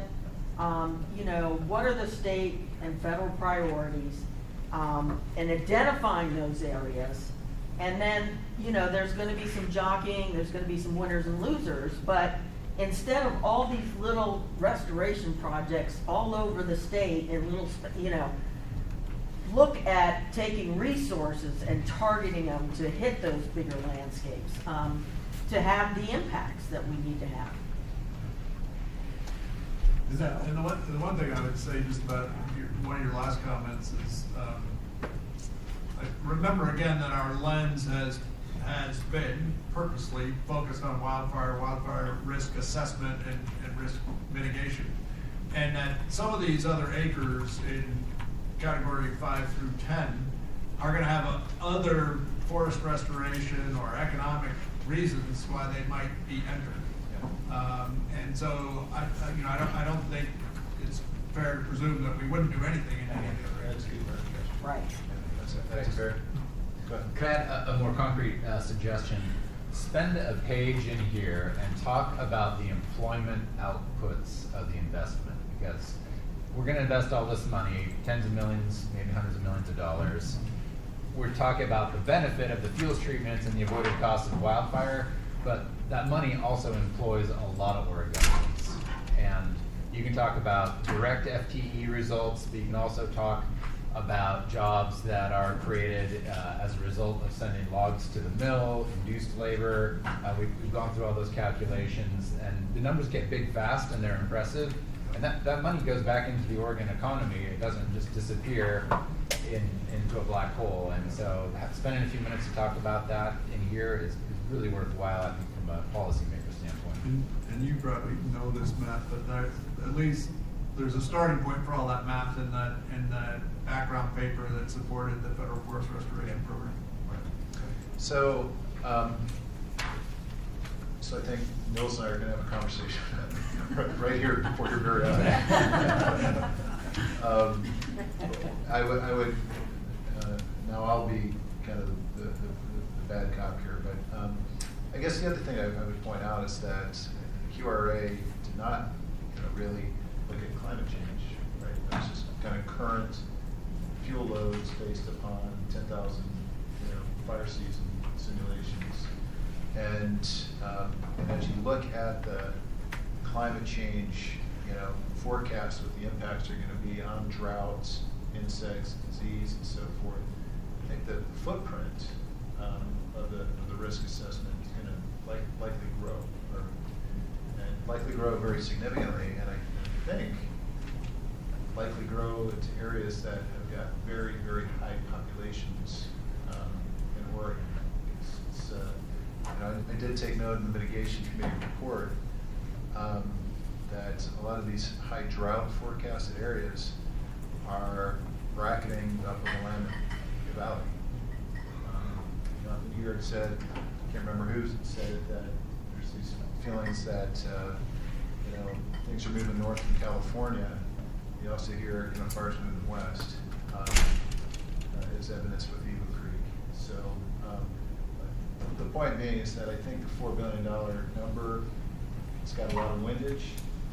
My own sense is that it's probably on the low side, given the facts, if nothing else, that it really doesn't incorporate climate change.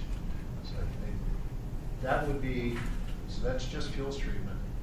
And then you would add on to that suppression and so forth. So if you've got suppression at, what's a good annual sustainable number all in large fire? So we're I believe the 5-year average of gross large fire costs is around 72 million, something like that, 70 million. And then what's base budget, just for ODF, doesn't include fire marshals, 51, plus severity is 5. That's high end. Fiscal. Sorry, fiscal years. Okay. So you're talking about another 125, 150. Excuse me. I really thank you for bringing up the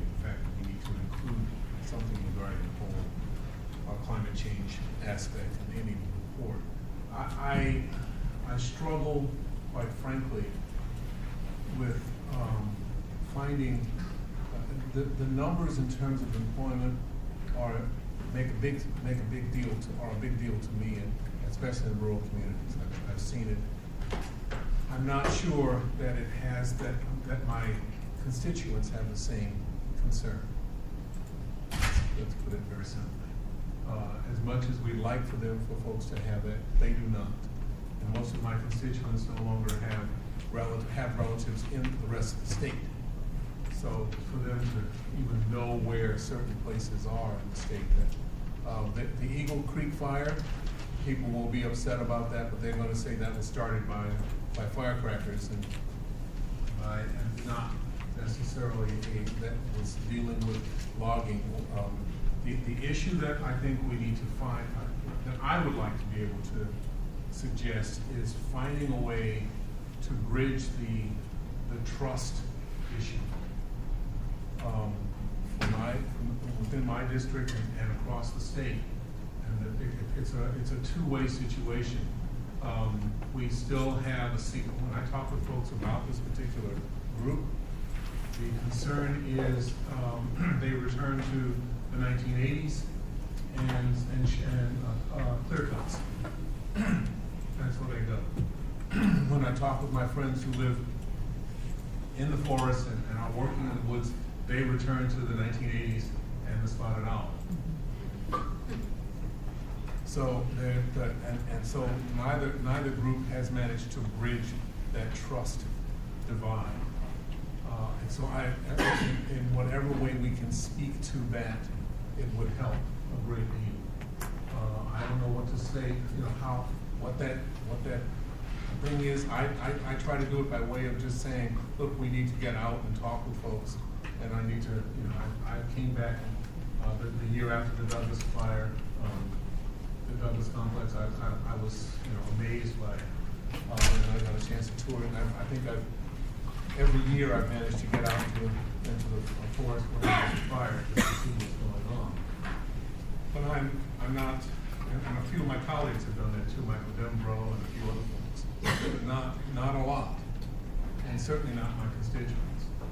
So I think I just would ask that as you are looking at these particular issues and as you just develop language to promote these concerns, that you look at that two-way trust issue, that divide that's there, and find a way to speak to both groups.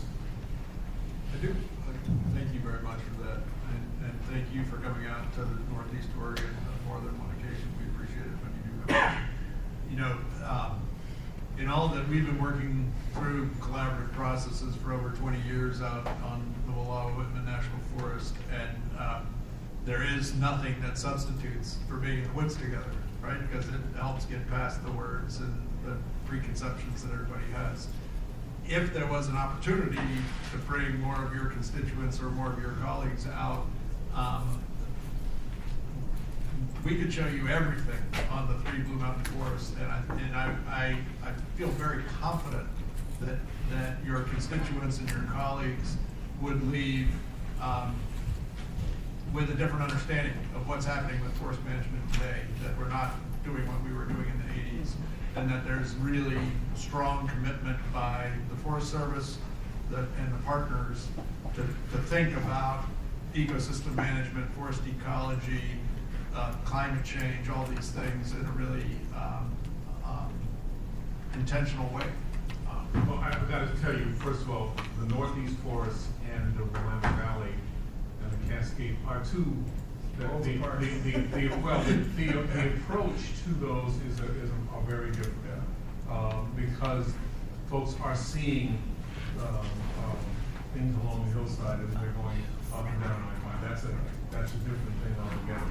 So that you're at a distance, and that makes a difference. This is the kind of thing that we need to be able to get to folks who are in the Willamette Valley to see. And I just came back from, it wasn't a forest issue, but it was a farming issue. We did a tour in the Boardman area of a group of different farms, and it was on dairies, et cetera. So that was good. But we had 10 people with us. They were 10 people who are influential in that they go back and they talk with a lot of people, but still we had 10 people. So it's going to be a matter of showing the changes that in fact are taking place and having that on a large public scale. When I was a reporter, I would have suggested that you try to get the television news to do that. Television news tends to not cover things like this.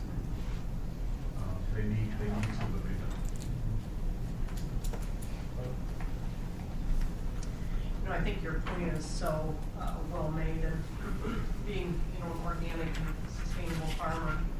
You know, I consider myself an environmentalist, but I've spent much of my career speaking to environmental groups to be sure the communication is bridged.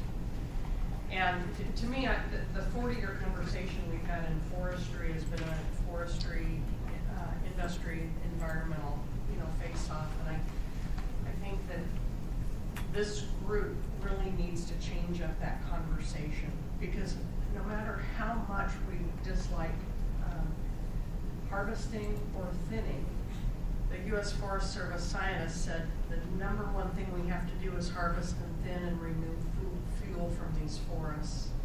And I really took that to heart, you know, because we can't harvest and thin and leave it there. We have to downsize that fuel load, and no matter how we feel about it, we need to do something with it. And you know, just the practical farmer in me says, okay, what options do you have? Literally, what options do you have? The best news I've heard here today, and I didn't have my mind around this, I guess I'm slow, Matt, but that $4 billion number divided by 10 years is $400 million. And Niels, you said that we have reduced our revenue 92% since '89 on these federal forests. 1 year revenue is $400 million. That was for 2 states, though. Just so I got that, for 2 states. But that's pretty good news. Because, you know, to move the needle on this $400 million number is pretty doable. We're not talking about, you know, a 92% increase. We're down 12x from where we were. 1x is a big number. That's far more doable, because as I look at all these, and Curtis and I have already had this conversation, but as I look at all these revenue options, the $28 or $50 million revenue option doesn't get you that far. You need 3 buckets that move the needle. And you know, I'm more optimistic today about moving the needle than I think I've, you know, been, because it's really very doable, and we're not talking about perfect. It's just something that has to be done to remove fuel. You know, and Carla, that's tied to the economy, the economics of the material. So a lot of the material's small, we don't have markets for it. You know, there's a lot of areas the environmental groups have, they've been better because they understand now that if we don't treat it, it's going to burn, and so there isn't going to be any owl habitat left. So they've been better, but in negotiations with forest, they have put diameter limits on certain material. And then, you know, we have industry come in, and this happened to me in eastern Arizona, and we brought industry down from Washington State, and they said, we need more big trees. We can't make this financially viable because we need more big trees. So when the senator talks about, you know, that education of both groups, you know, that's part of it. And the reality is you have to have both to make it work. Mayor Russell? Yeah, I guess as I sit here, I think, I mean, we are in the sea of change, right? Back to what I talked about earlier. And it's both in sort of social attitude towards what happens in our forests, and it's also to sort of the understanding and social acceptance of fire and how it works in our landscape. And so for us to all to be successful in this this room and in our state, then we have to sort of bring people along with us to sort of understand and embrace this change. So, and so I'll just give you like some examples and some ideas. So in the Columbia Gorge, the opportunity again is not to say fire is bad, it destroyed the landscape. I mean, obviously it was a huge disruptor, not denying that. But, you know, what happened to the areas that the fire was in? I mean, it's actually part of the historic return of fire to the landscape, and you see all the species, you see all the animals, you see what happens in this ecological landscape, right? And if you look even at the aerials, you see how the fire moved through the area. And at some point, in this particular instance, right? I mean, my daughter was at school at Lewis and Clark. I mean, it rained ashes on her for many days. I mean, she couldn't go outside, right? I mean, so there are ways to manage this. I'm not saying it's all good, but we're moving into this place and era. So is it going to happen? Yes. How is it going to happen? And how much control over do we have, right? That's what we're trying to figure out in this room. Who's going to do it? How much is it going to cost? That's all what we're trying to figure out in this room. And then so in the social license, what do we do? You have movie trailers that begin, so you sit down and there you go. Beer coasters. You have a drink. Oh, this is how we get information. You know, signs at the trailhead. This is what's happening in your area. I mean, but I'm still sitting here with like 5 emails on my phone from the Central Oregon Trail Line, the mountain bike community, that's saying, hey, you know what? You cut too many trees close to this trail. We don't like what you're doing. And we're going, where were you 5 months ago and 4 months ago and 3 months ago when we said, get out here, check out this fire sale, you know, this timber sale.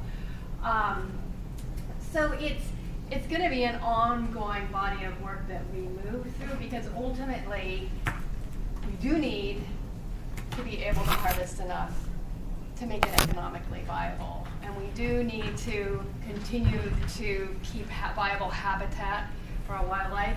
We recognize, you know, we need to keep the sawmills alive and that part of the industry alive too.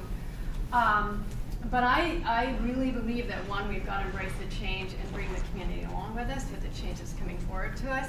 And the education and bringing sort of the trust piece that goes with us to get from here to there. So, I mean, instead of saying on the Columbia Gorge this was destructive, I mean, what happens when you drive into the gorge now and you go, look at this ecosystem and how fire actually did help this ecosystem for all those people who walk out and it's changed, but maybe there are wildflowers, maybe there are more birds, maybe there are more deer, maybe there are more elk, whatever it is in there.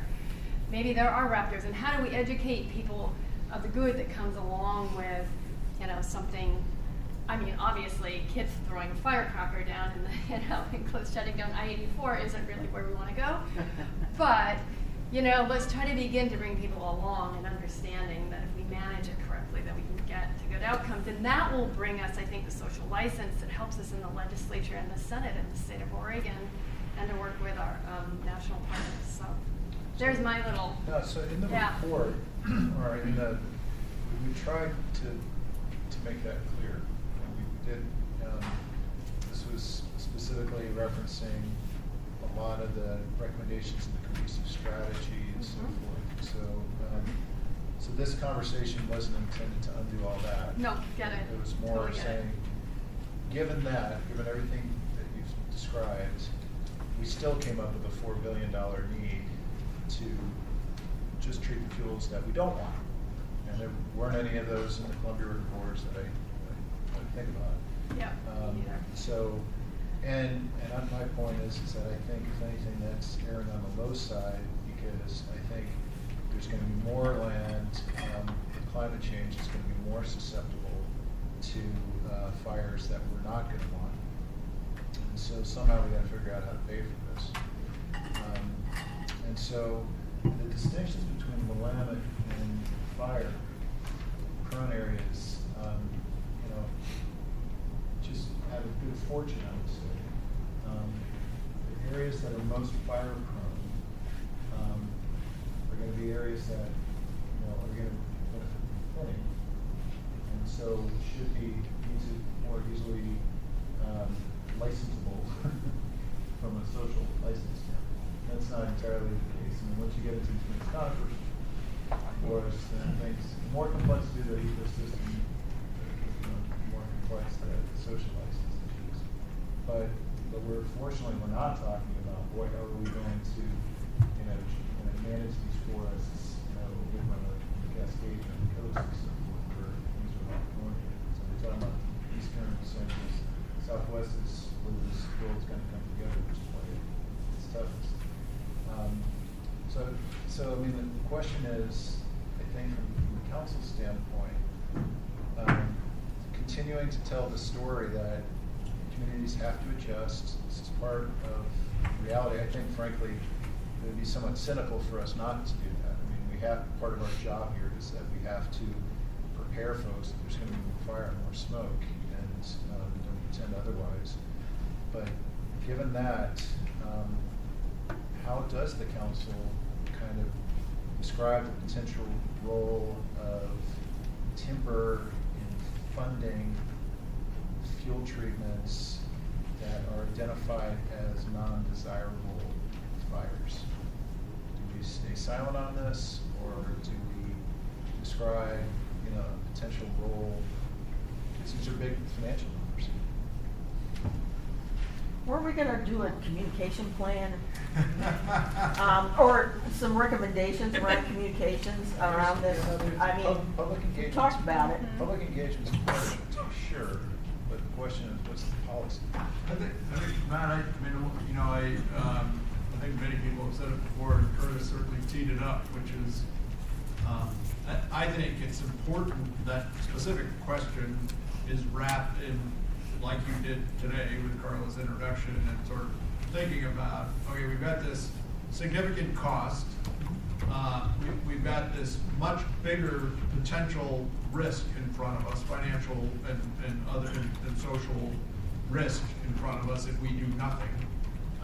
So we need to embrace this large cost, and there is no one source of funding that's going to solve it. And so we need to be pragmatic about stacking together different contributions, and one of them, we need to be upfront. One of them should be commercial utilization of byproducts from good forest restoration, wildfire risk reduction projects.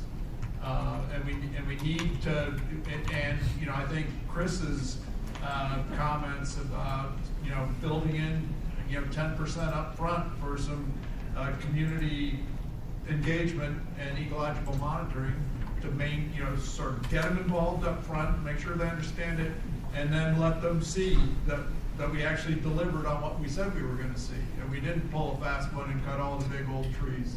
That we really did reduce fuel loads and preserve the other environmental values we had. So I think we have to.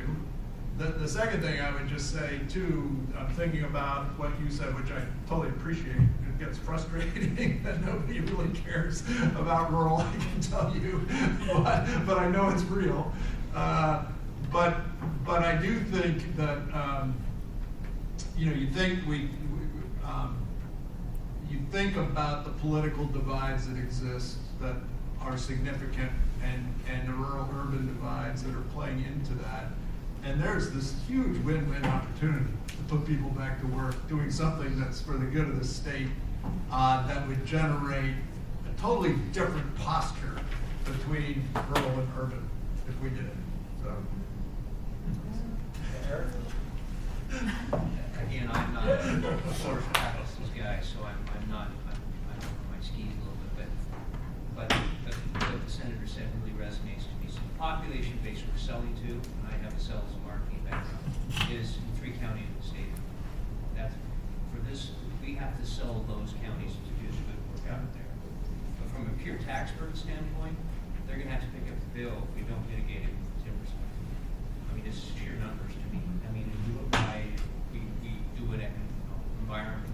I'm a fly fisherman, so I'm an environmentalist. I like to fly fish. I want the streams clean. But I get it. Economically, we don't have that part of the package matched. It's up to our legislators to say they would want that. And I think we'd be amiss not to have that as we can mitigate that. And we have at-risk populations, the young lady's not here, but it really resonated with me because I think the work property insurance, homeowners, and tenant homeowners. And those folks are gonna get impacted on their premium taxes and on their bill. And are they gonna be able to afford a renter's policy? So anyway, we can mitigate that tax burden, I think is a prudent step. So I would say that the public finance question is familiar, and the kind of schools of thought on this issue are, on the one hand, you can generate timber revenues, and on the other hand, you can just let it burn and not suppress. I could jump back into don't suppress it. I've had a watershed personal event in my business professional career with the Camp Fire. And it was pretty unacceptable. The loss of life was unacceptable. That's the let it burn approach. I don't think we're that's not the Oregon way.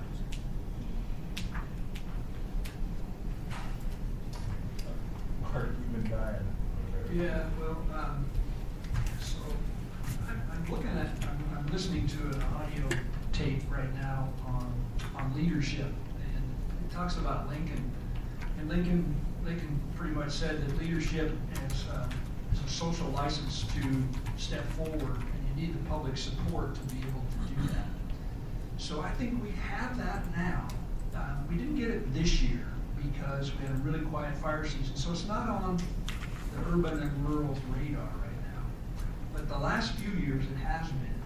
And Oregon, to the letter, in my opinion, has said, we want you, governor and legislature, to do something about this fire problem. And whether it doesn't matter what it is. I don't want smoke in Portland. I don't want smoke in Southern Oregon. I'm tired of the Northeast Oregon, but it's a statewide issue. And the citizens of Oregon are saying do something about this. The governor appointed us. She appointed us to provide the leadership. So we've been spending the last year here, almost monthly, identifying the problem. And I think everybody in this room goes, oh, we got a problem. And we've been identifying possible solutions to that problem. And now this is the most important discussion that we're having is, yeah, it's a big deal financially. And it's not just the fire suppression, but it's a whole bunch of dollars out there. And people go, yeah, that's right. And then, so it comes down to, and this is typical human nature that we're having this discussion. Yeah, but I'm not paying for it. Somebody else needs to pay for it. So the legislature deals with that all the time. I chaired a legislative task force on finding alternate funding for ODF&W. We developed 100 options. 100 options that we went to the legislature with. And it was all over the place. And the lobbyists came in and said, no, somebody else has to pay for that. And here's the reasons why. Good reasons. I'm not arguing against it. So the legislature finally said, we'll take it out of the general fund and provide some funding for it. So the exact same discussion is happening. Curtis identified, your group identified all these different options, and we're sitting here debating. Well, no, I'm not sure. So what we need to do, in my opinion, is provide the leadership that the governor's asking us to do, and submit a series of options to the governor, who will submit those to the legislature, and say, we've done our due diligence. The citizens of Oregon are expecting us to provide a series of options on how to address this issue that pretty much all Oregonians agree with. And then we work with our legislative partners and leadership in the Senate and in the House to try to address this. And it's probably going to take, in my opinion, a smorgasbord of different options, because people are, the lobbyists are going to come in and say, well, yeah, I know it's a problem, but we're not going to fund it. Well, we're not going to, but we got to work together to provide that leadership, because as Lincoln said, the public is supportive of this right now, and they're expecting us to do something. And so I hope we don't start cutting away at some of these options and say, well, don't do that, but do this, because it is a big problem in Oregon, and we will fail as a council if we don't provide some options to. I think we're gonna do, I think the idea is to do more than options. I think we're gonna provide some pretty strong recommendations. I think and John's been very patient because we had him on the agenda here to be kind of presenting the low-hanging fruit. I think John and I have developed this mental telepathy thing where this is the most important conversation that we've had. I think it's been smart to let it go. But so Mark, just to kind of boil it down, I mean, when you look at everything together, what we came away with today was some pretty potentially impactful, I don't know, transformative, but potentially transformative stuff around land use. We've got some very smart recommendations with regard to health and economic recovery and so forth. Frankly, I don't know if they're quite bold enough, because when you do read about what really happened to those community around Paradise, are we really applying enough health and emergency response and so forth? But that's a conversation we're going to have with John's going to lead. We're talking about but assuming that we got that right on the health and emergency. Taking a big swing of the bat with land use, and we're talking about a $4 billion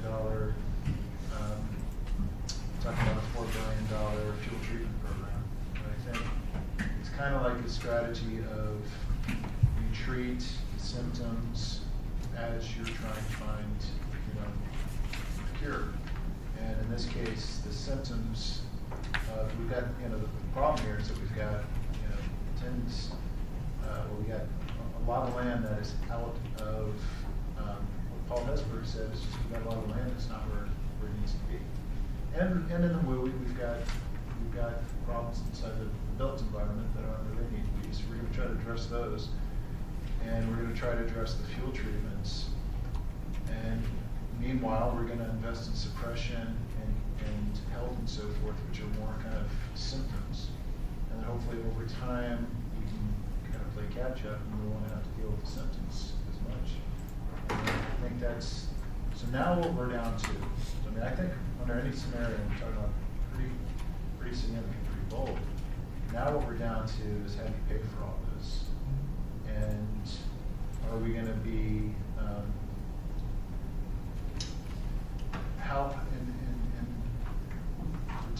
potentially touching a third rail issue here, which is going back to the timber wars. And are we able to, to say with a straight face, this isn't the timber wars. This is really something very different. It's fuel treatment, it's a different type of forestry than you might be fearing, and so forth.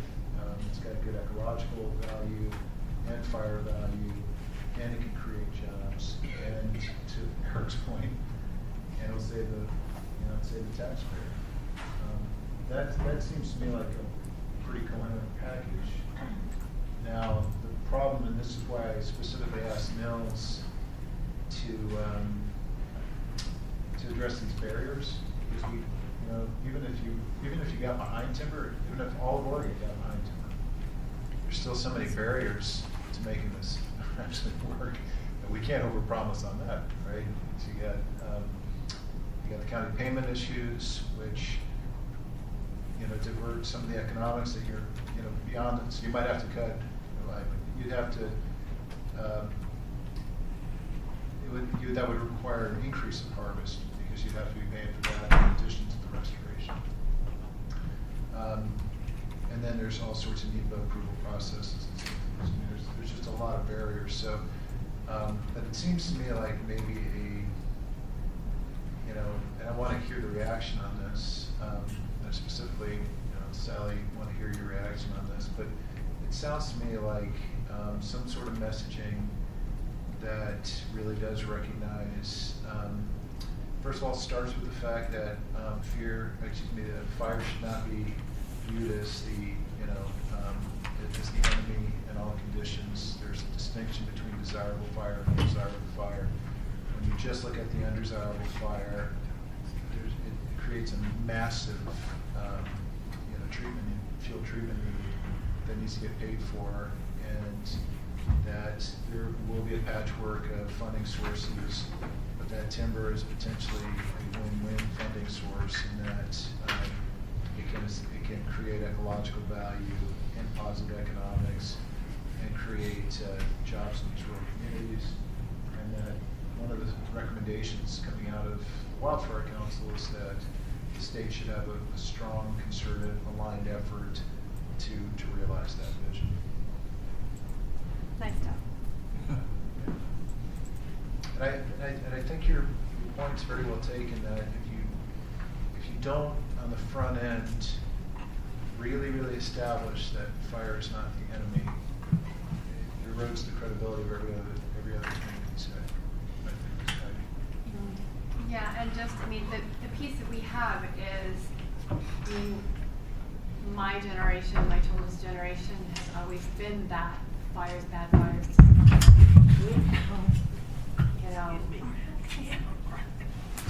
You okay? We're okay. Oh, I'm fine. Yeah.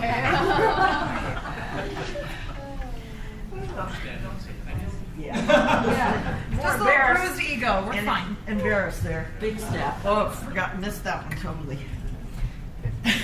And over the past decade, and everything that we ever tried to do in the forest was locked up in the courts. Everything. Just consistently, nothing ever happened. And so, yeah, and so really, unlocking that, and giving people a reason to understand the value, economic value, social value, health value, and just, as people relate, and pretty much everybody who gets out on the land relates to the landscape in one way or another, right? It's embedded sort of in our old primal brains somewhere back there, and so if you can get them to understand sort of that we're bringing them back to that place. But we're so used to, hiking or mountain biking through our cluttered, overgrown forests. It's not until I take people back out where we've done the treatment and applied the fire and removed the logs, and they see what's happening in there and see it as a healthy ecosystem. It's so different from the norm right? And so we're moving them into sort of the new norm. Yeah. That's our opportunity. Trish, I'm dying to hear you've been absorbing all this. I've been listening very intently. Yeah. Are we in the right direction, the wrong? What's the... No, I really am enjoying the conversation, and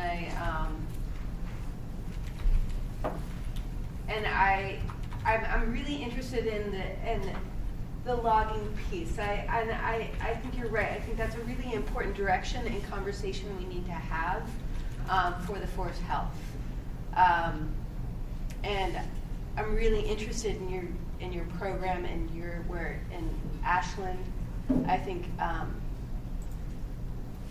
it's interesting to listen to how you're connecting with your community, and I think that's a really important. And listening to Sally, I agree, we need to have our eye towards the future, but I think there was an interesting word you said, and it was trust. And I think that's going to be our challenge for this committee.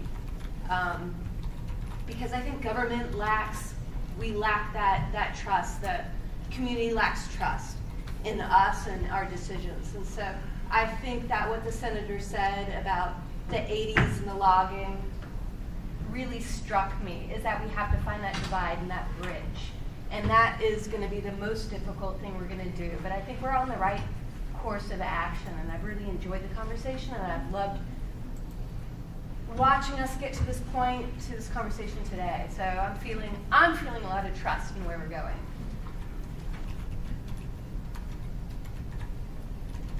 Anybody else have any?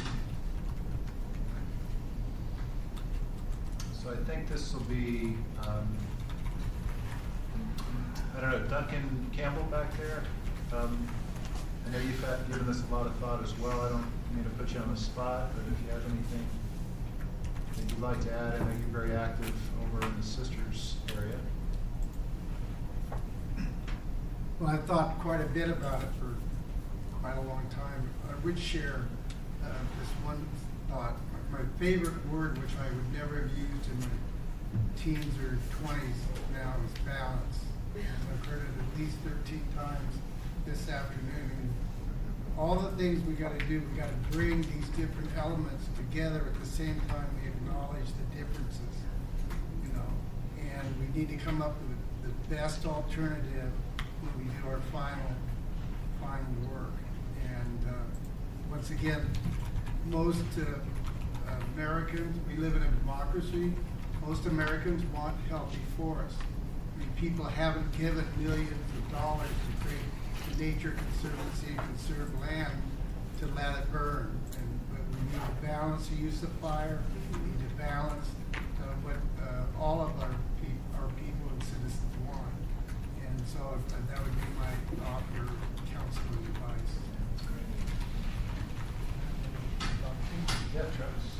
So it's, I've really appreciated the discussion, and I just was writing down a couple notes, and the things that I wrote down is, and it keeps coming up, Mayor Russell, I really appreciate it. It was a new norm. Yeah. And so as we think about a paradigm shift, it's really a new norm. And it's a new norm about wildfire in Oregon. It's a new normal around our fuels and the fuel loads that we have out there. It's a new normal around building social and trust and working with the people that are important. It's a new normal around the economics. I mean, the new economics that are out there now. How are we, embracing that and moving forward in a new normal? And then really, it's really, in my mind, a new normal building towards the future.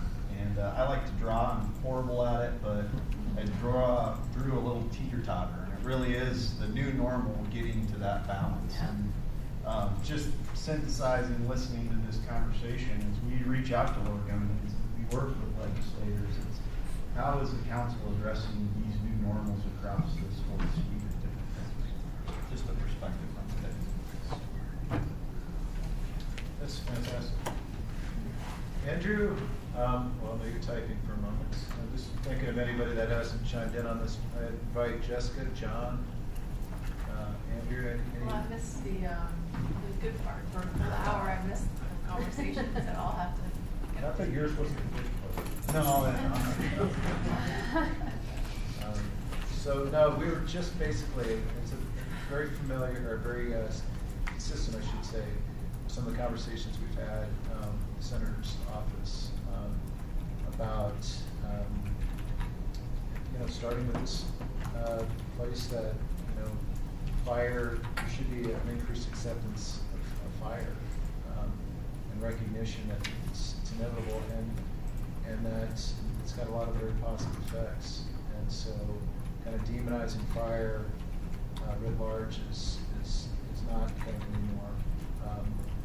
And having said that, we've got pretty significant departures from historic field conditions, forest conditions, landscape conditions that are exacerbating fire and creating non-beneficial fire. And so we need a kind of new suite of approaches, and then it's expensive.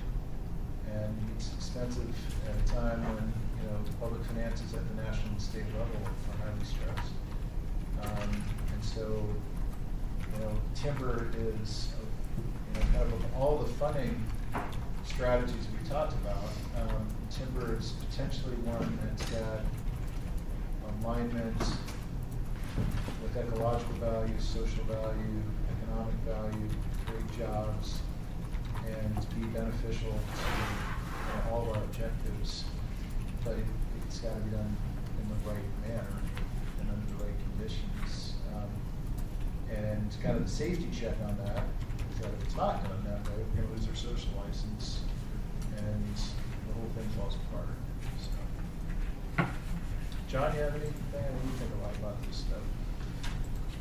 Well, I think it's 20 till 3, and you've probably heard enough. Guys, I live in the gray area all the time. I'm a former Clinton administration Democrat who probably has more friends in rural Oregon than I do in the district I live in, which is Earl Blumenauer's. We're standing at a moment in time, and I hope that we can capitalize on the work you all are doing, so folks like me can take it inside that building and work with people like Senator Frederick to really make something happen. So I've been on this ride with you all since the beginning. Thankful that Duncan Weiss has given me this chance to work with you all to do this, but let's get this Record. All right, so we've got public comment, but we have a few minutes until public comment. So Andrew, maybe you'll be our last words of wisdom here. I'll wrap it all up. But no, you asked for any other thoughts, and so I have a kind of narrow focus that I'm bringing to this, and learned quite a bit. But the one thing, I can maybe compare this to a lot of the work that I do on the insurance side, especially around health insurance, and trying to effectuate changes there and convincing people, trying to raise millions of dollars to support these different programs. And it all takes time. I know we have a really ambitious agenda and want to accomplish a lot as soon as we can. You know, it might take a little longer than you might hope, but one thing I heard at least one person talk about this earlier, maybe I urged to focus maybe a little more attention on, is the communication aspect of this, and really educating people in strategic objective number 5, really educating people on all of these different components, so that whatever we can accomplish in 2020 or 2021, we might accomplish by 2025 or whatever it is. So everyone knows that things take time, and if you don't lay the groundwork and really educate people, it takes even longer. It's actually great wisdom to end all this on. So I think that's exactly right. Well, this has been a fantastic discussion. You know, we'll have to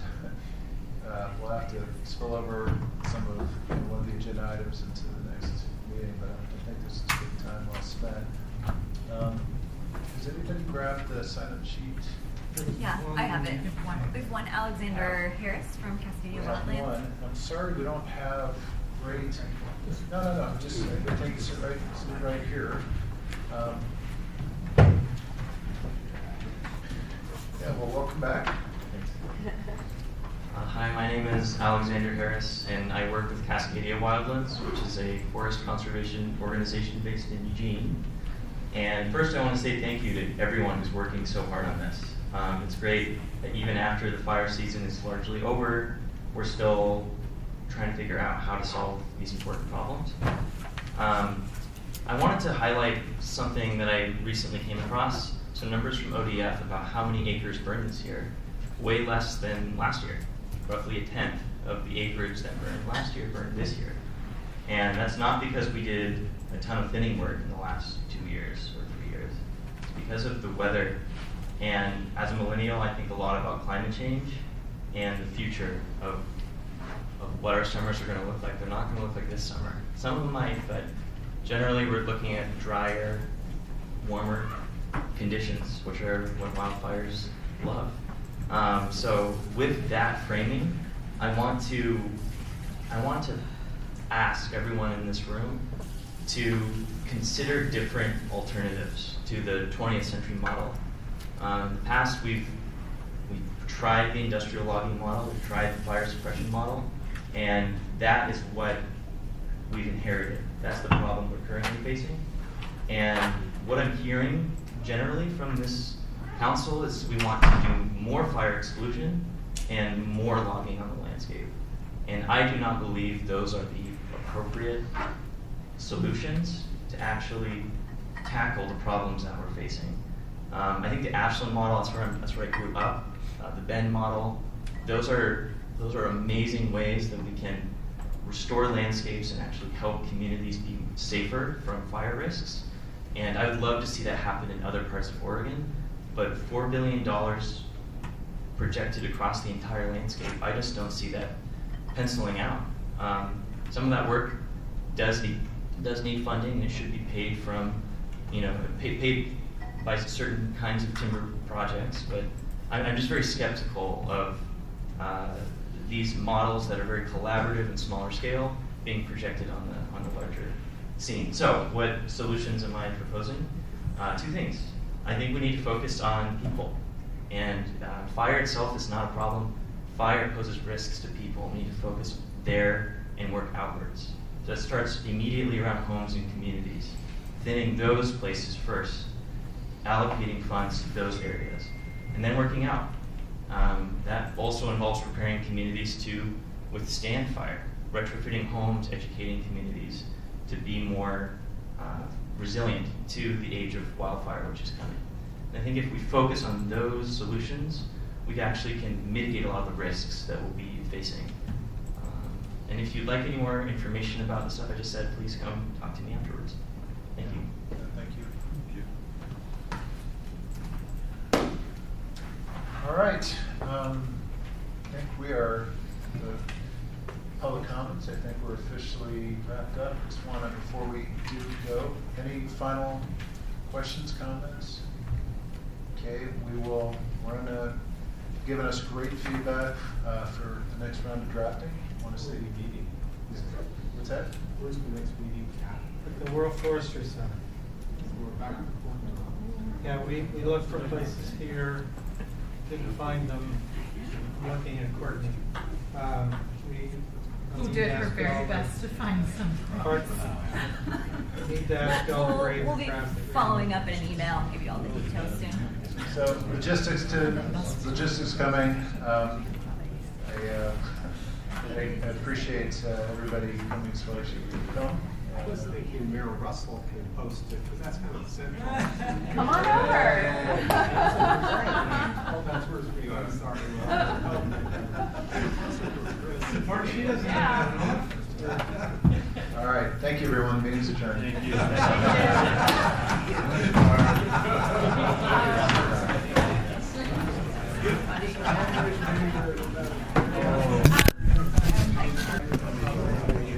Thank you.